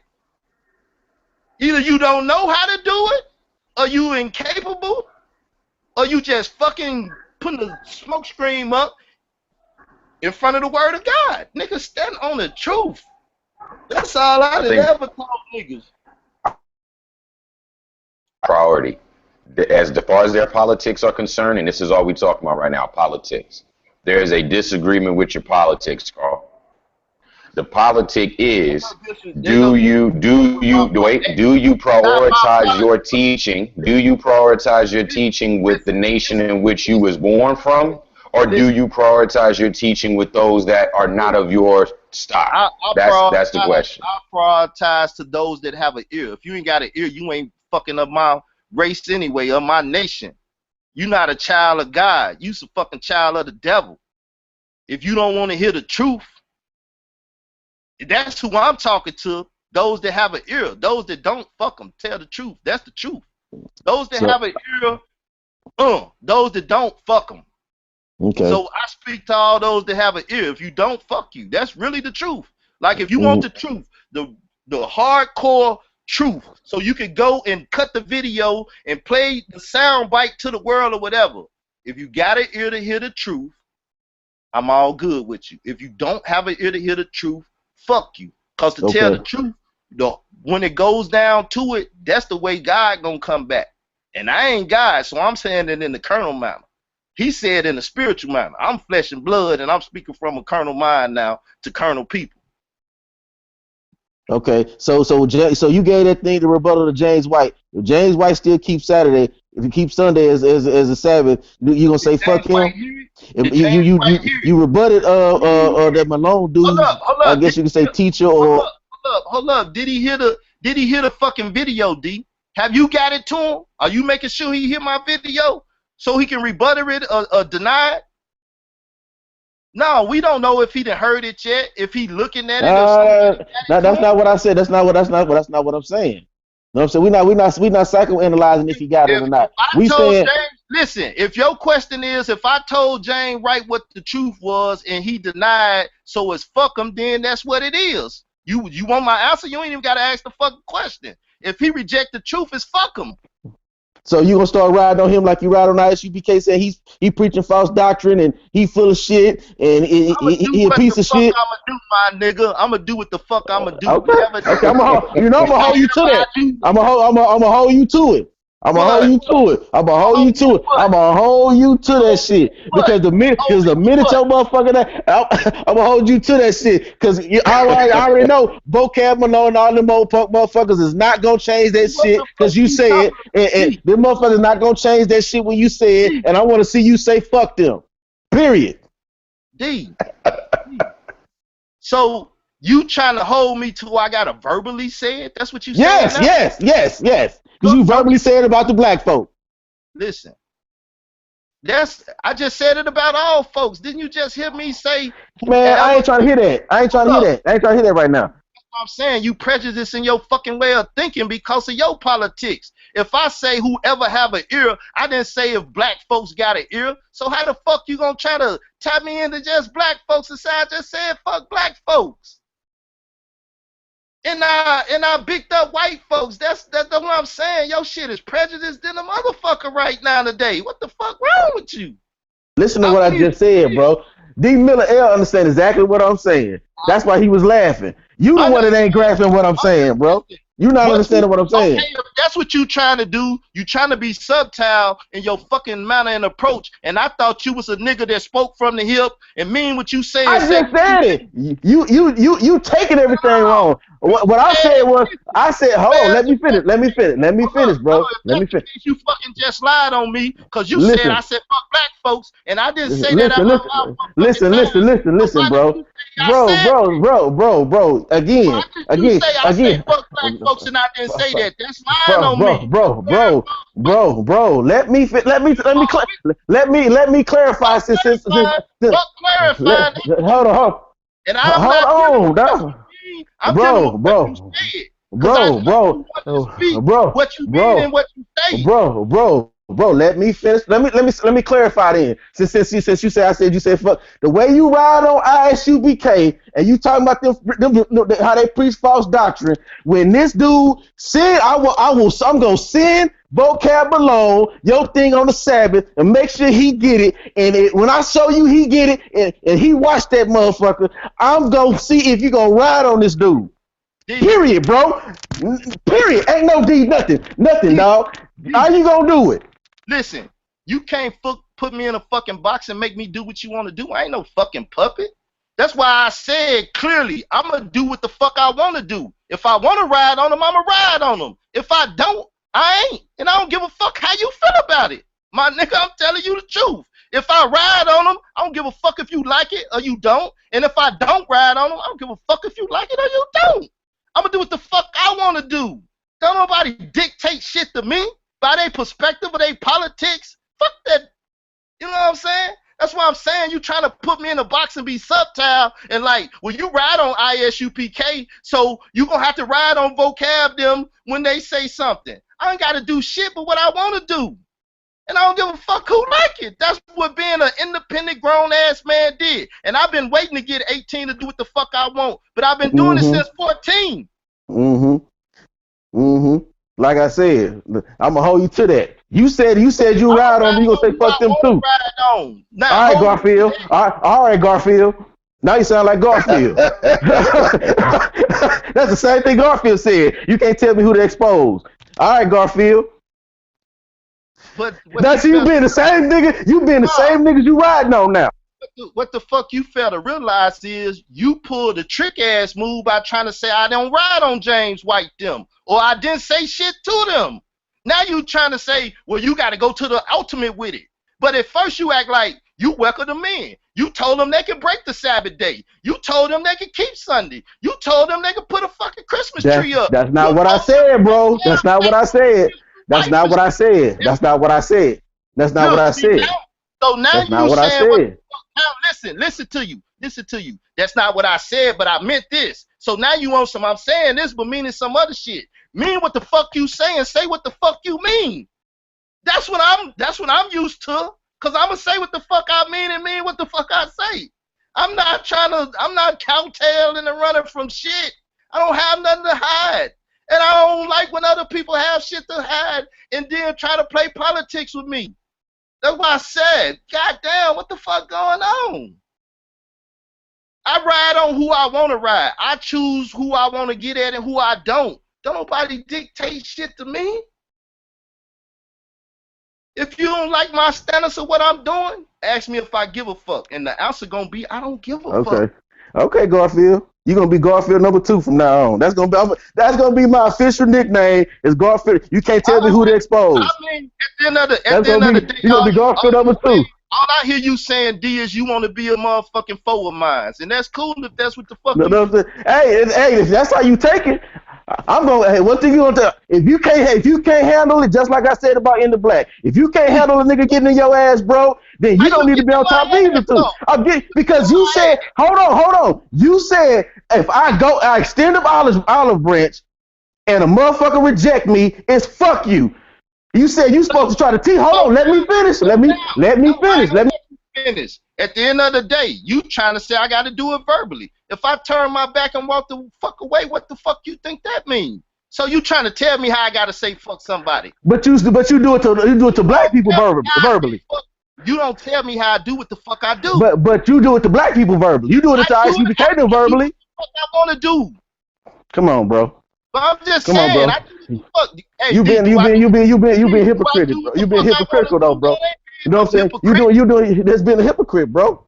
You know what I'm saying? You can't do the one and then make an excuse not to do it for another one. I do what I want. When it comes to white folks, I do what I want to do. And I can just walk away. But a black man, you would scold the hell out of him. You been like Stephen A. Smith.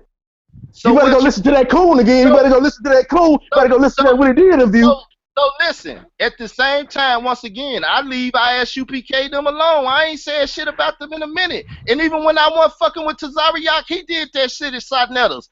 When you gonna get on him about that? I get on them though. I get on them on your show. Did you get on him about that? Did you get on him? I didn't see that. I don't watch that shit like that. I don't watch. You the one to watch all that shit. Like I told you, I just got hip to this YouTube shit. Okay. Now I'm gonna put you to that standard. If I show you the video, you gonna go ride on him? Hell yeah, I ride on that nigga. I don't give a damn, bro. I'm not you. I'm gonna ride on that nigga just like I ride on anybody, bro. I don't give a fuck about none of them niggas like that. I'm gonna check their ass straight up. So, that's you that's talking about when it's what I'll ride on a cracker, I'll ride on a nigga. I don't give a damn, bro. I'm not you. The same way. Let me ask you this. Are you gonna do it how the fuck you wanna do it? I'm gonna ride on them the same. I'm not gonna make no difference. Okay, I'm just asking. At the end of the day, bro. Hey, you gonna do it how you want to do it, right? You know what? I'm gonna stay consistent. I'm asking you now. Can I dictate to you the strength of your ride or the weakness of your ride or how you gonna ride on somebody? No, I can't do that. So you can hold me to a standard. You can hold me to a standard. Period. The standard is speaking the truth. That's the only standard. No.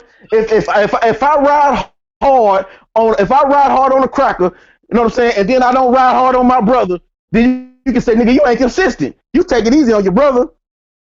That's right. But so no, I ride the same way. I don't give a damn who it is, bro. I don't give a damn. Hold up. How many times? Kashoub, my man.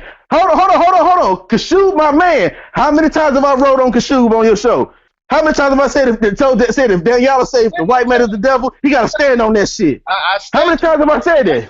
I state that you do that, right? So exactly. So and they my partners. I deal with them dudes, and I still ride on them. Did I tell you what to do and how to do it? No, you didn't. You didn't tell me how to do it. But my point is, you have a standard now to say if this how he ride, that's how he need to ride on everybody. You have a standard. You can't pick and choose and then say I'm gonna be soft on the cracker, and but then I'm gonna be hard on my brother, and then I'm gonna be hard on this one, the soft on this. You can't do that, bro. That's tap dancing. That's buck dancing. Nah, what you doing now is telling me that when I pick a strategy and I think I need to go hard or don't go hard, that I should do it this and that. I'm going to pick the best strategy to win wherever the fuck I'm fighting, the war I'm fighting or the battle I'm fighting. And you're not going to dictate to me if I use guns in the shit, knives in the shit. If we agree to knives, then that's it. But if you bring a knife to a gunfight, I'm going to blow your goddamn head off. So you ain't going to tell me how to fucking fight my fight unless we agree to it. And I ain't agreeing to no fucking status that you try to put me in because you smart enough to try to put me in that box, and I'm smart enough to say, nigga, I ain't getting in that box. So, but see, that's the difference. I'm not trying to put you in the box. Only thing I'm trying to say is if you gonna say fuck your brother, I.S.U.P.K, which I don't have no problem with that. If you feel like, hey, I extended olive branch, them dudes ain't responding, them dudes ain't showing me no love, fuck them. I ain't never told you not to say that. Ever. Nope. Hold on. Let me finish though. Let me finish. Hold up. Didn't I just say the same thing about James White? But you tried to say, are you gonna make videos and do this? And you went into the way I should do it. No. What you said you'll be like fuck him. My whole point is you ride on your brother. You will ride on them and hold on. Let me finish, bro. Look, you must not know my standards. Go to my channel and tell me how many videos got James White name in it. How many of them is good towards him and bad towards him? Every time I'm saying he could be a government agent, he could do this, he could be this. I got fucking James White name plastered all over my goddamn channel like I.S.U.P.K them and the other. Now, the way I approach it, dealing on who I'm dealing with, when I'm talking to the conscious community audience, I know what fucking audience I'm talking to. When I'm talking to just some plain old Christians, I know what fucking audience I'm talking to. And I gotta appeal to my fucking audience, and you telling me now I can't use fucking strategies? I gotta just do it one way all the time? That's fucking stupid if I do that. So you not gonna tell me how to do that, and you not gonna dictate that shit to me. So whatever strategy I choose, it's because I'm playing a fucking strategy game. I'm not just out here wilding. I mean, if that's how you want to play it, you know what I'm saying? If that's how you want to look at it, that's fine. Hey, that's you. Hey, that's you. I'm still gonna call you on it. That's just what it is. You know what I'm saying? It just is what it is. I'm gonna say that nigga watching my strategy real good. He see it. You should be able to call the next move. If you a damn good player, you can say, I see Kyle rocking that nigga to sleep, but he gonna cut his head off when this shit over with. You should be able to see it. Learn my strategy. It might help you in your tactics. Nigga, I come with blitzkrieg, nigga. That's my motherfucking strategy, nigga. Overwhelming force. Period. That's straight up like that. Cause I feel like this. You know what I'm saying? Like I always quote the pimp. You know what I'm saying? You either gonna get mad about it. You know, some motherfucker either gonna get mad about it, and if he get mad, scratch his ass and get glad. And we can box it out, pop it out, stab it out. You see what I'm saying? Or we can talk it out. It's whatever, however you want to do it. So I don't give a damn about it like that. That's why I tell you, I'm not in no conscious community. I'm a street dude that has some consciousness. But I'm not in no conscious community. So I don't give a damn. Now from the street level, and I would love when the streets get in the conscious community and niggas really start riding on niggas, right? I'm all for that too, right? At the end of the day, like I said, the way niggas been hating on me and shit, I should have been more than riding on them. James White don't know me. James White ain't saying shit about me. But you telling me just because our doctrine different, I should ride on him. I don't ride on Divine Prospect and our doctrines is different. I don't ride on you and our doctrines is different. I don't ride on a lot of people and our doctrine is different. Me and Pitballs don't fucking agree at all. But do I ride on them? I ride on preterism. I don't ride on just the actual people. So when I ride on One West, I'm not just going at Sicarii them and everything. I go with anybody that push One West doctrine, fucking reincarnation, this, that, and the other, and the shit is false. The shit ain't true. So I'm dealing with truthhood and falsehood. And in the sense that I'm speaking truth against a lie, that's against any motherfucker that'll stand with the lie. That's how I do. So now you saying to what degree I gotta ride and name, I gotta call out and shit. Well, I do that too. I ain't be on that. Jan posting a thing and they threw my thing. I made a video just like I make about everybody else. No respect the person. Why the fuck you delete my video? Are you a respected person? You don't want to talk to me? Oh, you want to talk to him? And I made all those assumptions and did all that shit. And now he's out saying something different about different things. Even with Verbal Malone, everybody think he kind of going at people. But he said, nah, people came and asked me to be a part of shit. And like I told you about that, I seen on his wall where the dude said, I got Sicarii number, and he said, call him. He called into the show, and that's how he called into the show. He just didn't call in to attack Sicarii them. I told you I seen the shit on his wall, because I'm a watchman. So I'm watching this shit.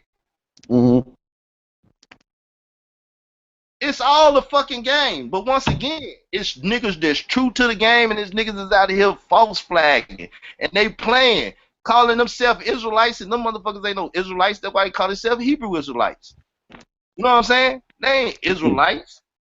Niggas ain't true to the game. Is them white folks Christians? Nah, hell no. They Roman Catholics. Oh my God. That's even worse. You see what I'm asking? I know what you're asking. I mean, what y'all think? Hold up. At the end of the day, y'all know I'm an answer straight, so you can try to put me in a motherfucking box once again and ask a trick ass question. It's not a trick question. I don't know what that means. I don't know what that means. You said no, but then you said they Roman Catholic. Roman Catholic call themselves Christians, right? And so these people calling themselves Christians, but in all actuality, they Roman Catholics. Just like these motherfucking Hebrew Israelites claim to be Israelites, but they call themselves Hebrew Israelites, and they deal truly with Black Judaism. So tell me, what's the difference between a Roman Catholic and a Christian? You know what I'm saying? Clarify that. Let me go back to the first statement before I get back on that. If you ask me a trick-ass question and try to trick me, it ain't because I'm the trick. The person that asked the trick-ass question is the trick in the play of the game, right? You're the trickster. I'm not the trickster. I'm not playing tricks. I'm answering fucking questions honestly. And when I ask questions, I don't get no fucking other answer. I get tricks again. Tricks are for fucking kids. I thought we was grown-ups on this line.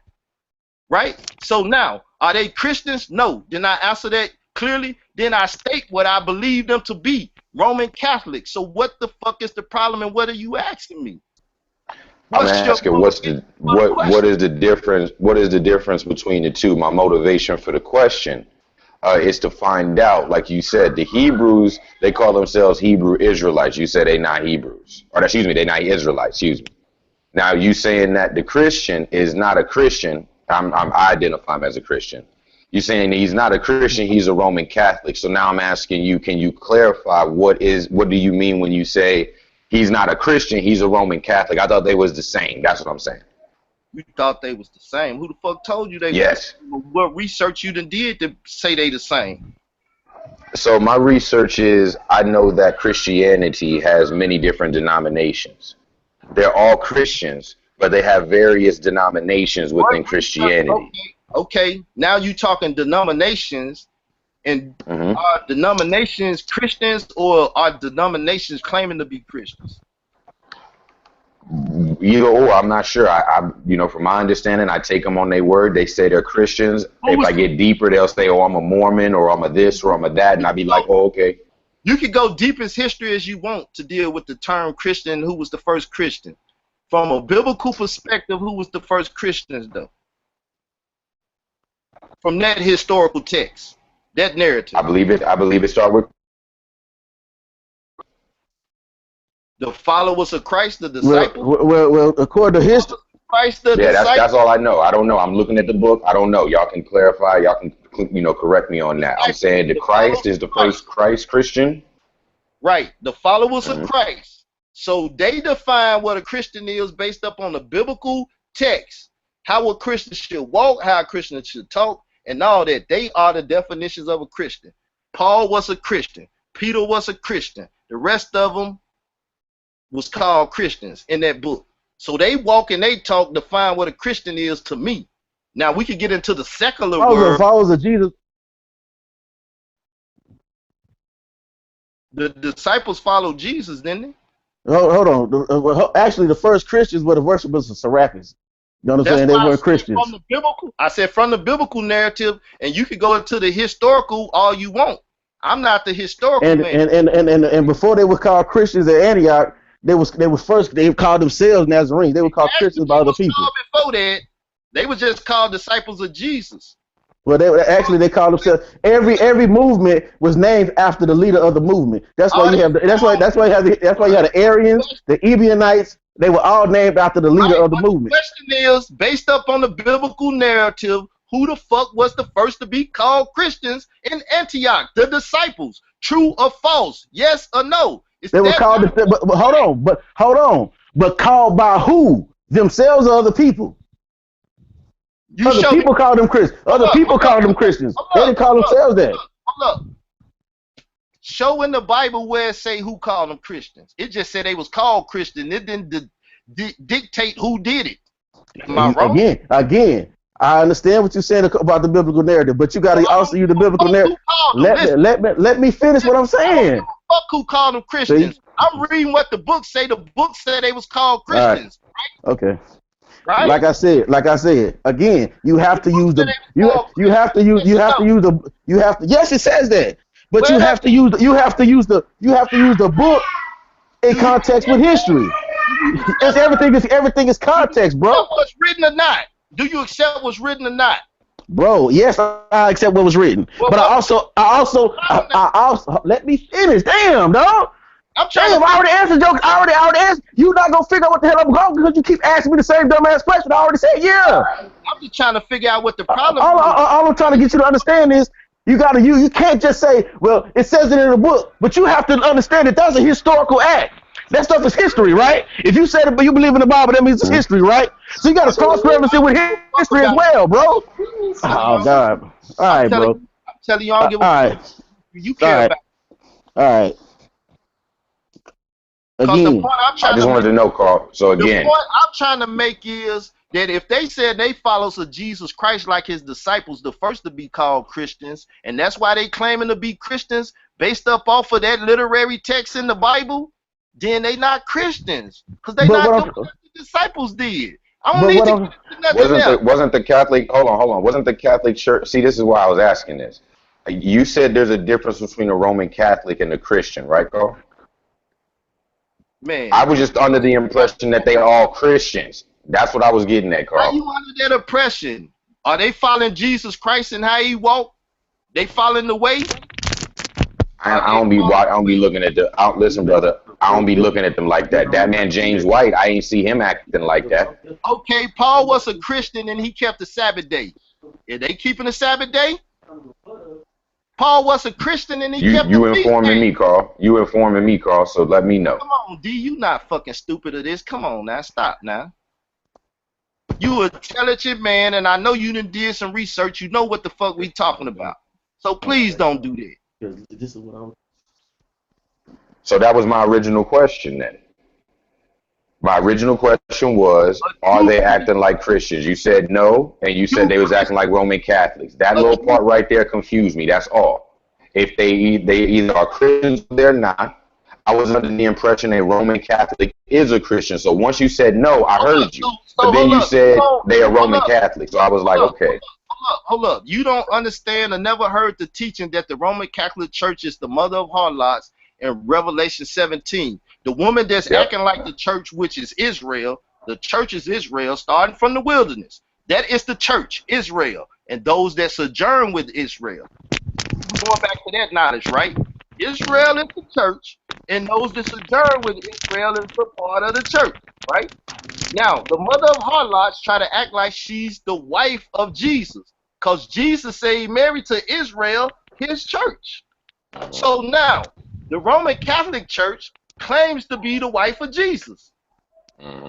They're not the wife of Jesus. So therefore, they trying to take the Israelite identity and even the Christian identity that was given to the disciples, the Israelites that follow Christ, and call themselves Christians.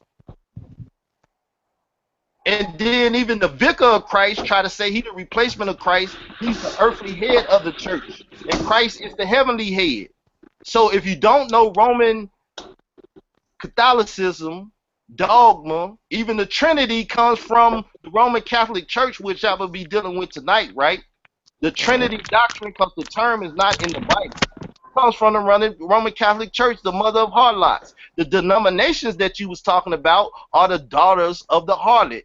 That's why if you do history and do research, you will see the popes them that told the daughters, the denominations, they need to come home. Because Martin Luther protest gave you the Pentecostals, so on and so forth, and that's how you get all these daughters of harlots. I got you. I never heard you speak on that. I definitely heard that teaching before. And now that I heard what you have to say about it, I'm saying, I'm cool. I just never heard you speak on it. So, you know what I'm saying? It becomes very interesting again, like what D-Ray was talking about, because he's like, listen, if you feel as passionate about the Catholic Church being a part of the harlot and I.S.U.P.K or the various Hebrew groups misleading Israel, again, we just looking for some consistency. That's all. If you riding on them, we riding with you. And my thing is, let's be consistent. Listen, I've been dealing with eschatology, the preterist community, dealing with end time prophecy, going at it with William Bell and stuff about the mother of harlots and all that stuff. That's what I say. Like my most watched videos is when I'm going at Sodnetta, I.S.U.P.K them and stuff. Don't nobody watch the other stuff. Ain't nobody really trying to learn. They just want to come for the drama. I got 53 people in the damn chat now. This shit might be 300 when I cut it off, right? So they here for this bullshit. They not here to learn.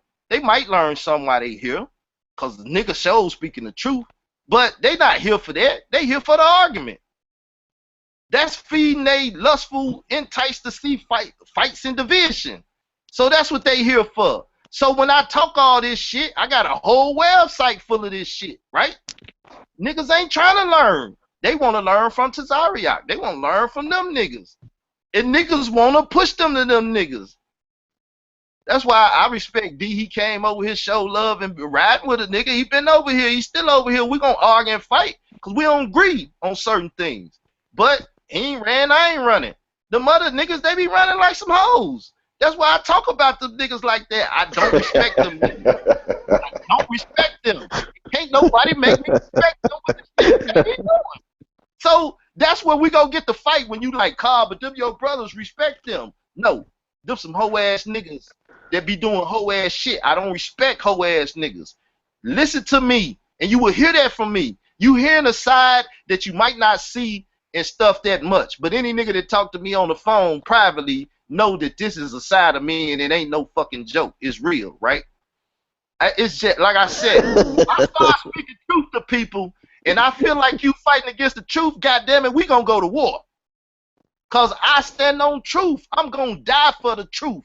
When you see me pushing up daisies, nigga, you best believe that nigga died with the truth on his mouth. I'm like motherfucking Fred Hampton Jr. You can kill the revolution, but you can't kill the revolutionary. And when you kill me, I'm gonna be down with the term on my fucking lips.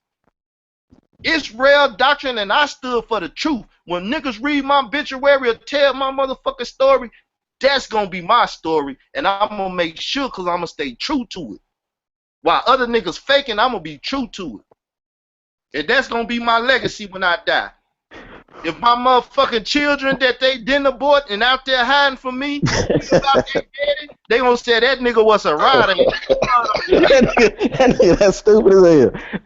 This nigga stood on this. That nigga was stupid, dumb, and crazy for this. That nigga went to war and acted goddamn fool over this. Not over no drug spot, not over no this, not over no woman, not over no bullshit, but the word of God. That's my legacy. And I'm gonna make sure that my shit go down in history the way it's supposed to go. Because I'm gonna live in the manner that I'm supposed to live in. Damn what a nigga say. We gonna make it anyway over here. I hear you, man. Oh, that's stupid. But my only thing is, man, like I say, I'm gonna hold you to that. Nigga, I'm kamikaze when I get in my mode. Man, I don't care about your kamikaze. James White, them gonna James White. I stay in blitzkrieg mode, man. Everybody gonna get it. If you on the other side and you opposite, this my problem with most of these people, and even I.S.U.P.K, Alliance of Israel, Sicarii, and all of them, and every Israelite out there. I'm their huckleberry, but they ain't picked me one time. Come on, Goliath. I hate the fact that niggas don't pick me. I get mad sometimes. Like, look here, Norbert. Call your name out. Why you won't pick me? I ain't your victim. I want to be a victim one day. Like I said, fighting everybody, but nobody picked me to be the victim. Why not? I feel you on that, and I get on them niggas about that shit too, because I think that's some fraud McGraw ass shit. Point blank P. If you want to just keep it 100, my nigga, that's some fraud ass shit. You know what I'm saying? I mean, that's fraud of Gorilla, Tazariak, the Ingala, Kashu, because I even had that nigga. Me and that nigga got into it on God and them on Lex Vortex video in the black. Goliath, get over there. Go. I'm talking to my dog, my bad. But no, I got on that nigga too. I wrote on that nigga hard. So I'm saying, to the point where God and them deleted the goddamn comments. So nigga, I ride on everybody. You know what I'm saying? So you talking about a not respectable person? I don't give a damn about no nigga that think because he think you put PowerPoints on, do some PowerPoints, nigga. You a leader, nigga. If you ain't affecting change where you fuck you stay at, huh? What I tell you last night, I'm gonna let you on the show, and even if you got to get in my ass, get in my ass. I'm man enough to fight, and we gonna get it in. You know, and it's still gonna be love at the end, because I know you feeling some type of way and you go tell me. I don't You know what have I'm no saying? problem with that. Because if I'm wrong, when I sit down and look at it, I'm gonna say, damn, that nigga caught me. And you know what I'm gonna do? I'm gonna change it. I'm gonna fix the problem so you won't catch me again. That's why everybody know, don't fuck with Israel Doctrine, because he might slip the first time, but you won't get him again.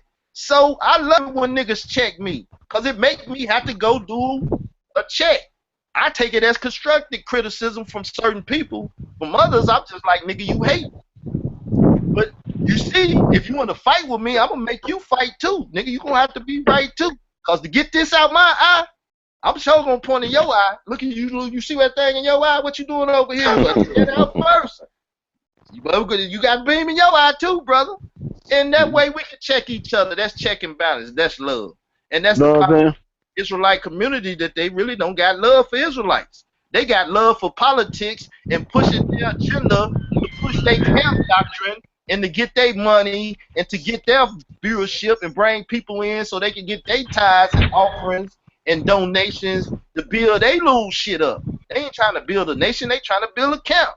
But then you hear people talk about nationhood, and I'm glad that the Hebrew war machine exposed all that shit. Then you got this national sovereignty thing that people talking about, all this bullshit that niggas putting on the table that need to be. Well, we gonna get off into that shit later. You know what I'm saying? Cause I gotta address that shit too. And that's what I told Kashoub, nigga, you can't be talking that nation building shit, nigga. You know what I'm saying? Going over there to a motherfucking that damn cracker Arab. You know what I'm saying? Going over there. You know what I'm saying? What you gonna take that nigga like that nigga Lex Vortex said? What you gonna take that motherfucker with you? What you can't you can't build up, you can't even build up a goddamn social media goddamn platform. How you gonna build a goddamn nation? Get the fuck out of here with that shit. You see what I'm saying? And I ride on them niggas too, cause that's some fake shit. You see what I'm saying? And they go for Tazarak and Gorilla. I gotta retract what I said about Gorilla Hebrew. He took his ass over there to fucking with that damn cracker Arab. You see what I'm saying? If that motherfucker the devil, don't fuck with him. Period. You know what I'm saying? Because if you fuck with him, you a fucking hypocrite. Period. Point blank. Period. Nigga, you a goddamn hypocrite. You full of shit. And your whole doctrine, that make your whole doctrine full of shit because you ain't standing on it. You can't pick and choose what tenets of your goddamn doctrine you're gonna stand on. You either gonna stand, you know what I'm saying? That's it.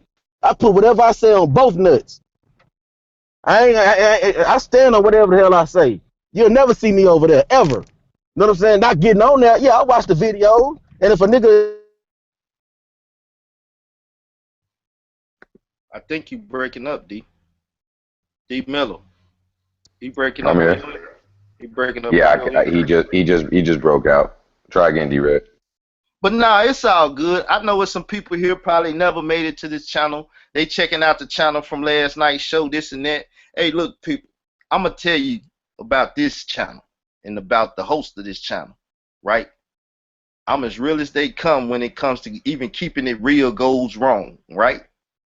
Because when you try my integrity and it's on the line, I'm going to stand like a man and courage under fire. Believe that. I created the hot seat in the community. I created that hot seat. They didn't want to put me on it. And now I see everybody on the hot seat. Tonight, so-and-so on the hot seat. Tonight, so-and-so on the hot seat. I'm like, people take everything I do and use it, and I don't get the benefit of it. How many people do take a dump on me?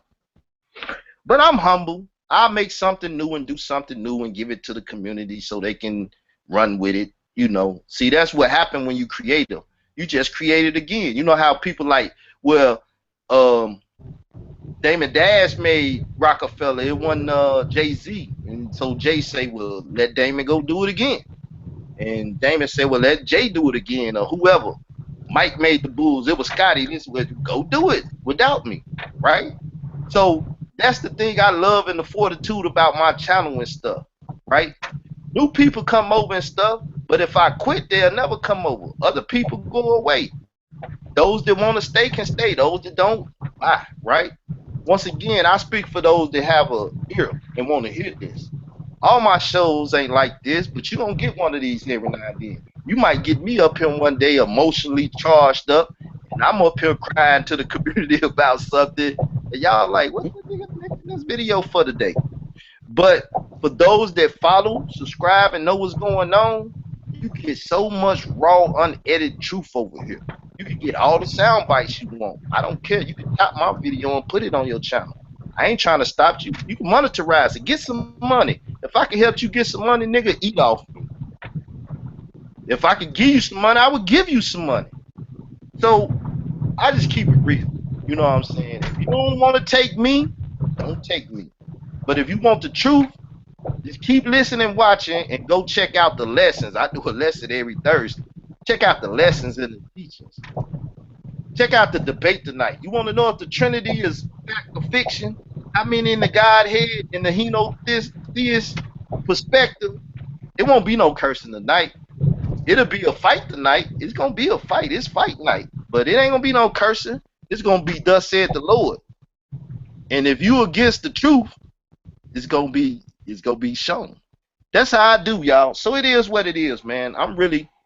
They said my fan messing up stuff and I'm hot, so I don't know. We might not be doing this show no longer unless y'all gonna be talking. I'm gonna go ahead, man, and I'm gonna say peace, Carl. I always appreciate the invite, brother. I was definitely in the chat. I was glad you had put that out there. To the people that's listening, y'all should definitely join, man. It's a good build. Carl gonna keep it 100, like you say. What up? Is David Young in the chat? Who is David Young? David Young. Oh, that's one of my Gentile brothers. Wow. That's real. Funny. David Young, if you talk about being saved from sin, you have clearly identified what the law is. Hold up. Is David Young on my channel? I don't know. All I know is, man, shoot. Like I said, man, shit, you know, I get on them dudes, man. I get on them cats about if the white man the damn devil, you gonna have to stand on it. You gonna have to man up, and I don't give a damn what, unless it's just so beneficial, unless it's just so, you know, you going on sin. You breaking up again, D.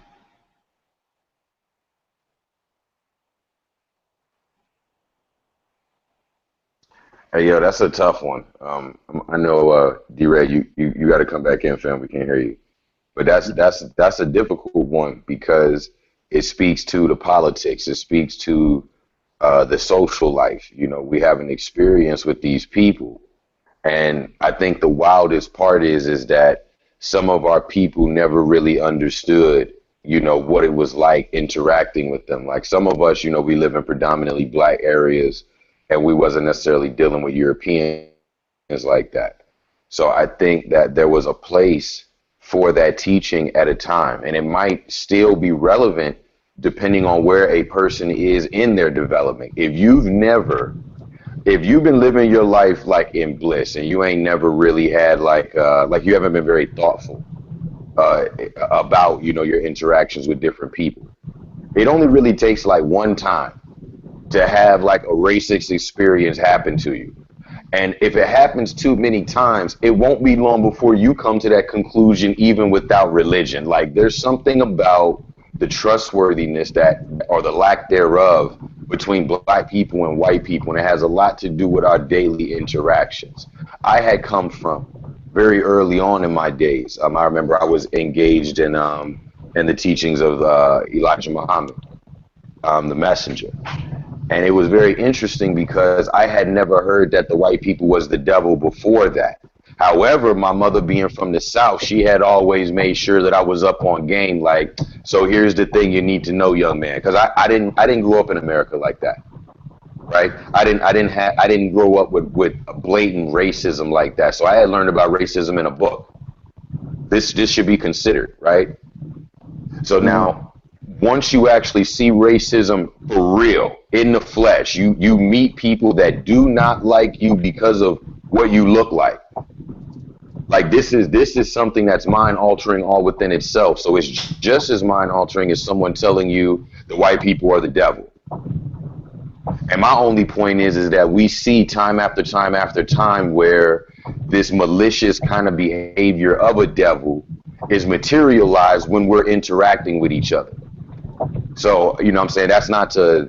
That's just to say that's a very difficult thing when people say the white man is the devil.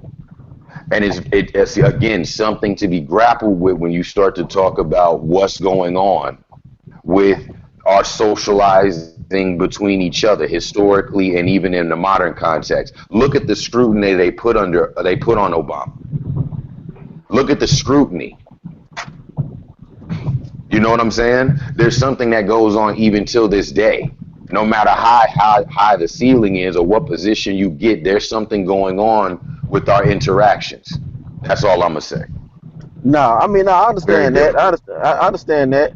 I mean, and my thing is, but when you when you espouse something, you better think about it before you start putting that out there in the atmosphere. You better really psychoanalyze what you're saying before you start spewing that, because it's either you believe it or it's rhetoric. Now, if it's Right. rhetoric, then that's one thing. But if you saying that this is your doctrine, this is what you believe, just like when a person said they believe that Yahshua HaMashiach rose on the third day, this is something that you say you believe. Know what I'm saying? And then I start seeing you again, like what Carl said, and I stand on this. You know what I'm saying? I don't give a damn if the niggas don't like it or not. You see what I'm saying? You say the white man the devil and that you all about Israel, but you don't come mess with your brother. You a fraud. You a fake and you a goddamn phony. Period. Period. You say you about Israel, you know what I'm saying, and the white man the devil, but you let the devil call your brother mama a goddamn say she burning the hell and call her a bitch. Nigga, then you ain't about Israel. You about your goddamn self. So you think you about self-promotion. Well, I'm gonna go over here and mess with the Arab because it's more beneficial to me. He pay my bus ticket. You know what I'm saying? He give me money for my phone bill. So I'm gonna go over here and mess with him. Nigga, you self-serving. You ain't about Israel. You fraud. So that's what it come down to me. You see what I'm saying? If you say you believe something, nigga, stand on it. Don't waver. Don't waver because your partner go over there. Know what I'm saying? Don't waver because this nigga go over there and you cool with him. Nigga, you gotta be man enough to say, hey dog, know what I'm saying? The white man the devil in my book, man, and shoot, I ain't going over there. You see what I'm saying? Now again, I'm Mm-hmm. not talking about the brothers who don't espouse to that doctrine. I don't have no problem with Zion Lex going over there and mess with him because he don't say the white man the devil. So Zion Lex Right. go over there, I'm all for that. I'm cool. He don't say that. You see what I'm saying? Alvin and some of the other cats, they don't say that. So I'm cool with that. But you can't talk black nationalism. You can't talk that. You can't talk the white man is the devil. And Pan-Africanism, which means put your people first. You can't talk that Israelite nationalism. You can't, because that means put your people first. But yet you don't come over on your brother channel, but you go over there. See, that's when you full of shit. And I'm gonna ride your heels on it. Cause you full of shit. All them dudes that talk that shit, they full of shit. Period. And I don't give a damn who listening, who don't like it. Gorilla Hebrew full of shit. Tazariak full of shit. Fucking who else full of shit? Mighty Hebrew full of shit. Daniela full of shit. And Kashu full of shit. I'ma call names. I'ma do 50 Cent, nigga. I'm calling out names. Nigga, you full of shit. You know what I'm saying? I'm gonna be the 50 Cent of this goddamn country community. Them niggas full of shit. Because you can't say that. Huh? Go ahead. Go ahead. No, because what I'm saying is, you talking that nationalism shit. You talking Israel first, and you know what I'm saying? We need to come together as the Israelite community. Well, how come you niggas ain't reached out to ID then? Because you don't agree with his doctrine? None of you niggas' doctrine, y'all don't agree with each other's doctrine. That's why y'all split up from fucking split up in the one West Camp, because y'all niggas don't agree. But yet you pushing them to the side because of what? You say that he say salvation for everybody? Bet you niggas fucking with everybody. So get the fuck out of here. Hypocritical ass niggas. Full of shit niggas. And like I said, if a nigga don't like it, fuck you. Nigga, it's the truth. You know what I'm saying? So shit, nigga, you can't be talking that shit. You can't talk that shit, nigga. 'Cause I'ma call your ass out. You niggas is full of shit. Your doctrine full of shit. That make your whole doctrine look like it's full of shit. And anybody think about joining that shit, look at them niggas what they do. Fuck what them niggas talking about. Look what them niggas doing. Them niggas ain't doing this shit. Them niggas ain't standing on that shit. 10 toes down. Them niggas ain't 10 toes down with that shit. Well, Them niggas giving each other wiggle room to say this, that, and the third, and fuck with that dude ain't no more beneficial than fuck with their own goddamn channel. now, hold up, let's get ready to go because this has been a wild show today, pretty much. But hey, look, people, it was entertainment. It was entertaining. Like I said, when I was even watching the show and playing the video on the auto, this entertained me. Sometimes I would want to have Colonel fun too. I ain't out here sleeping with women and this and that. I ain't getting other stuff off to have, you know, my Colonel desires and stuff taken care of. So I bought some Colonel stuff. Y'all like it? Hey, I don't care. I'ma do what I need to do to make me feel good in life. But I'ma stand on the truth always. For y'all that's new to this, go back in the archives. If you don't. If you want to listen to some more, it's more here. It's a variety show. You might get anything. We talk about sex, money, murder, politics, black and white, this, that, a little bit of everything. We talk about bitcoins, economics, this, that, and then. We talk about everything. Ain't nothing off the table. You know what I'm saying? So all y'all did was turn into a heated show, which that's the whole thing with the communities that don't know about the Israelite communities. It's two different fashions out here. And we button heads like this. I believe I got the other side running to boast myself a little bit. I got the other side running. They don't want to deal with me at all. But I want to deal with my brothers. I'm always begging them to come over. I'm always begging for a debate. I'm always begging to do stuff.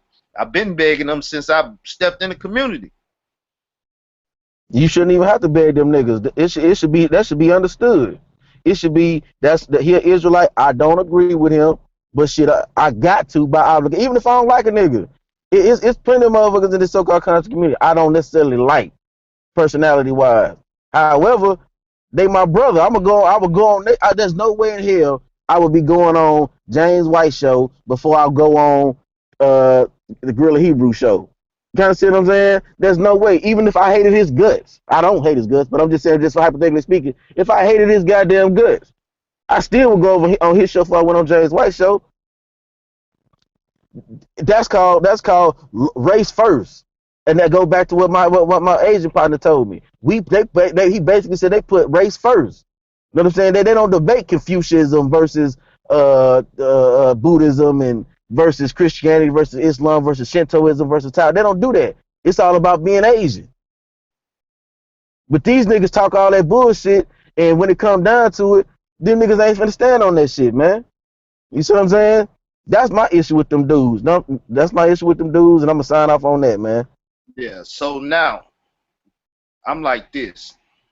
This my end results for people to see this other side of me today. And you see I'm still smiling at the end of the day.